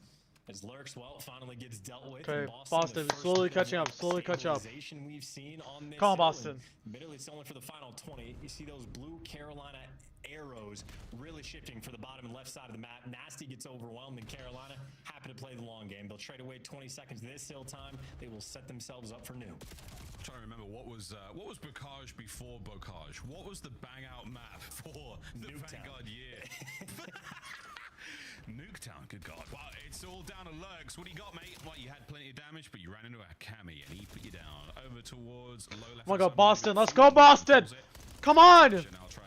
Let's go, fucking let's go. 60. Come on, Boston. In the big ones, 12-7. Edinburgh's very own John Wick. Purge up top. Goes toe to toe with Nero. Nero walks away with the win there. So now we're still holding on this one. Breach are alive. Breach are well. Breach are looking healthy. And they are regular here on time. One more man to get. Purge is on it. He's dancing. He's diving, and he's dying again to Nero. Oh my god, Boston, let's go. 20. 15, and you got a 20-second lead. That is a phenomenal sign there for Boston Breach. They're enjoying it. They got Purge taking the routes as well. He might get caught. 30. Maybe the P1 will be the factor of success for Carolina. It's where they look their best. The first of the rotation is rolling through. But after all is said and done, Boston Breach a nearly 40-second lead. Oh my god. And they run over P1 with the AR players. Yeah, not bad whatsoever. Boston, come on, Boston. Back we go to P1. Okay. Start things off nice. Slow down a little. Slasher, what a nice 2 there on the Nasty, and Snoopy, his old Boston Breach teammate, is now they have control of the hard point. Thinking about P2 as well, thinking about a lot of things. But right now, it's keeping the right-hand side of the map all sweet and looks. Brother, that is a Dravik, that is a submachine gun, and that was one heady ripped as Nero keeps finding time upstairs. Yeah, good little jump as well to hop off the time, trying to oscillate as much as possible. 2 kills going in the favor of Carolina. Nero looking to capitalize with the aggression, or maybe wants to play it nice and patient. Oh, okay, good shit, Boston, good shit. And if you hesitate in this game, don't care. you just get run over. Little is good enough. Little is good enough. Of course, though, for the spawns, Carolina currently have the right side of the map, but we've said they're there first before, and they did not always hold on for a long time, but another opportunity they have. Here we go. Slasher's long game pays off as he gets himself into his time. Backside completely covered there by Nero. 2 players in the middle of the map, and Snoopy flies his way through the setup. Chance, you cursed them. You cursed them terribly. What a break as Breach are in. Yeah, and again, 8 and 17, and they got a 30-point lead, so they're gonna enjoy that, enjoy the back spawns, and look for the sort of re-break. Okay. You got pressure towards the middle of the map, so Nero on side of the point is gonna feel pressure everywhere. Craze though does open it up on the backside. A string of tough gunfights being won through and through, but I mean, really, just actual king of the hill has been Carolina. It has not been an easy fight at all. I mean, this is a war effort on side of P2, but they're keeping things close. We're thinking about 3 soon, and right now, not in a great position to get over there quickly. It's going to be a foot race once again. Lurks versus the world. As they make their way forward, and he's already taken some pretty hefty tags. Can he bank a grenade off of the side of that little wheeled sub thing? The answer is no need. Cammy's flak jacket takes care of business there. Craze on the mid-map pinch once again.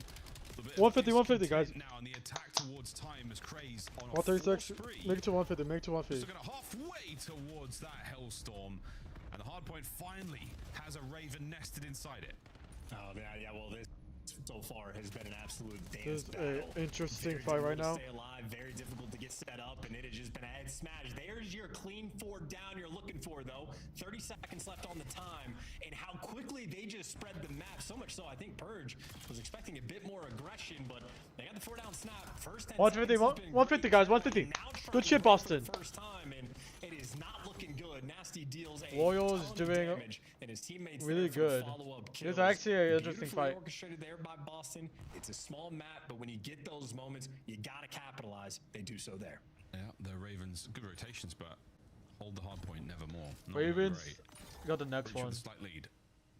Big rotation once again for the Ravens. Will they hold this time? We get to test the brakes of Boston. Breach once more. Onto the breach. Here we go. Over the top. The wall hop's not fantastic. Nasty finds a bit of a team kill. And once again, a contest. Nasty in. Trying to find the kills quickly. Not going to happen. Boston took over. And ladies and gentlemen, once again, the Boston breach breaks the Ravens.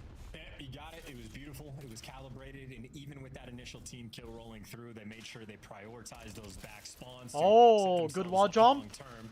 Couple jump spots coming through. You got a pinch going through from Craze, and they deal with everything one by one. Ravens, not a lot of dog in the fight there on P4, and Boston, happy for it. The largest lead of the game by a country mile. Gonna have about a 55-point bump as we reset to new. Oh, back we go. Shots in from Slasher. It's a slight We need maybe slow 50, attack 50, here from 50, the 50, Ravens. 50. The fundy's good. The holds like a wet paper bag. Breach over the 200-point mark. We go back over towards P1, and once again the boys are in. Slasher trying to do things himself. Stay in His it, stay teammates in have it. been dropped around him as Breach now 40, with a 40. P1 hold. Yeah, and I think this is just going to be the runaway sort of moment. Oh, I see the vision of it. Discombobulated is Carolina, a little bit scattered there on the mini-map, trying to regroup. Nasty does get dealt with, and 3 in the feed. Snoopy trying to be a nuisance. As poor of a start as Snoopy has had, 16 and 25 doesn't look great, but he's honestly just been playing catch-up, so not too shabby in the second half. Of course, though, if you're an AR player on this P1, not easy to stay alive for either team. So Nasty dies, and then Slasher, who made his way in, dies immediately after. It's time for the SMGs to get there. Purge and Snoopy get the break. That's a ridiculous amount of bait and switch. Great chem early on here from this Boston Breach roster. As Snoopy, yeah, not a massive, showing in the kills department, but lovely squad. New hard point up. Okay. Breach have got a man inside. Boss. Nasty 20, guys! 20! Unbelievable work. Red dots on the minimap. What is this MW19? Yeah, no, it's not. They're on there. What's going on? Snoop through mid. What a banging 2-piece. The third man upstairs. Don't do it. Thank God you didn't. Thank God you did. And Purge now over the top as the hard point is all Boston. And Let's go! 1! It was a close game until it wasn't. Miles comfortable towards the end. And I think a map that is very difficult to sort of stabilize yourself, but the rare opportunities Boston had, they completely took over. The pink looks great. And again, Snoopy at one point was 4 and 16. I mean, he was out there on Zuma watch, and they had a 20-second lead. So I don't know if there was really a moment where I was scared for Boston in that game. Yeah, maybe for a moment or two, but Boston Breach, very, very strong showing, despite being down and at times looking a little out of it. Cammy, 30 and 24. Somebody in chat said that Cammy's got walls. The only thing he's got are wall jumps here in Black Ops 7. My God, lovely hardpoint time there for nearly everyone.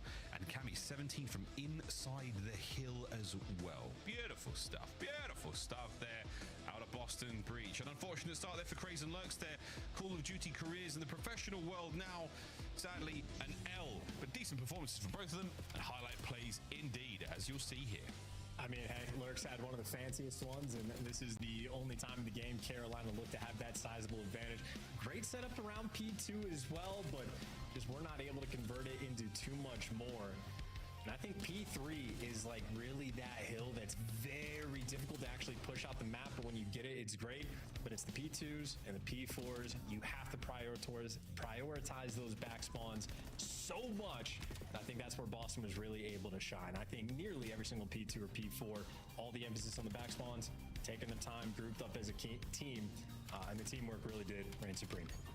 Yeah, really good teamwork. Lovely work there at Boston Breach. Superb way to start things off. See how Snoop can get hot. The individual gun is certainly there. This final few kills. He was throwing the shoulders for Slasher. He wanted it. He did not get it indeed. Pose, though, beautiful work from him towards the end as well. Game flow now, folks, as it did not start great for the boys of Boston, but boy, howdy, did it end well for them. Lovely little bit of back and forth, but after that second set, P2, no looking back. Boston straight to the finish line all the way. There's a bit of a flat line there from the Ravens' chance. They did not have a lovely second set. It really did hurt them. But that's a Jeej. And that was, again, a fantastic start for Boston Breach. Yeah, who got about 90 seconds of their total points there just on the P4s. So again, not necessarily a money hill in the extreme sense of a lockdown full 60, but when you get it, you got it.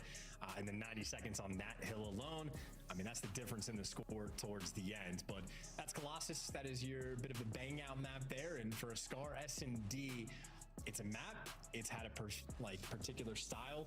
The default strats on the attacking grounds is like you're leaning towards sort of A first, maybe 70-80% of the time, but you have to be very difficult getting trapped in.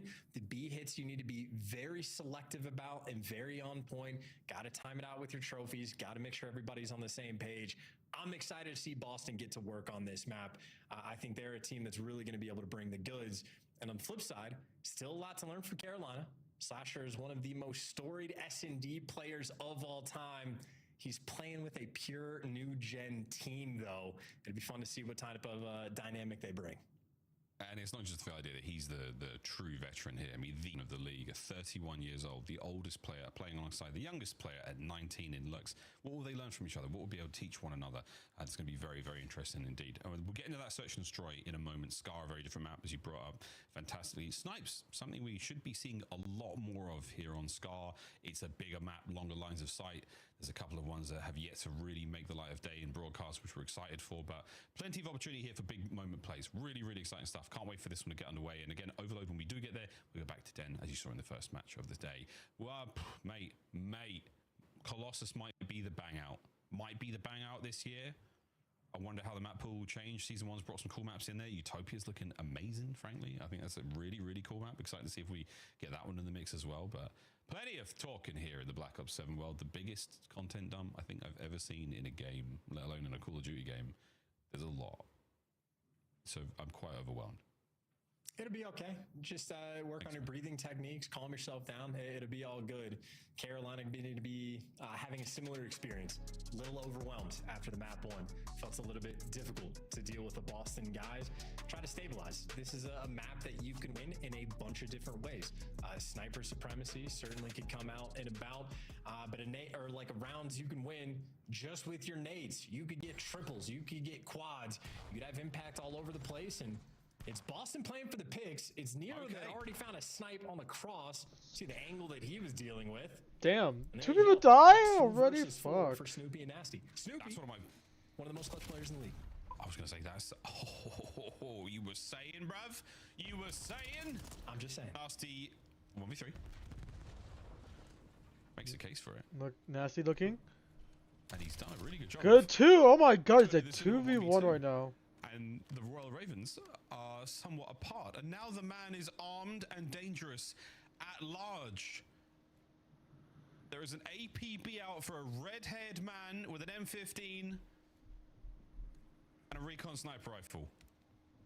35. And he's just been able to walk up and pick up the bomb for free, and Oh nobody's my home. god, That nobody. is a nutty situation. They This only is got doable. Admittedly, 20. though, this is the wrong call. He's walking it into both players. Well, it's the wrong call. 20 seconds to go. Is he going to plant this? It might spell doom. Is he going to turn the corner? Turn around. No. Oh my god! Beg of thee! No dice. Ladies and gentlemen, the 1v2 is over. The Ravens walk away with the opening advantage. They managed to secure the round together. Slasher and Lurks getting it done. And shout out to Nasty for making sure he doesn't die until there's 5 seconds left to keep things as on point as possible. But there's a look at that angle. That's a kill cam. Cammy's definitely going to watch. And that is a 1v4 for Nasty that when he re-watches it, he's going to say, I really could have just planted the bomb at either site for free and clutched that round. That's crazy what they allowed him to do. That's wild. Well, round 2. Ravens on the attack, thinking about that A-bomb site as well. Should be trophies, or at least close to trophies at this point? No, definitely Close? not. It'll take a not long even, time. not even close. What am I saying? I felt like a long round. That's all. See how Slash's progress looks. Craig's gonna be the trophy carry here by what most are calling shop or store. Oh my god. Look how it looks. One That player first died. blood on a purge. Makes that side of the map feel a little safer. The flank covered, and we are waiting for the play to develop. We're waiting for someone to send it. And Snoopy, you sure sent it, bruv. You didn't check the corner. Slasher finds another, and the Ravens, so clean. Oh. Oh, okay. Damn. Yep. Damn. Yup. Not over yet. And they send it. A perfect pinch there to once again catch Nasty out. 2-0. Shit. He's going to walk away with a ton of kills, but not around to his name yet. And the way that this sort of map can play out, I think that's actually a great one to highlight for Carolina. All 4 players work in the A site. You just have no control of the remainder of the map. Purge goes on the massive flank, and everybody on Boston knows you've contained these 4 players here. Carolina, though, may be happy for it. Slasher, the type that says, oh, we're surrounded. That's a problem for them. Still bringing the fight to us, but just ever so slightly over-aggressive there for Boston. Carolina able to capitalize and punish. And Nero's already set the tone with a snipe, so even off the rip, you got to be a little bit more careful. Bear in mind the life count of our snipers here. Nasty down by 1, Nero down by 1 as well. Options here for our snipe players. Slow approach here from Snoop, trying to get himself close towards the A-bomb site. Knows all, nice. Grenade From Cammy. killed. He knows all the dirty little nooks and crannies where you can hide players here and the angles he's got to worry about. Snoop trying to keep him at bay. Bait him out for Nasty. Oh, he's been caught on the transition. Beautiful work there from Slasher. 3-0 with a 3v3. Yeah, Slasher's flexing the Warhawk vibes, I'd say, with the timing there on the pinch. Nonetheless, though, 3v3 and the bomb planted. Snoopy cannot make the escape. Wow, that was a fantastic stun to catch him. And then Nero showing off that if you can fry with an SMG, your shot's going to be even more on point with an AR. Purge for a clutch, but this is looking hopeless. Yeah, the boys are going to be collapsing on the site momentarily with 25 seconds to go. Purge, you're going to have to get a very, very clean first kill directly into a second. You've let a man dive on towards the bomb. That's enough. It is not over yet. 15-ish seconds to roll, and the man could have made a case for the second, but he did not get the first. Crazy Nero close it out, and the Ravens on a spree here. They have caught the updraft, and they are soaring through Scar so far. And haven't had to sweat too much either. Both defensive rounds, Nero's there for the high impact play. One time with the sniper, the other time for just making sure you catch Snoopy off of that bomb. And again, the stun was absolutely perfect. The double kill even better. And why not give him the final one as well? Nero, nice little 3K round. Not bad at all. Yeah, the first 2, this was the replay. He put these guys down and out. The perfect transition on the second man. Snoopy and Cammy, see you later, boys. Nero looking good. Now on the attacking round, they showed off just a pure 4-man A hit. Again, that is effectively the default strat, if you will. Gonna be a very common thing, but now spreading the map seeing if Boston will get over aggressive, and Purge is already working himself up the middle of the map. It's a delicate spot. He felt that pressure, had to back down immediately. Plenty of presence here from Boston over by the A side of the map. The nades are going to go astray. No one there, Nero. Oh, and he's going to pay the iron price. Okay, let's go. Big tags from Purge at range. Craze is now stunned. He's next up. Next up for the death screen, more like. Here comes the attack from Boston and Purge. Is he going for the third? He wanted it real bad. Great snaps, but wait, Craze. He's not going down without a fight. It's an ace if you can win the round. He's trying to keep the spree alive as well. Boston trying to get it going. The dance is on and Craze yet lives. Guys. Problem is, Bomb is on the other side of the map. He's at least created a situation, but Okay. now on the window, you're trying to run down. Good shit, guys. Good shit. Firing squad up Two more top. to catch up. Good moves, good idea there on the pinch, but the start of the round is going to be the primary cause for the loss towards the end. Your bomb carrier died solo up towards the A site. Just a painful thing to have happen. But I think Boston basically hit a triple chow on A, so they felt the lack of pressure there on the A site this time and looked to get aggressive just to sniff him out. And there you go, clean shots from Purge for the first blood, and nobody was home for the trade. Ravens Search and Destroy looking as clean as possible until that round, but Craze really, really fought well. We'll see if we can't get any more clutches, Charles. We're not getting a whole lot so far. Pressure now in from the mid. Ravens. Oh, nasty. You hold it a second longer, mate. Nero might come back for a second bite. Nasty, desperate for it. Oh my god. Oh, come on. The timing. Oh, that's what this year is going to be like. Snoopy found it though. He found the timing down low, isolated a player. I think maybe got a little bit of intel from Purge, who gets great damage out. Either way, this is the moment to plant the bomb, and Craze doesn't check the size 12s. Bomb plant for 3. It's a 1v3, 1v3. 1v3 for Slasher, and he's got to defuse. He saw the bomb carrier. He saw the plant at least. Yeah, the legs were sticking out. And the remaining 30 seconds here, Slasher. I mean, I don't think you hit any more headshots there and not get the kill. Unfortunate, but hey, Boston. One more, guys. One more to catch up. Tie game. One more shit. One more. Here in Search and Destroy, but it's slowly starting to wilt. Good old Snoop. This corner. I mean, just make this a rule, friends. Whenever you enter shop, check the corner where the sort of grain bags are. There is going to be a player there. Very wall bangable as well. So situationally, you could just throw some bullets through to go for that spot check as well. Either way, though, that is a very delicate round where you get the A pressure. It's all about the timing of when you want to go for the plant. And we saw the look. If Craze just stabilizes himself and checks the feed, maybe you could have a different round there, but very detail-oriented over towards A. Okay. And Boston here for the square up. 2 players on the defensive end, ready for the fight, or maybe good shit. Than they should have been. Nero though gets caught. Good shit, guys. Yeah, you could account for the second man. Whoa, there's the wallbang you talked about. Snoop gets it right on a Craze, and Snoopy, what a round this is. Oh my god, let's go. Cammy joins him there in the feed. Let's go. Map complete. I do believe Snoopy. We are catching this shit, bro. We are catching up. Breach find their 3rd round in a row, the equalizer here on Scarf. And that is a round that makes you feel like you have a lot of momentum as well. Nero gets off great damage on the 2 players up top, but Snoopy there for the instant trade, and the fact that he turned it, if he actually did that just with a straight up wall bag, like X-ray vision. I think he did. Here we go. This is it. Straight in. Thank you, Snoopy. On. That's exactly what I was talking about. My man. My man, indeed.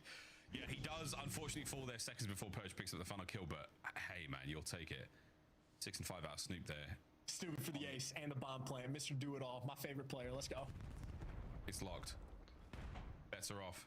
Oh, never mind. Look at that setup. They are ready for. I think Slasher's done it twice, pinching through this like outer lane. They send everybody waiting for that pressure. The Lurks first on a Purge there. So the player by boats, that top right hand side of the map, gone. Forcing the play towards A right now for Boston Breach. Down a man. How will they fare?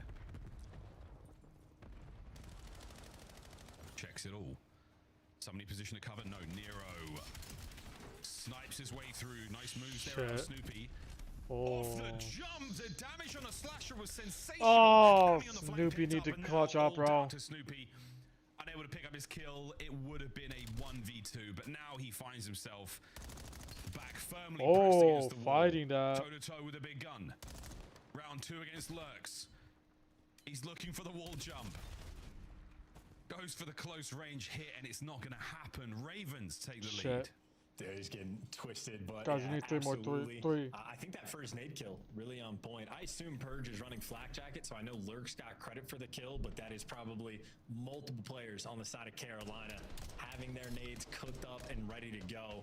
And they were pretty distant on the map, so this is a team. They are doing their homework as well. A huge round there from Carolina. You stop the bleeding. Boston was winning some quick ones, and make sure you sort of get back on top. 4-3 lead in the attacking round. Nero taking a gander with the sniper rifle. Yeah, once again, his last life with the sniper rifle. If he falls here in this round, or the next time he dies, he will not be bringing it back out. He's been successful in the first bloods. He's been effective. He's been accurate. He's been dangerous. Okay. And he might not this time. Sneaky Snoopy on the crawl. This is what Nero sees. He will not be seeing Snoopy for quite some. Ah, that's what we see. There he is. Sneaky devil. He's gonna get this. Go on, Snoop. Round the corner. Here we go. Ha ha! My God, that's actually crazy, guys. What the fuck, bro? Why would your army called that?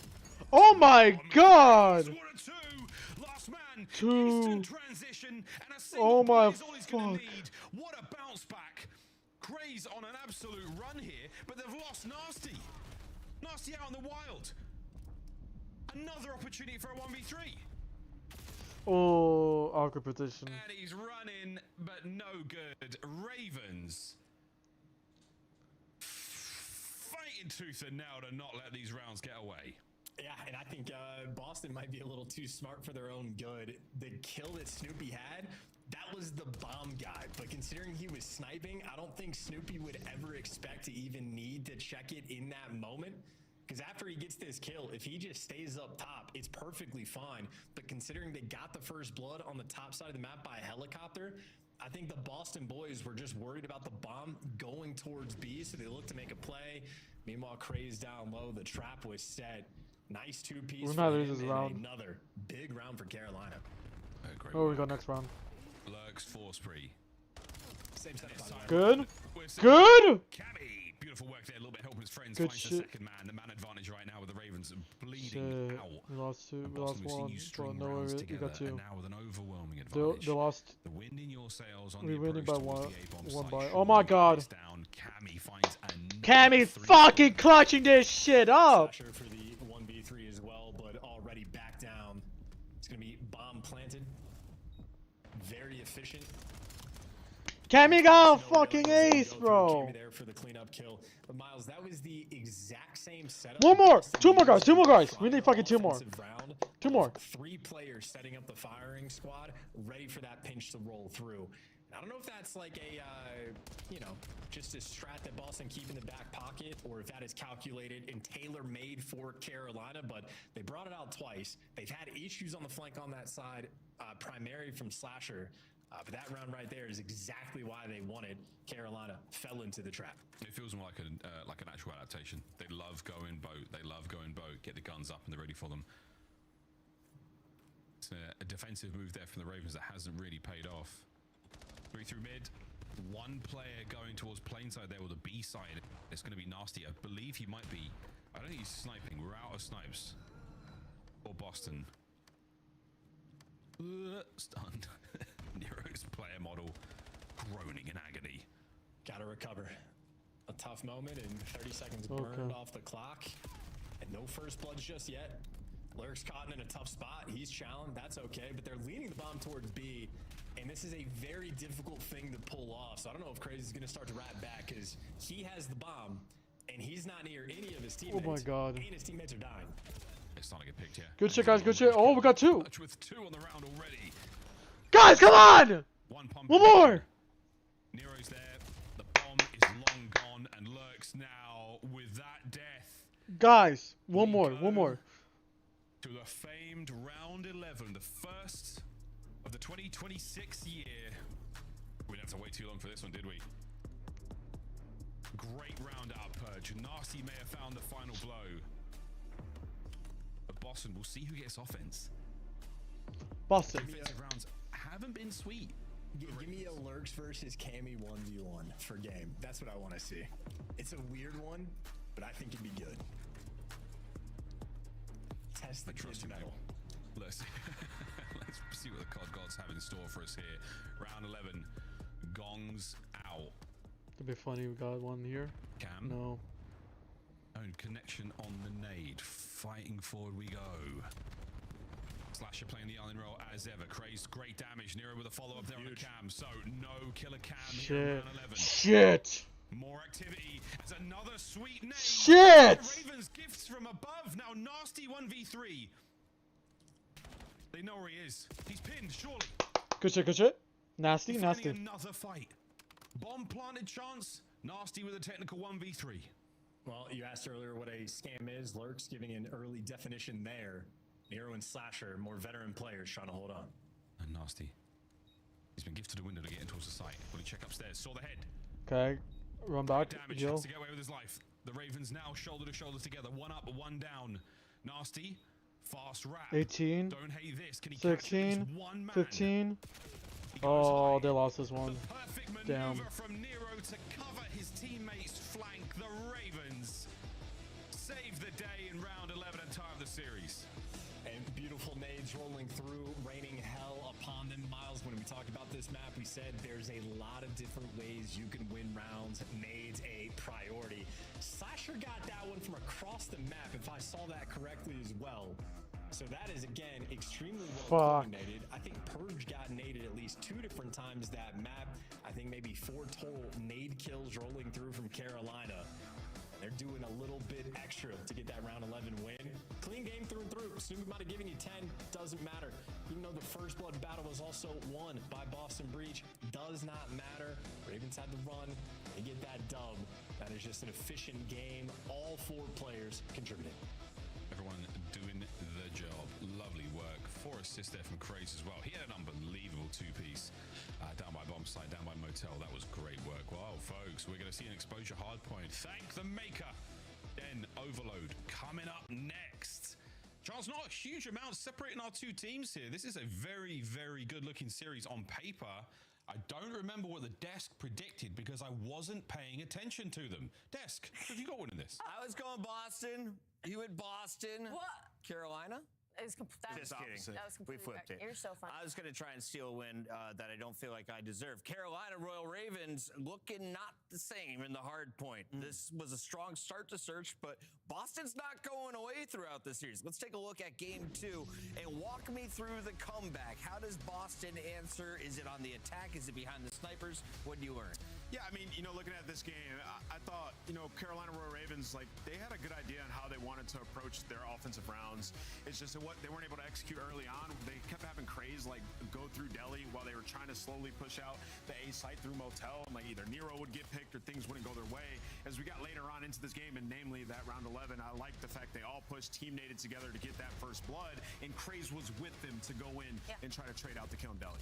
I thought it was great adjustments for South Boston Breach after they went down 3 Oaks. I mean, you allow Nero into that spot in top green. He just finds 2 when you thought everything was going your way. And then they start out pushing towards that A site, stop allowing Royal Ravens to get those players up close and personal towards that bomb site, which allows them to fight back in. And then it's Cammy on an island, just finding the kills, finding the picks to relieve the pressure from the side of Boston Breach. But it is that final round. Royal Ravens making that decision to just full fly towards that A site. That is the kind of quick, decisive decision-making that you need from a team like this. 5-3 was the score. It went all the way to a round 11. Nameless, the grenades, the explosions were the difference. Yeah, absolutely. I mean, I don't know if that was a thing where they knew, they're not going to have a trophy here. They used it in the round prior.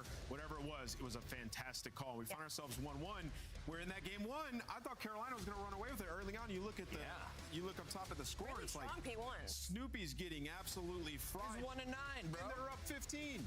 Let's take a look here at our game 1 highlights. It was all Royal Ravens at the first 2 minutes, it looked like. And then, Allie, we saw a bounce back. Was there an individual, or was it just better rotations that set up Boston in the second half? It was the ARs for me from the side of Boston Breach. I mean, there is a reason you picked up Nasty, and I feel like we really saw it in this map number 1, but I can't not bring up Cammy either because he has been shooting in map number 1 and map number 2, and they're the reason they were even able to hang. Snoopy went from 1 and 12, ending 20 and 26.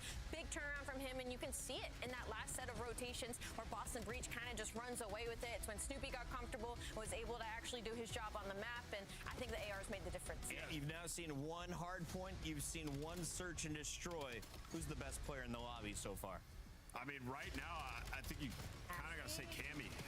Cammy's having a sensational performance so far. I mean, same with Nasty, but Ali alluded to it. The ARs on the side of Boston just been balling so far. Even early on in the search and destroy, like, I thought Nasty was about to win that one before. Oh my God, me too. Every time it was Nasty in a 1v2, 1v3, we're like, Yeah, so both those guys are performing. The bullet away.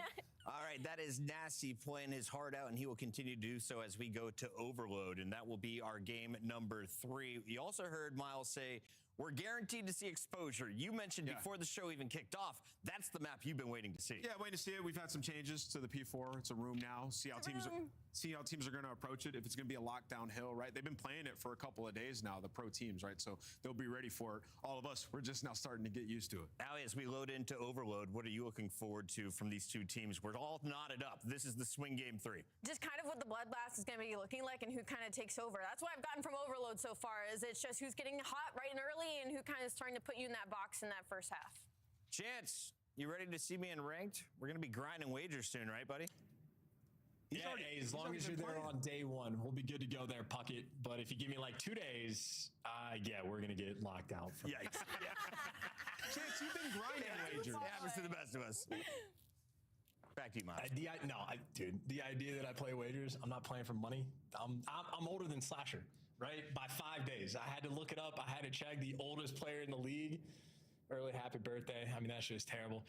Either way, though, what's not terrible is going to be the map. It's going to be a different look, I think, between these two teams compared to what we saw from like Optic when they played it.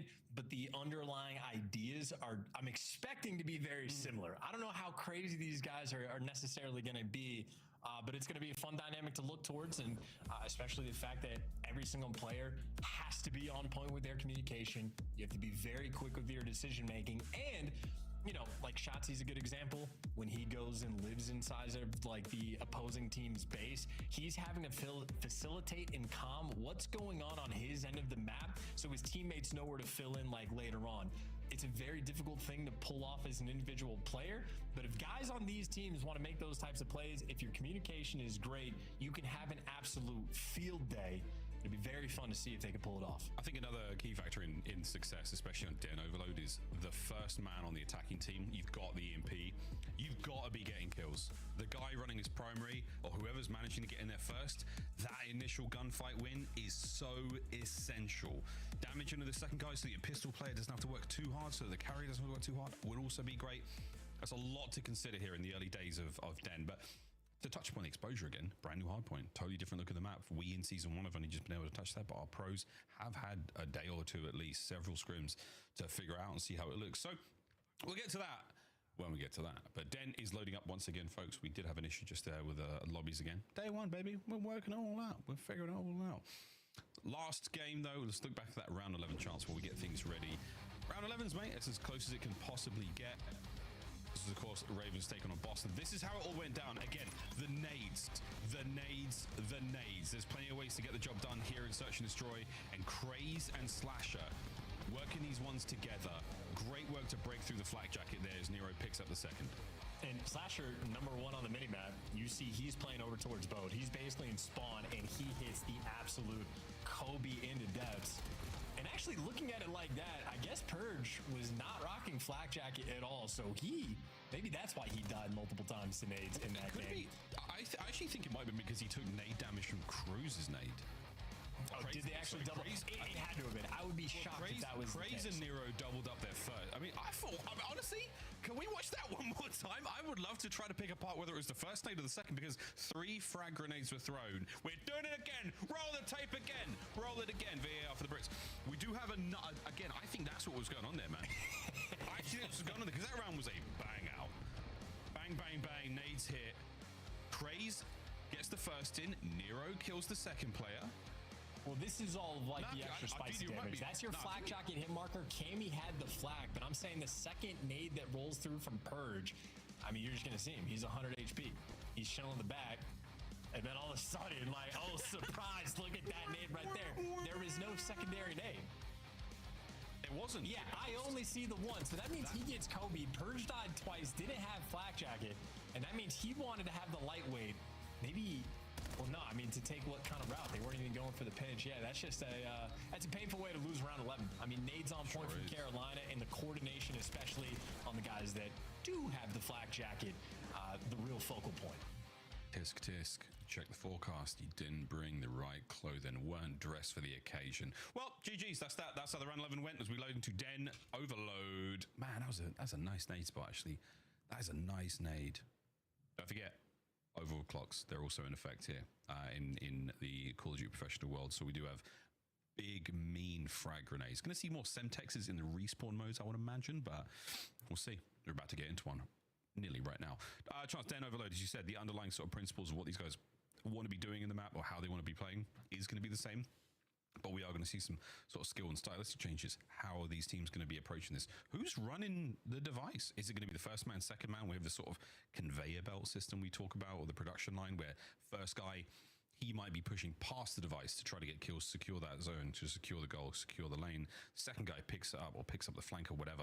I'm very interested to see how our teams play this out. We want more data, folks. We need more information, more tech on how this entire game mode is going to play out. We are waffling somewhat, boys and girls. Den Overload coming up soon. You don't have to say we. We can talk about Den Overload. Like the rules of the map so far, if you're the right side spawn team attacking the left, you're attacking towards B. You can have one player maybe work through mid, work through the pinch to like find that opening, you get the timing, but you're forcing it towards that B zone. If you're on the left side team attacking towards the right, you can go through mid if you want, but you're always going to be going towards, on the flip side, the A zone as well. So those are the default roles. Each team, while there's 2 zones active, only have one that they're really going to be prioritizing. That being said, any of the teams that figure out different ways to play, different ways to approach those unpreferred zones, I think they're going to be the early difference makers in the game mode. Yeah, it's again very, very early days. Even when back into BO4, we saw the earliest of looks at Control. It looked real different to the last time we played it, Black Ops 6. Excited to see how many routes we can find, how many wall hops, what the most opportune ways to attack points here. And this is from way back at the Monster Tournament. This was back again though, like I think with the change to swapping your primary weapon away when you are carrying the device has made a big impact. You're dealing a lot less damage in those fights. So this is really where it comes down to the positioning and the composition of your team at the time. Who has a primary? Do we have a guy up here that has a Dravik or has an M15 to actually help out in this fight or help punch a hole through the enemy defense? Because it's not easy to do. It's not impossible. But with the Jaeger 45, yeah, the thing is unreal. But you still gotta hit those shots, Chance. Skill gap, indeed. Yeah, certain pistol players really are able to shine in those types of situations. So you're exactly right. If those 2 players getting next to that EMP device, you absolutely need to make sure you know exactly who you want to pick it up in any given moment. It's not always the movement guys that you want to have it. It might be your pistol players, your AR guys that are sort of the back pocket sniper type guys that are going to be able to show off the goods, but very dynamic as well. But even just for the idea, if we have our default rules about like, you know, right side team attacking the left side, it's always towards that B zone. We're seeing the teams when they're defending these situations off spawn, instantly everybody's wrapping back and coveraging over, playing those tight corners in the back left, playing in the back window. If you know what your timing is going to be on the attacking rounds, you could play off that. Let a guy cut through mid. If they're swinging on back, you cut them off and then work for like a shimmy play outright. It's a very type of thing, much easier said than done, a very difficult thing to orchestrate and recognize in game, but like at least on Den specifically, that's something to look out for. The other 2 overload maps play very differently. Each one of them has their own sort of like splash. Their own flavor. Lots of flavor here in the Call of Duty League, folks. I'm going to take a quick commercial break. Ladies and germs, when we come back, Den Overload, don't go too far.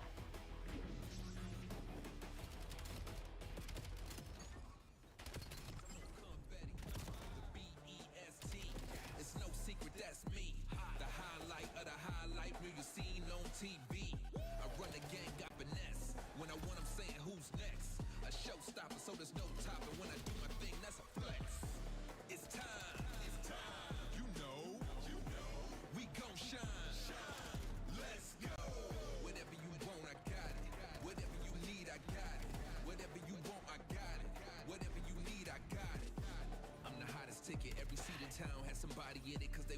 me what they heard about from the word of mouth as I'm popping with it. I'm the best if they ask you, nothing less. I don't wanna rest. See me running laps, how I pass you. I be dripping with the swag goo. They going nuts like a cashew. Make your best move, not your last move. Beast mode on all day. I am gourmet, not fast food. Remember this, I got all the game. No dime a dozen, we not all the same. No handouts, had to stand out from the sandbox to the Hall of Fame. It's time. It's time. You know. We gon' shine. Let's go. Whatever you want, I got it. Whatever you need, I got it. Whatever you want, I got it. Whatever you need, I got it. I got it. You want it? I got it. We gon' let the band play with this one. Yeah.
Ladies and gentlemen, welcome back to the Call of Duty League. We are hot to trot right into what will be a very fun game of Den. You caught me off guard with that one, brother. Nice one. Yeah, very excited, folks, to get into this, and hopefully we'll have no issues, and the lobby will be smooth sailing, friendly, and excited, and ready to rock and roll. As my man, hello, welcome, come on in. Who's that? It's you. Back to the broadcast. How you doing, Charles? I'm doing great. Trying not to jinx anything, but looking forward to the map once we get into it. It's going to be a good time. We could say more about these two teams, but for Carolina, still don't know what to say because we're still learning. And on the flip side, for Boston, I don't know. I'm like ever so slightly disappointed in their S&D. It's okay, and I'll recover, and so will they. But like, I wanted just a little bit more. I think Carolina, just the nades. The nades are getting to me, Miles. It all good nades. But that's Carolina good nades. That's Carolina good S&D. That's what it is. It's fair. When we get to see Carolina against other teams, and we're like, oh damn, Carolina good S&D. Carolina good nades. Welcome to Castle Scuff, the official castle of Den. As we get ready to party, boys and girls, into Den Overload. Play ball or play EMP device, if you will. Battling over mid-map again. Once you grab that thing, if you get a score, it's going to go to the top side of the map on the respawn. But what do you know, ladies and germs? It's going to be a nice set of trades. Even Stevens over the middle of the map. No one with a clear-cut advantage yet. And Purge. Damn! Oh my God. Get him. I mean, yeah, all right, there we go. Purge looking good with the sniper. Sorry, Dravik. Sorry, SMG in his hand. There's an extra kill. Like 4-0 start, and thank God Lurks put him down. And finally, the device has actually been picked up. And as is tradition, if you're the left side team attacking, actually, the A and B flip. B's always left, A is always right. On this map, you're going to be 95% of the time. Boston on the attack towards B. Let's go for a quick listen in. Good. Let's go! I be careful. They cannot be right. They cannot be right. One on tree. D back with left. Yeah, they could have run them in. One running them in crease. On my back left still, guys. Main here. Yeah, I'm still slam, guys. Guys, main, okay? Okay, he's side me, near. I got D back. Lurks D back. Yeah, there's 2 D back. I'm watching out. I'm trying to. One shot. Absolutely. Side weak. Take your time, Eric. Play kills. Slash was out, Eric. Yeah, here. Give me 2, Eric. Fuck it. I'm seeing I'll chop you, Eric. You're gonna wrap that. You run back. Wrapping it, boys. Wrapping deep right, okay? Nothing on mid, guys. Good stuff. They're going right. They're going right. Yeah, They could go back to left. Like shoulders on our. Oh yeah, no, he's already through the right. Okay, near. That's over that. Nice. One might push them back. Be mid, maybe. Both here. I hear. I can't be hit my blue. Ball's in. He chopped to the left. And one's got blue, I think, bro. One's already our side. Nice. One's already our side. Trust. Side B. Trust. I don't see him. Yo, he's in close right corner. Yeah. Enemy? Yeah, I don't know. He went backed up, I think. Something close, 10. Out. Nice, Eric. On the ball. He's like close. Heading. On the head. He's backed up. Near. Laying not close. For lurks, guys. I'm holding 3 pitches. You got Eric? Yeah, I got it. I heard. Well, that's how it looks from one side of the map. 2 minutes 50 to play chance, and you saw the opportunity there for the rally on the top side towards B. Yeah, and now we're in a sort of stalemate situation where we are turtled up. Carolina trying to get their boys in position to make a play, but Craze gets caught, and now it is just going to be the standoff battle. I think this is really showing what the change to pistol is going to be. It is just difficult to run it down either side. 3 in the feed in favor of Carolina. Slasher able to isolate, get the kill on Nasty, and now you got the lead blocker, but he didn't have the timing going his way, and therefore they're gonna fall one by one. Snoopy's getting all the kills. Yeah, and a crazy thing again, you can't drop the EMP, so you can't even like put it down, get my primary out, get a kill, make a move forward with it. Options and a big change here in the Call of Duty world. We'll see how this impacts Overload going forward, but for now, an absolute. I mean, it's helm's deep. You're not getting through the deeping wall. 25 years old, I cannot believe it. 2 minutes to go in the game, and the Ravens we're finally making a couple of steps forward. And this is interesting. This might be a case of if it ain't broke, don't fix it. Because now you're just running into a blender. And so much so that even Slashers sit here paranoid about the pinch, but it has just been a stand. This is almost like trench warfare on the lower side of the map right now. Yeah, we are fighting over every single pixel slowly but surely. Not a lot of progress so far. And the trades are still good. Can we get anything more out of Nasty and Snoopy? Here we go, Boston. We are sending it. Trying to get an angle over the top. Unfortunately, it's Crazy Nero who absolutely put him down. Last man up, Purge. Trying to cover the B cross. He might get 1 or 2 here. He might get 1 or 2. He gets 1 right on forward. We're trying to keep running. Frontman Nero now, primary in hand. An M15 and Snoopy with a corner. It might not spell well for the Ravens at this point in time. And this will be a pistol versus drop. He goes for the timing, and while he's got it in spades, now he's trying to be the frontline blocker, but he gets caught. That was a moment there for Boston. Just way too aggressive, I think, actually trying to work A. Maybe a difficult time reading the spawns. Not the easiest thing to do, but now the nades taking care of players. Frontline blocker down. That's 2 in the mix. Nero's going to get through. The guy with the pistol, skittish. Go! Send it! Go! Through the window! Ow! Hey! All Ravens get it on the board. Nice kill from Lurks. He can't get the second. That's not a problem. I mean, at some point, you've got to start thinking about, let this thing reset. Let's get a guy up top, and let's try to cash them out here with a sneaky reset play. But now, bottom side of the map as Nero takes a tumble. Word to Clayster. Numbers right now for Breach on the attack with the final 15 seconds, and you are still able to make something happen here. This is not over yet, folks. Snoopy going big. Can somebody grab the rock?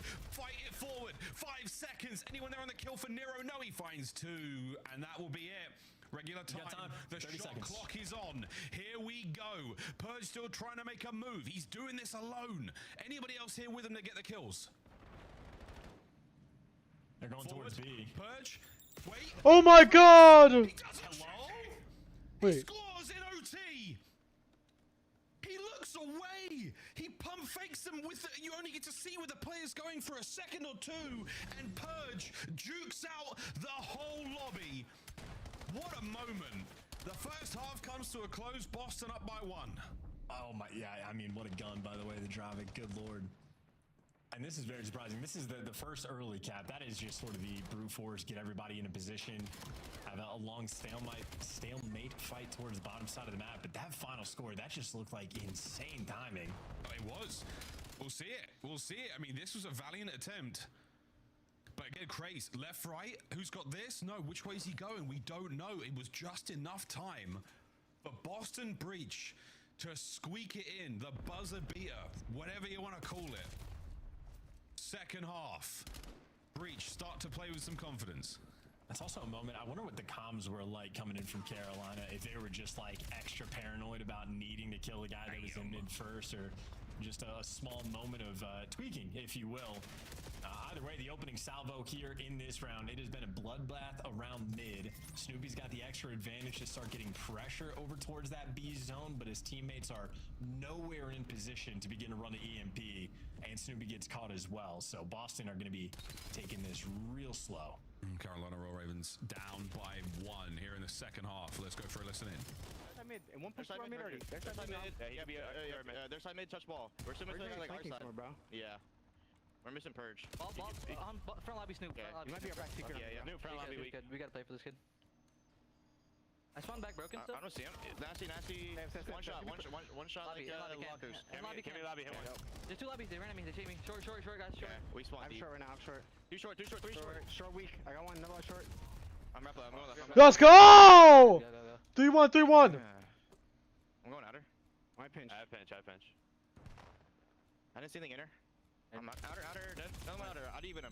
It was Cammy's one shot, one bullet. Their side inner. Or like they're on the hill. He's on the right corner. Heard you. Alright. They might go peek at you. Me too. My pinch. Outer Cammy. I'd even him. Inner down.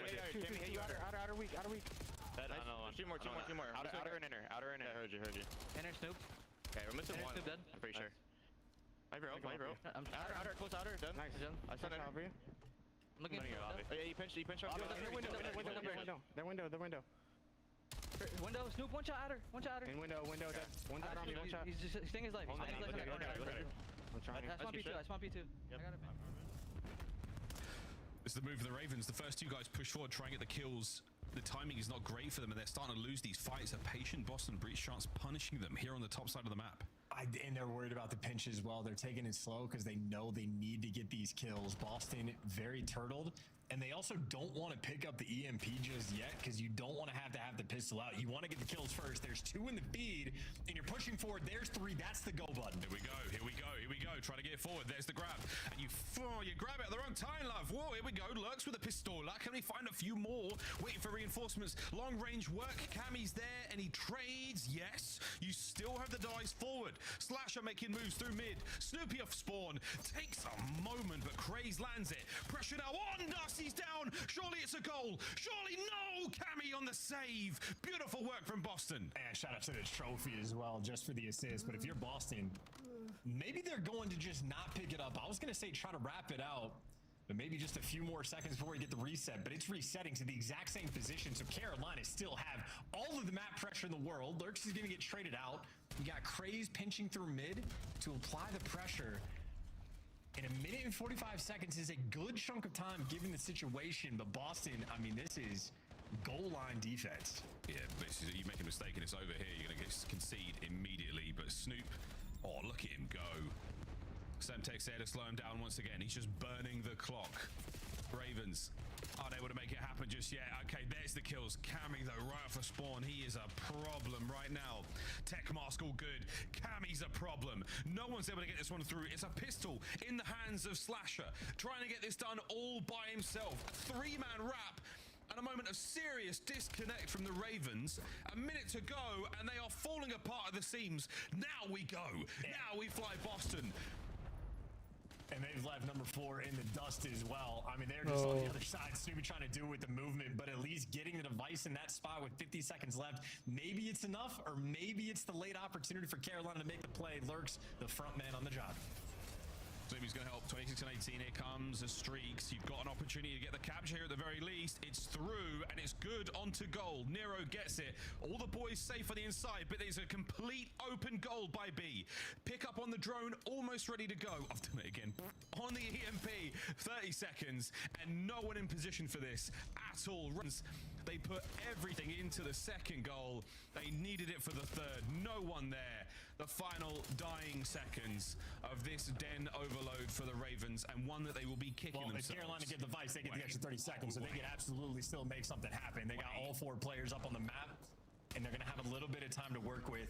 It's not as fun forcing it towards A, but number 2 and number 4 creeping their way up. It's going to be a bit of a stalemate. Nero gets that first blood, but we're still in respawn territory. Chance. I was trying to make it happen, Miles. I was trying to spell doom. And it might be here, playing the trades effectively. Let's go! That's it. As soon as it drops, the clock stops to Boston Breach in the end. Little too much there on Den. Sorry, Ravens. I was really trying to spell doom for you there. I was trying to wax lyrical.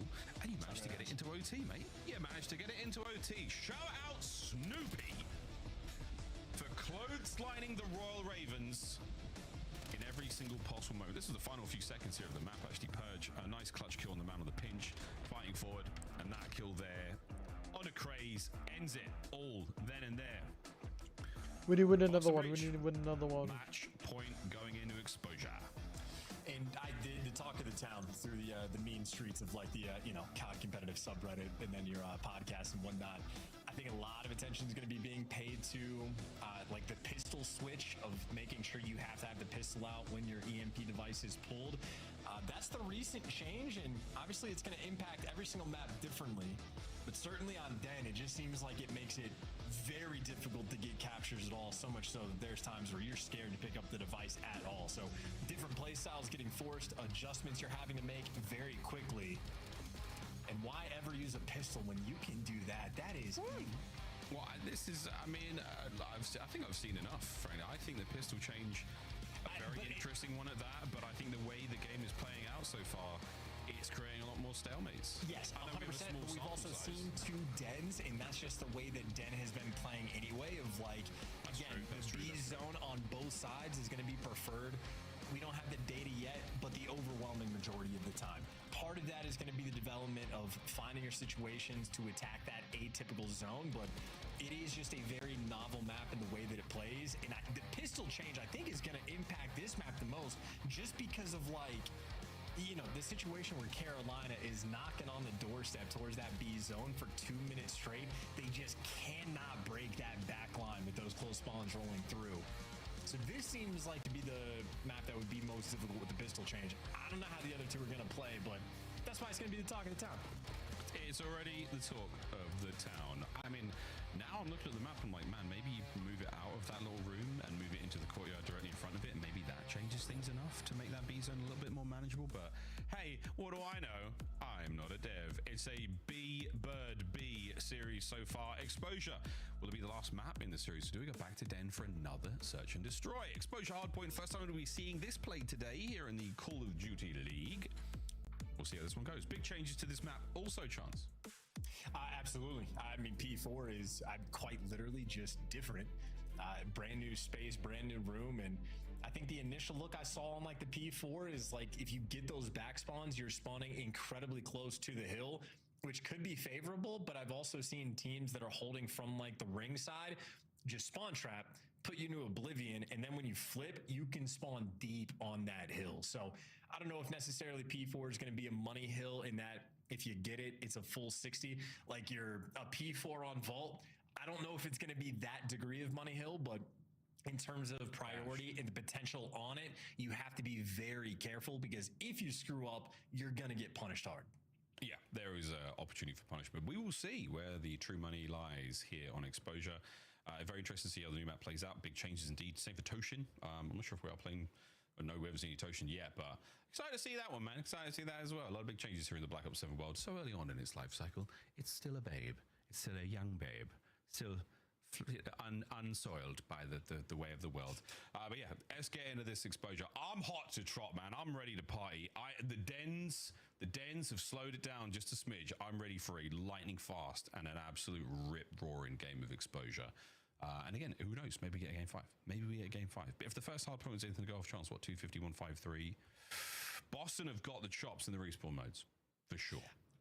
Just the fact that Snoopy had such a poor start on Colossus, again, 1-9 at one point, 4-16 at one point, and he like brought it back. He brought it back to like a 0.8. So it's not even like he was necessarily going bonkers. They won by like 100. So if I'm looking at that, I'm very fearful for the side of the Carolina Royal Ravens. Even on the like a 3-2 game in Overload, not necessarily too dramatic on either side, but I think in the kills column, Carolina lacking just a little bit. So personally, I'm fearful. I think Nasty and Cammy going to be trying to have a field day. we do have a quick look at our scuff play of the game, our first of the season, and it is going to be Purge with the halftime score. A little bit of overtime when you're holding the device. If you still got a hand on it, you get 30 seconds to make something happen. Shot clock, sort of a final chance, and he manages to make something special as he cuts through the middle of the map. Nobody home for it. And again, great timing on his teammates coming up through the top open castle side of the web. And so turtled as well. Like, the guy's got a pistol. If your teammate died from like the middle of the map, they had the timing to play it aggressive. Because I think even what we saw Boston do in like the opposite situation, and there you see a literal goal line finish, they like went and hunted down the guy that had the EMP device, because the second you get the kill on him, it drops, round ends. So they could have isolated him as he's running through mid and just gotten a freebie kill, but Carolina panicked, turtled up, and again, new situation. These pros have dealt with this game mode in this form for a few days now. So again, a lot to learn, but definitely a sore spot there from Carolina, something that might haunt them in the end. I think at the end of the day, Craze was probably the icon he saw. He thought the guy was outside mid or in lobby as opposed to that side room, the weapons room. And again, he looks left, he sees a red dot, he's trying to contend with that, and he looks right. The guy's already there. Brilliant work from Purge. Perfect juke, perfect timing on, I mean, literally 6 variables had to go his way, and it did for that halftime score. Our first scuff play, the game of the year. It was a fun one indeed. Right, we're almost ready to get into exposure, ladies and germs. Quick lobby crash, quick fix of that one. It's the first day, Jitters. It's the first day Gremlins getting out of the way. Isn't that right, Chance? Second day too, baby. Run it up. What you talking about? I don't know, man. It's going to be, I don't know. It's going to be fun. I don't know what to expect for this exposure. Oh, please get the iron out. May as well be Belgian at this point. I think what we're looking at here with exposure is going to be a very, very different style of hardpoint map. As you said, can be some very punishing hills if you don't get it right. This is one of the larger maps in Black Ops 7, which sounds crazy because they're all pretty speedy.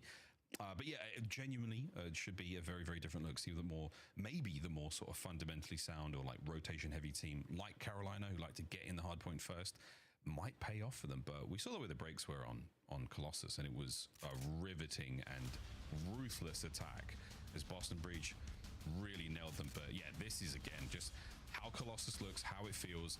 Big map, Chance. Big, fat, wide, open P1. She's girthy. She's a girthy P1. She's not too bad. I mean, you can make it your home, and I feel like this is a map that like is again maybe similar in a sense to like a Scar, where it's a bit more structured, a bit more classical, and like how you want to play it. Teamwork needs to be on point. Nades need to be on point. I think that might be a really important thing to keep in the back of your mind as we play this map. I mean, this game in the early days might have more nade kills than we are accustomed to seeing.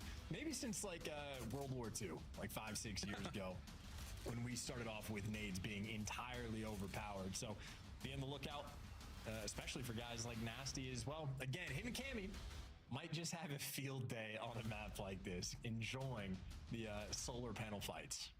Oh, absolutely. Solar panels there on the right-hand side. The Scarf solar panels, the official solar panels. Or the Monster Energy, the official. Look at that. I mean, that's a form of energy that Monster didn't know that they were getting into. That kind of solar. Also, shout out the artists. That is an unbelievable amount. An unbelievable amount of solar panels. As yeah, we're almost ready, folks, to get into this one. A slight, again, a technical issue as I readjust myself in my chair. Again, for exposure, big map. We'll see how things play out. I mean, realistic, guys. I'm just gonna level with you, chat. I haven't got my drops yet, so I'm stalling for as long as I possibly can. I'm gonna continue to stall with this quick break.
Say less, we the best.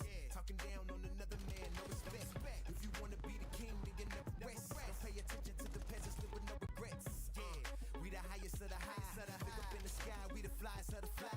They wanna bring us down, but they can't clip our wings. All we do is win, just keep counting up the rings. Yeah. Dynasty, what you know about that? They try to count us out, but their math is never exact. I am on a mission, got no time for a kickback. Headed to the top, boy, we cooler than a tic tac.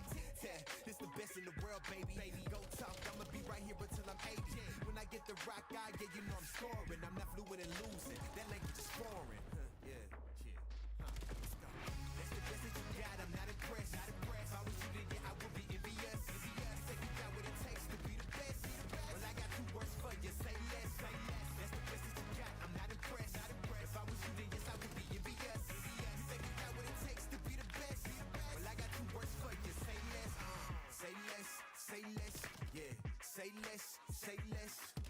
Say less. Say less. Be the best. Say less. Say less. Say less. Say less.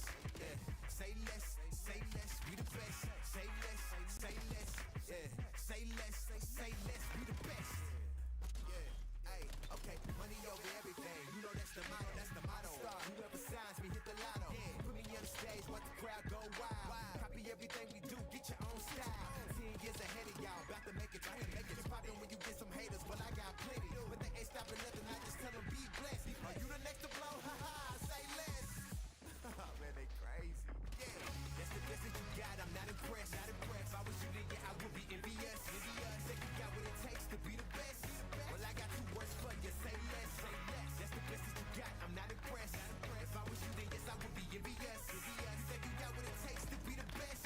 Well, I got 2 words for you. Say less. Say less. Say less. Say less. Say less. Say less. Say less. Say less. Say less. Say less. Say less. Say less. Say less. Say less. Say less. Be the best. Say less. Say less. Say less. Say less. Be the best.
Welcome back, ladies and gentlemen.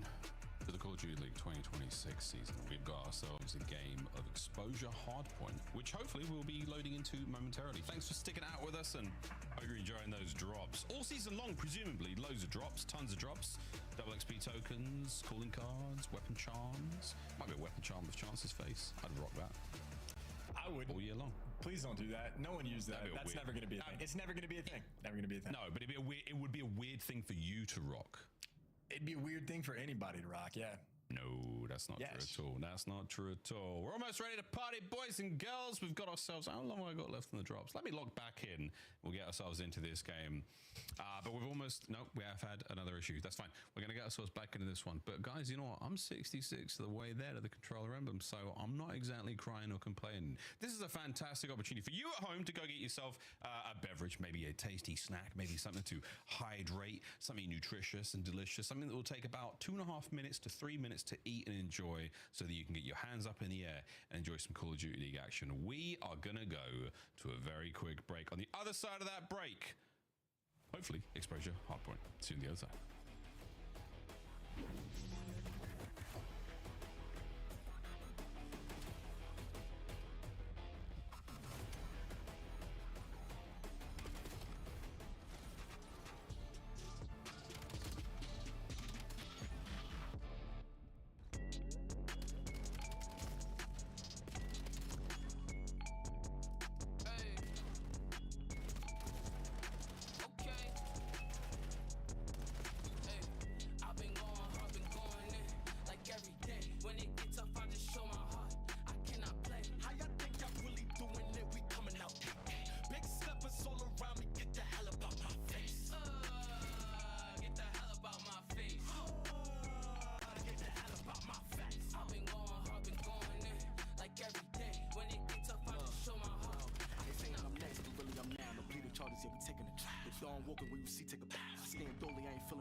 Welcome back, ladies and gentlemen, to the Call of Duty League. We're almost ready to party. We're hoping for good news when it comes to our lobby hitting the deck. That's right, but we're ready to party. All the players are in position. Everyone's hoping that it all works right. And again, the Wizards on the back end of all of this are doing the very best to make sure it all works. And in the meantime, I'm just thinking about how Boston have looked pretty damn good in the respawn most chance for all we know, especially after Colossus. The mix fest that is Colossus. Exposure could be super different, or it could be more of the same. Could be more of that Boston dominance. A frustrating thing though to deal with, a slight delay like this. And again, when it comes to the players, a lot of them, you're pushing new guys to the limit. You'll never forget your first. Lurks and Craze, you never forget your first, especially if it's a long one like this with issues. Yeah, and even more tilting for the team that's down 2-1 in the series to have to deal with them as well. So testing the metal, testing the resolve, and obviously Slasher, longtime veteran. He's been in a situation like this before, maybe just once or twice, but I mean, I think Slasher is also one of the players that hates it the most. So it'd be interesting to see who steps up for the squad and if they can lead through the gameplay on Exposure. It's going to be a fun map. It's going to be a fun map. It's going to be a very fun map. Again, I think Exposure, one of the maps that showcases the wall jump ability of Black Ops 7 really, really well. There's an opportunity for a lot of what we call the one up, one down, where one of you goes high, the other one goes low. Don't both go high, because if you meet each other in the air, one of you's going to fall over, and it never ends well. Air traffic control, non-existent here in Black Ops 7. Only the good teams have got it.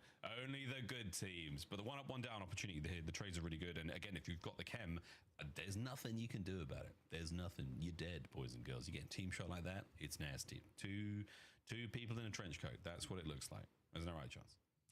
That's exactly right. That's a great way to describe the old high-low chow. It's actually Boston on what was it? On the P4 breaks they had on Colossus. That's exactly what they were doing. When everybody's coming around that like back corner tiny bend, it's one guy sliding out, one guy wall bouncing to go up top, and the other guy just doing like a normal strafe chow. So like they are dialing it in for any given situation, depending on who you're grouped up together. You have to be chowing in very specific ways and utilizing the map to its fullest degree. Yep, fullest degree. Many angles to be worrying about. Protractors are out, but also your jumping shoes, jumping legs, jumping boots, jumping walls. Quick look back, though, Chance, before we can get forward. Let's wind the clock back a little bit and have a little cheeky peek at what was a very, very cool game of Overload on Den. We saw a very first ever overtime capture from Purge in that first half, which I thought was sick. A very welcome change to the mode. Absolutely. I mean, I've seen everything. They're going towards. Oh my god! Oh my god! Wait. Oh my! Slide down. Brother. No, there's no way. He would just. Purge. Wait. Craze. He doesn't. Hello? He scores in OT. He looks away. He pump fakes. Yo, what? He's going for a second or two. Surprise. That to me seems like Shotzi's like, I can't wait to play Carolina. This is going to be a fun time.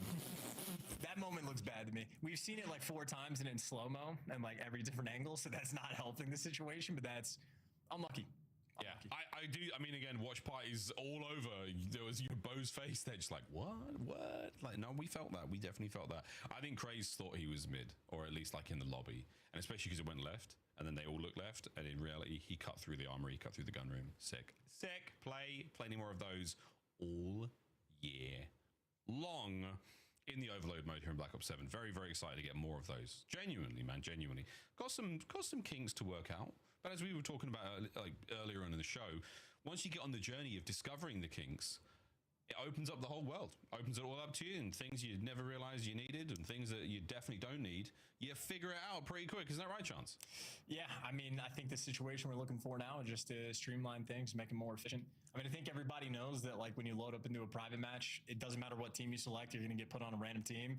And now when it comes to the CDL, you get 14, 15, 16 people in these lobbies for the observers. So it looks like a nightmare. But that's the 5th time I've said that word today. So the same experience of playing against Snoopy in a respawn game mode is organization in the Call of Duty world. These things do happen. But yeah, as we said, figuring out the mode and figuring out the lobby session right now, but a lot of fun. And again, shout out the folks who are getting those drops because they are coming to you right now. That's right. We've been live for nearly 4 hours. We're coming through on that. And yeah, it's a lot of time to get them drops. More of those start the season as well. But yeah, Chance, I mean, I don't know where we go with this. Exposure, not a tremendous amount of data on it as far as hard points go, but again, new map as well, basically. Brand new hard point, brand new everything going on there.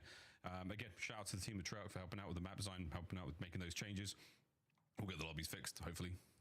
You guys, yeah, definitely for sure. Definitely for sure. Yeah, they will. Come on, it's gonna be a big one. It's the one we need. But I think I want to see more exposure for Overload. Really, that's the map I want to see. Throwing back to the case on some of the most exciting games we saw. Optic Gentlemates. I mean, insane moments on the mode there. That's what I want to see more of, right? Absolutely. It's like a bully ball map. It's the one where you can. I mean, you talk about spawn traps on either side of the board. You can do some diabolical things on that map as well. Set up some chain scores. Maybe higher action pack than Den from time to time, but a fun one indeed. Yeah, really fun indeed. We'll see more of that hopefully later. But before we get into the next match, let's look back to the first series of the day. If you've just joined us, Optic Texas taking on the Riyadh Falcons, and it feels like a long time ago, but really, it was a 3-0 chance. It was a pretty clean dispatch from the Optic boys. They came to play, they closed it out, and outside of a little, few moments of shenanigans in the first hard point, a very, very good game of Scar. Yeah, super solid. Shots got to be the playmaker. I think Mercules came and dropped like a 1.8 KD just to kick off the year, so might as well pick up exactly where you left off. But I think Optic just showed off the goods. In every single game mode, they had a little bit extra, a little bit deeper breadth of knowledge that they were bringing to the table, higher level awareness, and everybody across the board making plays from Optic as well. So quick, clean, exactly what you would expect out of the previous and current world champion squad.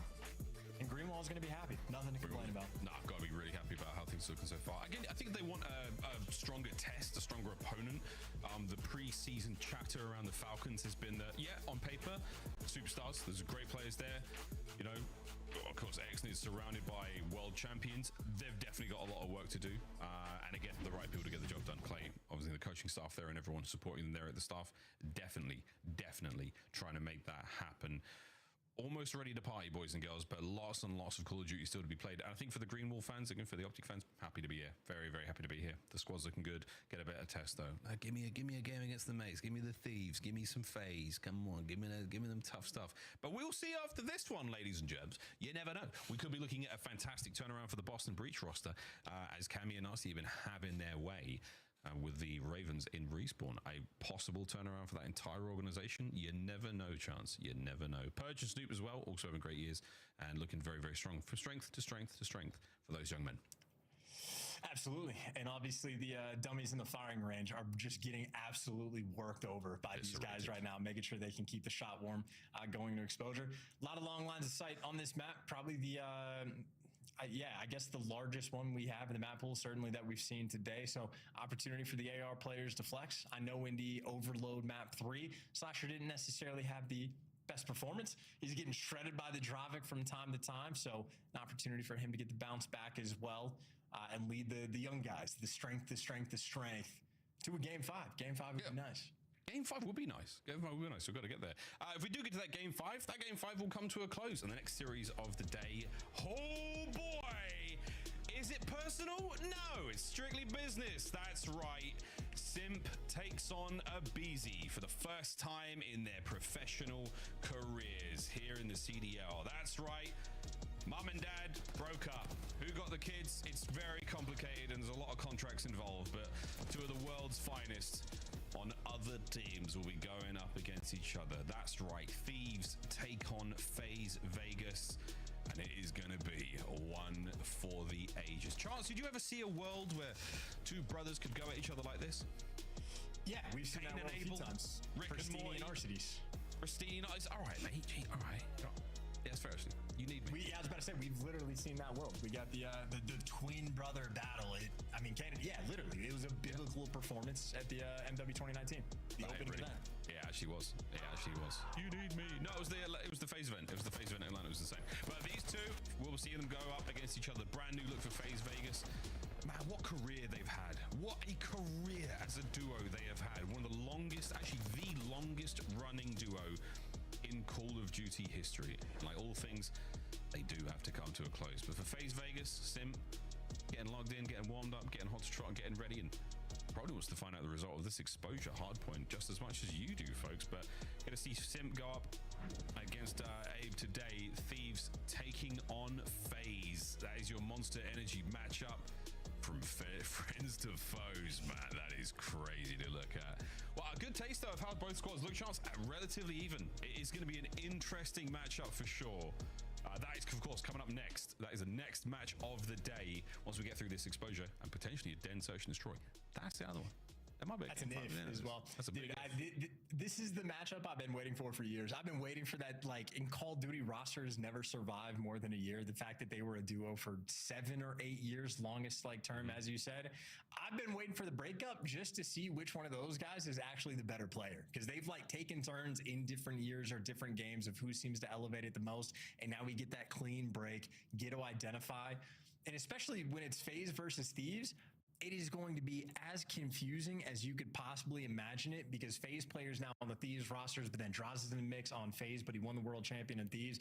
It's difficult to keep track of. The in-game trash talk that is going to be taking place is going to be comedy.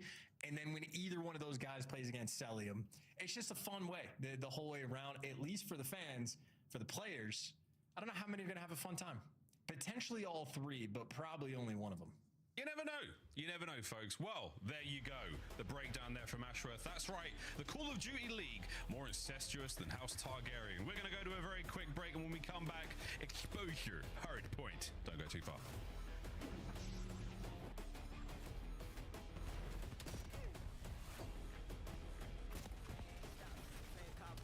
Haters wanna talk, so they gotta throw subs. I see them in the streets and they say it's all love. It's all love. I know better. I don't let up. I gotta get to it. I'ma go get her. I'ma go set her. Need more fed up. They just wanna talk. I'm so fed up. No L's, no losses. I'm a beast on lock with lockness. Come around me, can't be too cautious. The boy been sick, been nauseous. You know what's up. Switch up quick, then dip and never look back. I don't take no L's, no, I don't take no. Let's go. I get my chest and flip and double then start and double then start. I don't take no L's, no, I don't take no L's. These days switch up quick, then dip and never look back. Never look back.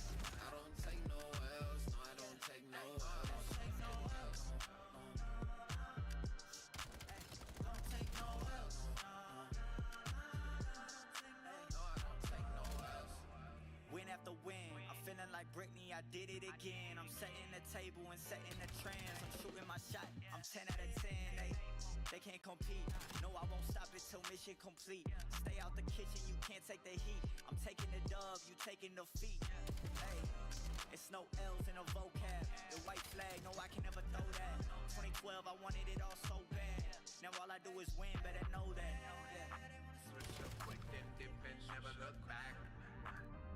I don't take no L's, no, I don't take no. Let's go. I get my chest and flip and double then start and double then start. I don't take no L's, no, I don't take no L's. These days switch up quick, then dip and never look back. Never look back. I don't take no L's, no, I don't take no L's. Hey, I don't take no L's.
Step onto my battlefield. Feel like a game, but I promise you the battle real.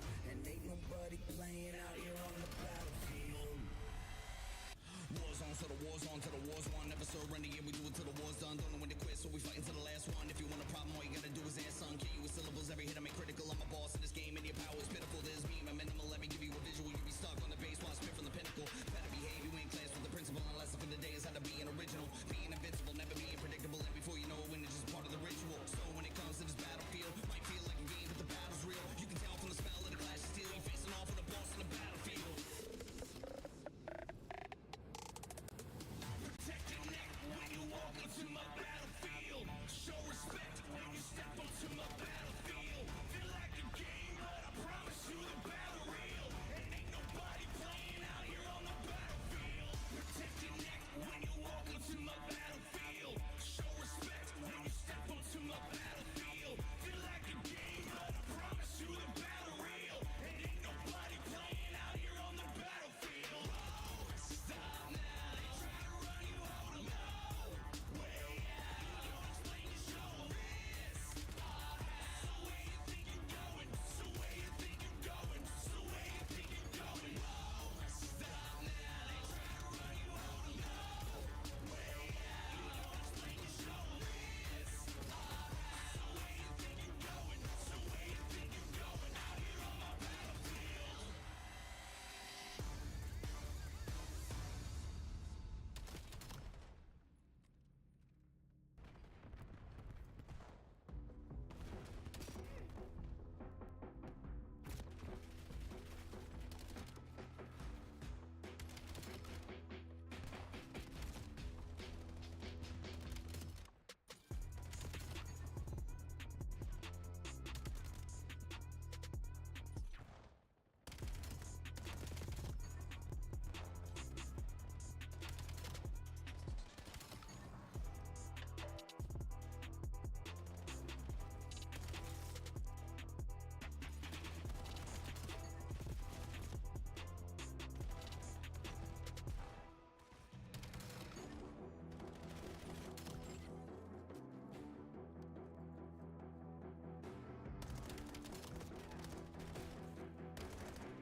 Back out, waiting for nothing, I get it right now.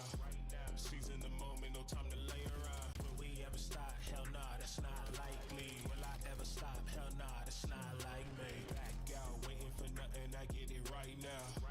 Seizing the moment, no time to lay around. Will we ever stop? Hell nah, that's not likely. Will I ever stop? Hell nah, that's not like me. My plate need filling up. Talk about it, I seen enough. Off-road in a monster truck. Never cried or complained. Jealousy not in my veins. When they laughed at all our pains.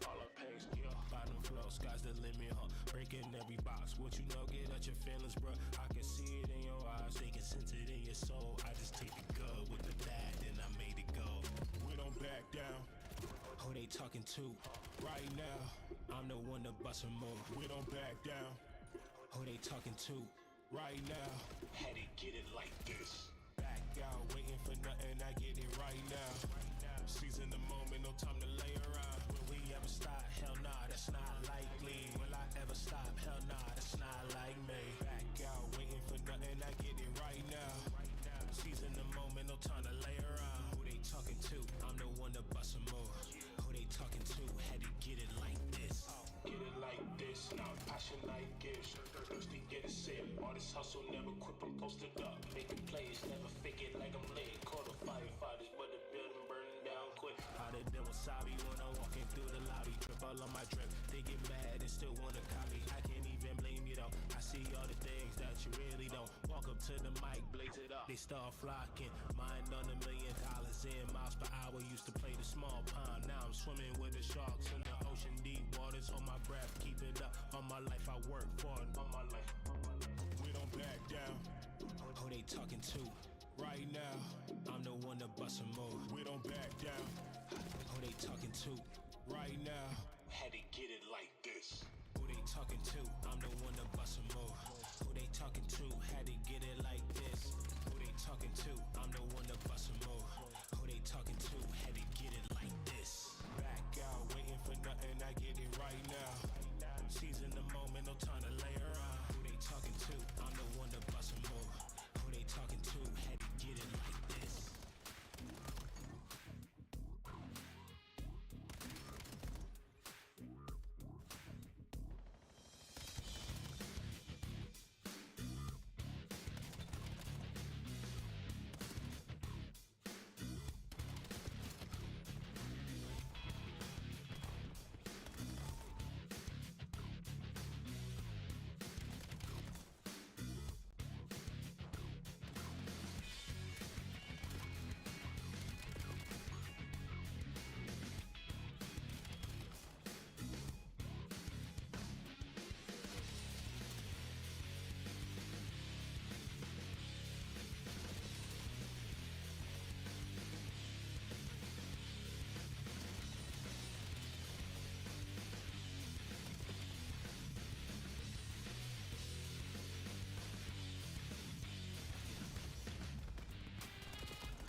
What has happened? Just say I did pass out. I'm gonna say that right now. Yes. We're already in the middle of the game. What happened?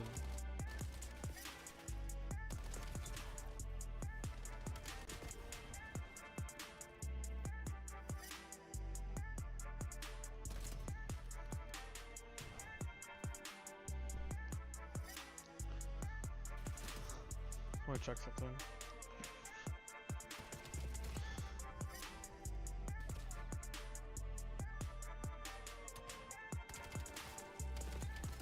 They changed it to 6 p.m.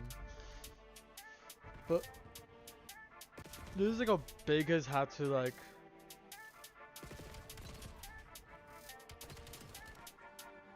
Hold on, go. Be right back.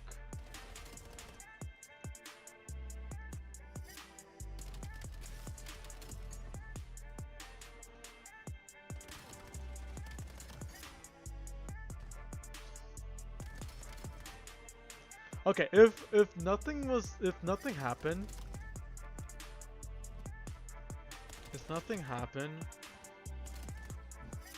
but I'm gonna give it another 20 minutes. Give it another 20 minutes. If nothing happened, I'm going on my stream here. Cause not gonna lie, the show will already be on game 3, the 3 team. But I'll go if nothing if it hits 7. Look,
say less, we the best.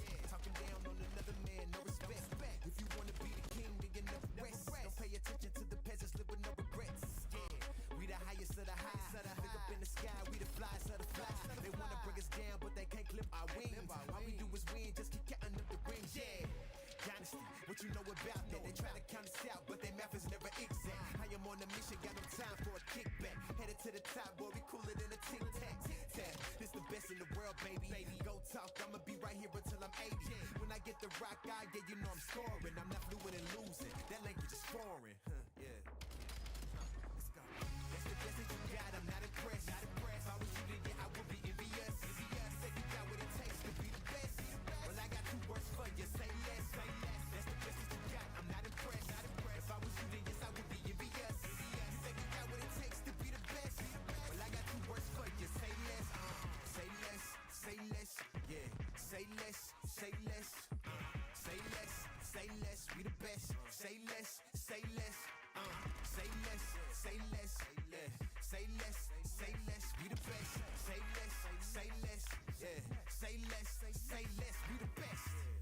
Yeah, hey, okay, money over everything. You know that's the motto, that's the motto. Whoever signs me, hit the lotto. Put me on the stage, watch the crowd go wild. everything we do, get your own style. 10 years ahead of y'all, about to make it 20. You poppin' when you get some haters, well I got plenty. But they ain't stopping nothing, I just tell them be blessed. Are you the next to blow? Haha, say less. Man, they crazy. Yeah, that's the best that you got, I'm not impressed. If I was you, then yeah, I would be envious. Think you got what it takes to be the best. Well, I got 2 words for you, say less.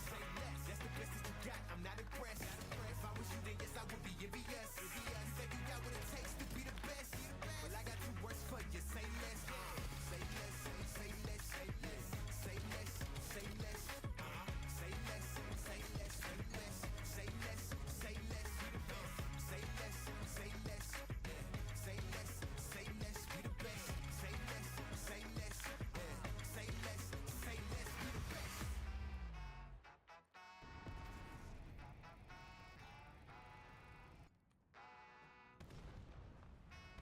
I know I'm dope, going hard on the beat, sound unique, going ape with the flow.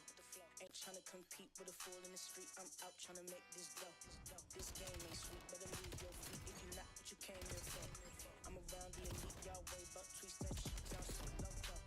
Like a top athlete, my skills concrete, moving up your head, honcho. To a high rise suite, and if I don't have a seat back, feeling me, mango.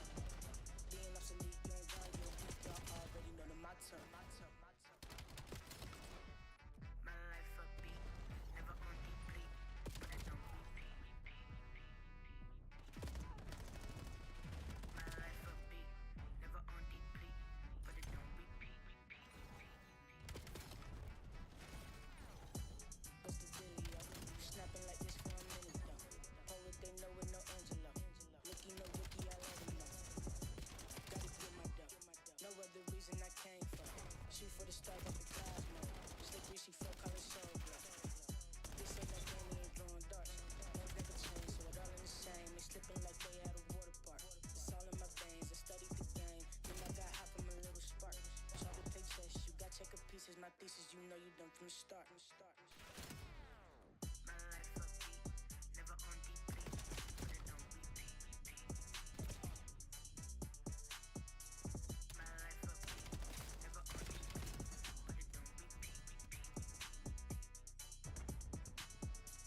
My life upbeat, never on deplete, but it don't repeat. My life upbeat, never on deplete, but it don't repeat.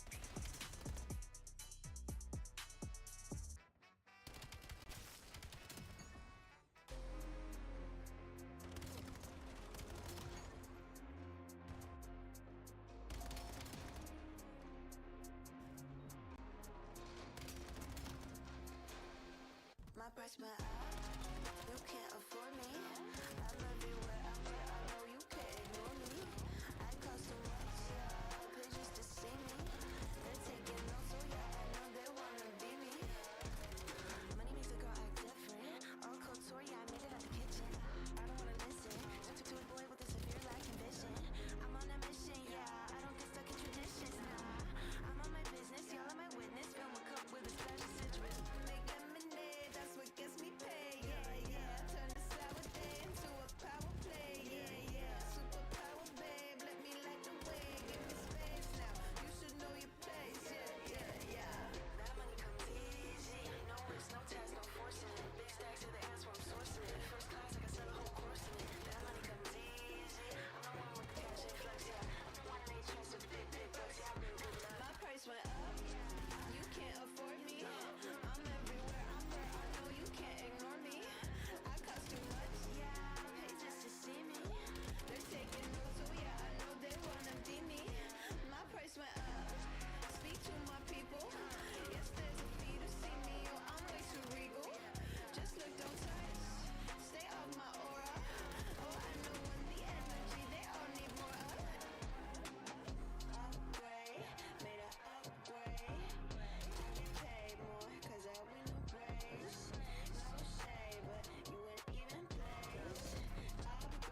30. Purple jeans where I can't get dirty. Blue strips make a chick get flirty, and she ain't coming back till around 6:30. MMA game, we go hard in the paint. Take position and move like a tank. Maniac with no restraints. I tucked it, I'm checking your rank. Heavy in the cause I know they gon' foul. I'ma need months now. Get into the back like pow, pow. Thought I wouldn't, but tie down. Heavy in the cause I know they gon' foul. I'ma need months now. Get into the back like pow, pow. Thought I wouldn't, but tie down. Streets say I'm bad, but the streets say I'm good. I'ma go hard as I could. Don't ever get it misunderstood. I'ma apply pressure like Streets say I'm bad, but the streets say I'm good. I'ma go hard as I could. Don't ever get it misunderstood. I'ma apply pressure like I'ma go heavy in the paint like Shaq. All in your grill like plaque. I be spitting real ass facts. Shitting on the track like I took X-Lax. They was sleeping on your boy jet lagging. Now they jumping on the bandwagon. Gas every track, I be spazzing. When he in the field making plays, I'm at it. Hit the backboard, now I'm feeling good. I'm all about my chips like a hoy. You can take the boy out the hood, but you can't take the hood out the boy. I caught my first case in 04. Either witness pick me out like a fro. 2015, I met bro. Me and Q still a mixtape at the stove. Both pulled up and we start selling more. Started from the bottom, only one way to go. RJ said it's on the flow. Certain records fucked around, let us in the dough. Me and my buddy smoke a dang. I'm on my celly at the bank. I'm on Pirellis and they can't. Mad cause I'm really going heavy in the bank. Heavy in the cause I know they gon' foul. I'ma need months now. Get into the back like pow, pow. Thought I wouldn't, but tie down. Heavy in the cause I know they gon' foul. I'ma need months now. Get into the back like pow, pow. Thought I wouldn't, but tie down. Streets say I'm bad, but the streets say I'm good. I'ma go hard as I could. Don't ever get it misunderstood. I'ma apply pressure like Streets say I'm bad, but the streets say I'm good. I'ma go hard as I could. Don't ever get it misunderstood. I'ma apply pressure like It's time. It's time. You know. We gon' shine. Let's go. Whatever you want, I got it. Whatever you need, I got it. Whatever you want, I got it. Whatever you need, I got it. I was born ready. If there ain't pressure, it's the wrong setting. Cause I love a moment facing my opponent. Victories I want it, and that's more many. Not slow and steady. My horsepower is a force, baby. If you know me like I know me, I want trophies, I want confetti. The BEST, it's no secret, that's me. The highlight of the highlight reel you seen on TV. I run the game, got finesse. When I want, I'm saying who's next. A showstopper, so there's no topping. When I do my thing, that's a flex. It's time. It's time. You know. We gon' shine. Let's go. Whatever you want, I got it. Whatever you need, I got it. Whatever you want, I got it. Whatever you need, I got it. I'm the hottest ticket. Every seat in town has somebody in it. Cause they wanna see what they heard about. From the word of mouth as I'm popping with it. I'm the best if they ask you. Nothing less, I don't wanna rest. See me running laps, how I pass you. I be dripping with the swag goo. They going nuts like a cashew. Make your best move, not your last move. Beast mode on all day. I am gourmet, not fast food. Remember this, I got all the game. No dime a dozen, we not all the same. No handouts, had to stand out from the sandbox to the Hall of Fame. It's time. It's time. You know. We gon' shine. Let's go. Whatever you want, I got it. Whatever you need, I got it. Whatever you want, I got it. Whatever you need, I got it. I got it. You want it? I got it. We gon' let the band play with this one. Yeah.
Start walking where you see, take a pass. Stand dolly, I ain't feeling the crowd. Stand back, man, I think I'ma lose it, huh? Like the Hulk, I get ruthless. Snap of a finger, I wipe the population with it. I finish like half of the bag. My crib is like half of the cube. On the block from the city, I'm feeling like you. Ladies and gentlemen, boys and girls. Bruh. Children of, actually, I don't know the exact age you're allowed to watch this stream up, so I'm not going to pretend it's family friendly. I'm not going to pretend it's okay, but I'm going to pretend that we're back. Royal Ravens taking on, who is it, Chance? Boston Breach. That's right. Exposure hard point. Get it. Let's go, baby. Subi, the best player of all time in this lobby Okay. on this map for. He's got the 2-piece and the scoreboard doesn't even count it because that's fine. Oh, baby. That's fine. We're locking back in. Just as Nasty is locking into the hard point, and a nice bit of a wall hop there from. Oh, let it go. Picking up 2, finding another alongside Nero, and with 25 seconds left to soak, this P1's going to come to a close. Oh, and they are hunting him down as well. That is Carolina just swarming all over this P1 time. Once they got it stable. To be honest, I'm trying to think. And then I was gonna say Cammy would take it away. Good trades rolling through. Nero with the AR looks as good. I as feel like you after expect. this game, Unstoppable on P1. Carolina with the 20-point lead. 20-point lead going into P2. I'm not that much stream because I have plans to do something with this game. So I would not. If I didn't have plan, I'd probably keep watching. Snoopy off the jump right into the feed. Nice But after this game, I'm going to my stream here. Hold on to the lane though, and there is a flank of all flank from Lurks on its way. And needs to go faster than his teammates. Well, trying to square up with him. Slasher falls before the drop, and the flank actually gets red anyway. So Boston keeping everything nice and under control. It has been a well-orchestrated P2, and I mean the minimap looking as good as it could possibly get. Boston right now, they are just farming them. Yeah, this is a continual Boston breach. Come on, Boston. Supremacy in this series. A nice work out. I might the other one. I might get it wrong. More, a little bit of a naughty contest there. Lurks with a 2. But tomorrow we might watch it, I guess. This is the blessed new one. Maybe. It's 4, isn't it? My bad. Minimap actually reflects accurately what is going on here. Oh no, it's not. There is a laneway. Shout out to Jay Stud. You can still see the old school lane, but in reality, there is a wall there these days. Boston Breach lead change for the time being. P3, a little bit of computers action. This is going to be a mix fest. I can't wait to watch our pros go for it. Yeah, it's going to be a very difficult one to break indeed. Got to give a lot of credit to Carolina and struggle to break the P2, but once they got it, they flipped the map. But now they just have the spawns, don't actually have the time. Boston getting all of the extra kills. Bro, Boston look at they are like. And Nasty the man surviving inside of the time. Holding on I just don't know what. Lurks. Bro, just saying. Sorry, mate. They're all This upstairs. took almost 2 hours. I'm gonna say this right now. Right now, finding all the kills. 30 seconds to go here. The Ravens, their backs firmly chanced against the wall. Maybe 2 hours. I don't know. I can't think. I don't remember. Full on top. He's not here. On top. Low hill on top. Low hill on the stairs. On the stairs. Okay, I got through. Trying to get out there, bro. Okay. I'm going now. Deep on me. He's L on me. Okay, we're gonna flip. Where'd he go? He ran mid. Okay. Gave bomb. Mid on me. Coast yellow. I'm running through solar right now. I feel like Boston is slowly. Con dead. Nice pillar missing one. I'm turning. You go deep right. Okay, now yeah, he's 18. now the he went deep. Dead. Another one on me. another Raven got control. Longer now. Nice, good shot. I'm going long. Dead. Nice. Careful the left, guys. Yeah, I need deep left. It could be left. I still want inner left. Heard you. I didn't want to nade as well. Yeah, I have your lower right now. I have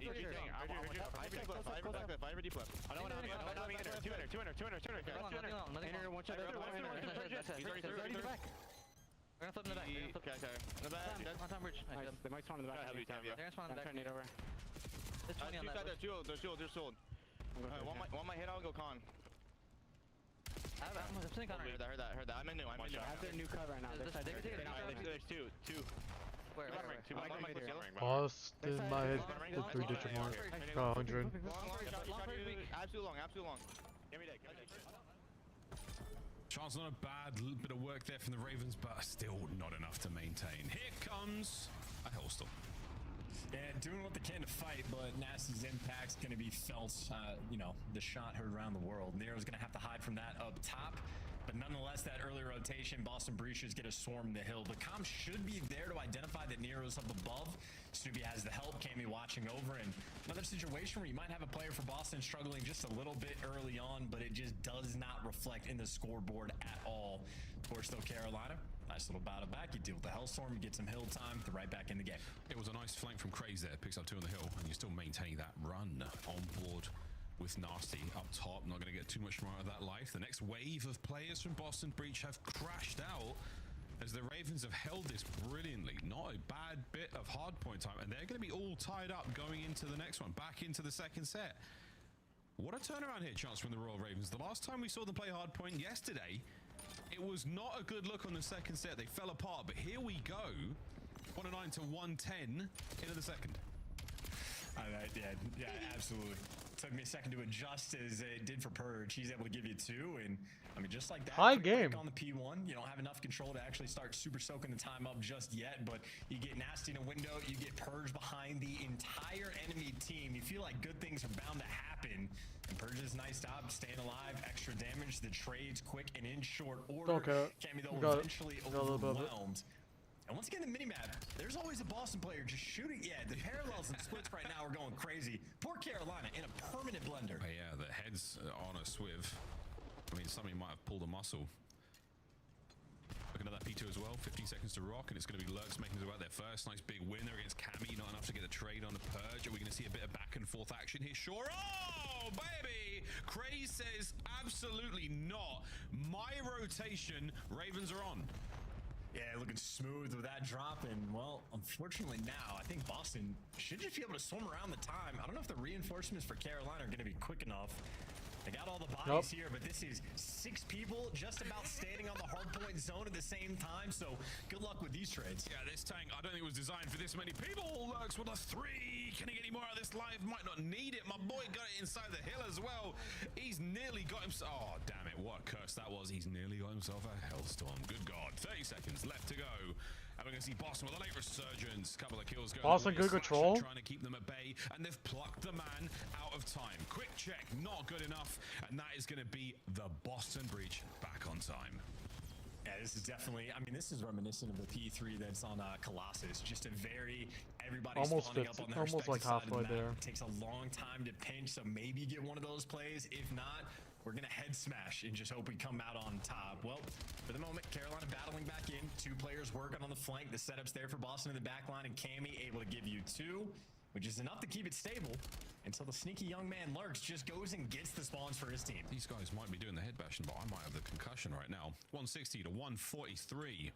Backside of computers is all good once again. Nero, another attempt. Around through the front he goes. Spawns are out a little further now for the members of Boston. Nero on the quick turn. Is he going to read this? Does indeed. Great win again. Nero Nasty just finding 2 fucking from the inside of popping time, off. Nero on the double back. Nasty finds another. Trays complete. And we are still within spitting distance of the Ravens, keeping this together. A couple of clean kills, but still a massive contest over the computers. Yeah, and final, I mean, that was what, a 30-second slugfest, like after you get those spawns from Lurks to actually battle through and get the time. Nasty has 19 kills. Half of those were on previous P3, or at least the P3s combined, but we shift our attention. It is a 4-man setup for Boston. They got the sweep down the line. They get the entry kill. Now we get to test how much of a money hill is this actually, because that's the best possible start. Snoop, the first man in. Breach a little far away from this. Nice job from Soupy to find the first. Backline coverage from Nasty, starting to get a little softer now. Through the front door we go. There's a contest cleaning up once again. Snoopy finding a few more, and Nasty 2 in the feed. A delight so far for Boston Breach. Nearly perfect. Almost there. Boston, come on now. Craze the leading charge now for Carolina. They got to deal with Purge, though, on the flank. Carolina spent the entire game dealing with the pinches, dealing with getting shot in the back, and they are tattered, tagged up, and gunned down. You guys doing good. You're doing good. Indeed, and look at how far 40. they spawn away. This was the hill of the map. They've been shredded after the wait. It feels so tough for the Ravens to bounce back from. What a test this has been for the newcomers to the league. It's not over yet, but it is going to be quite the hard point. Down to broken, down to pipes we go. And there's a moment of control there. Nero now alone. Can he find anything? No. Cameron McGilligan, Cammy finding a few more. And the awareness of spawn as well. No shot, he finds this player as well. Off the hop, Lurks is in there. Now to time. Yeah, just great positioning. Had the setup as well. Purge making annoying plays, making a couple nice ones, and now Snoopy just gets to be the wrecking crew clean up man. The victory lap here down on P5. 40. Boston Breach looking to go perfect in the response. Okay, wait. 10 seconds for the win.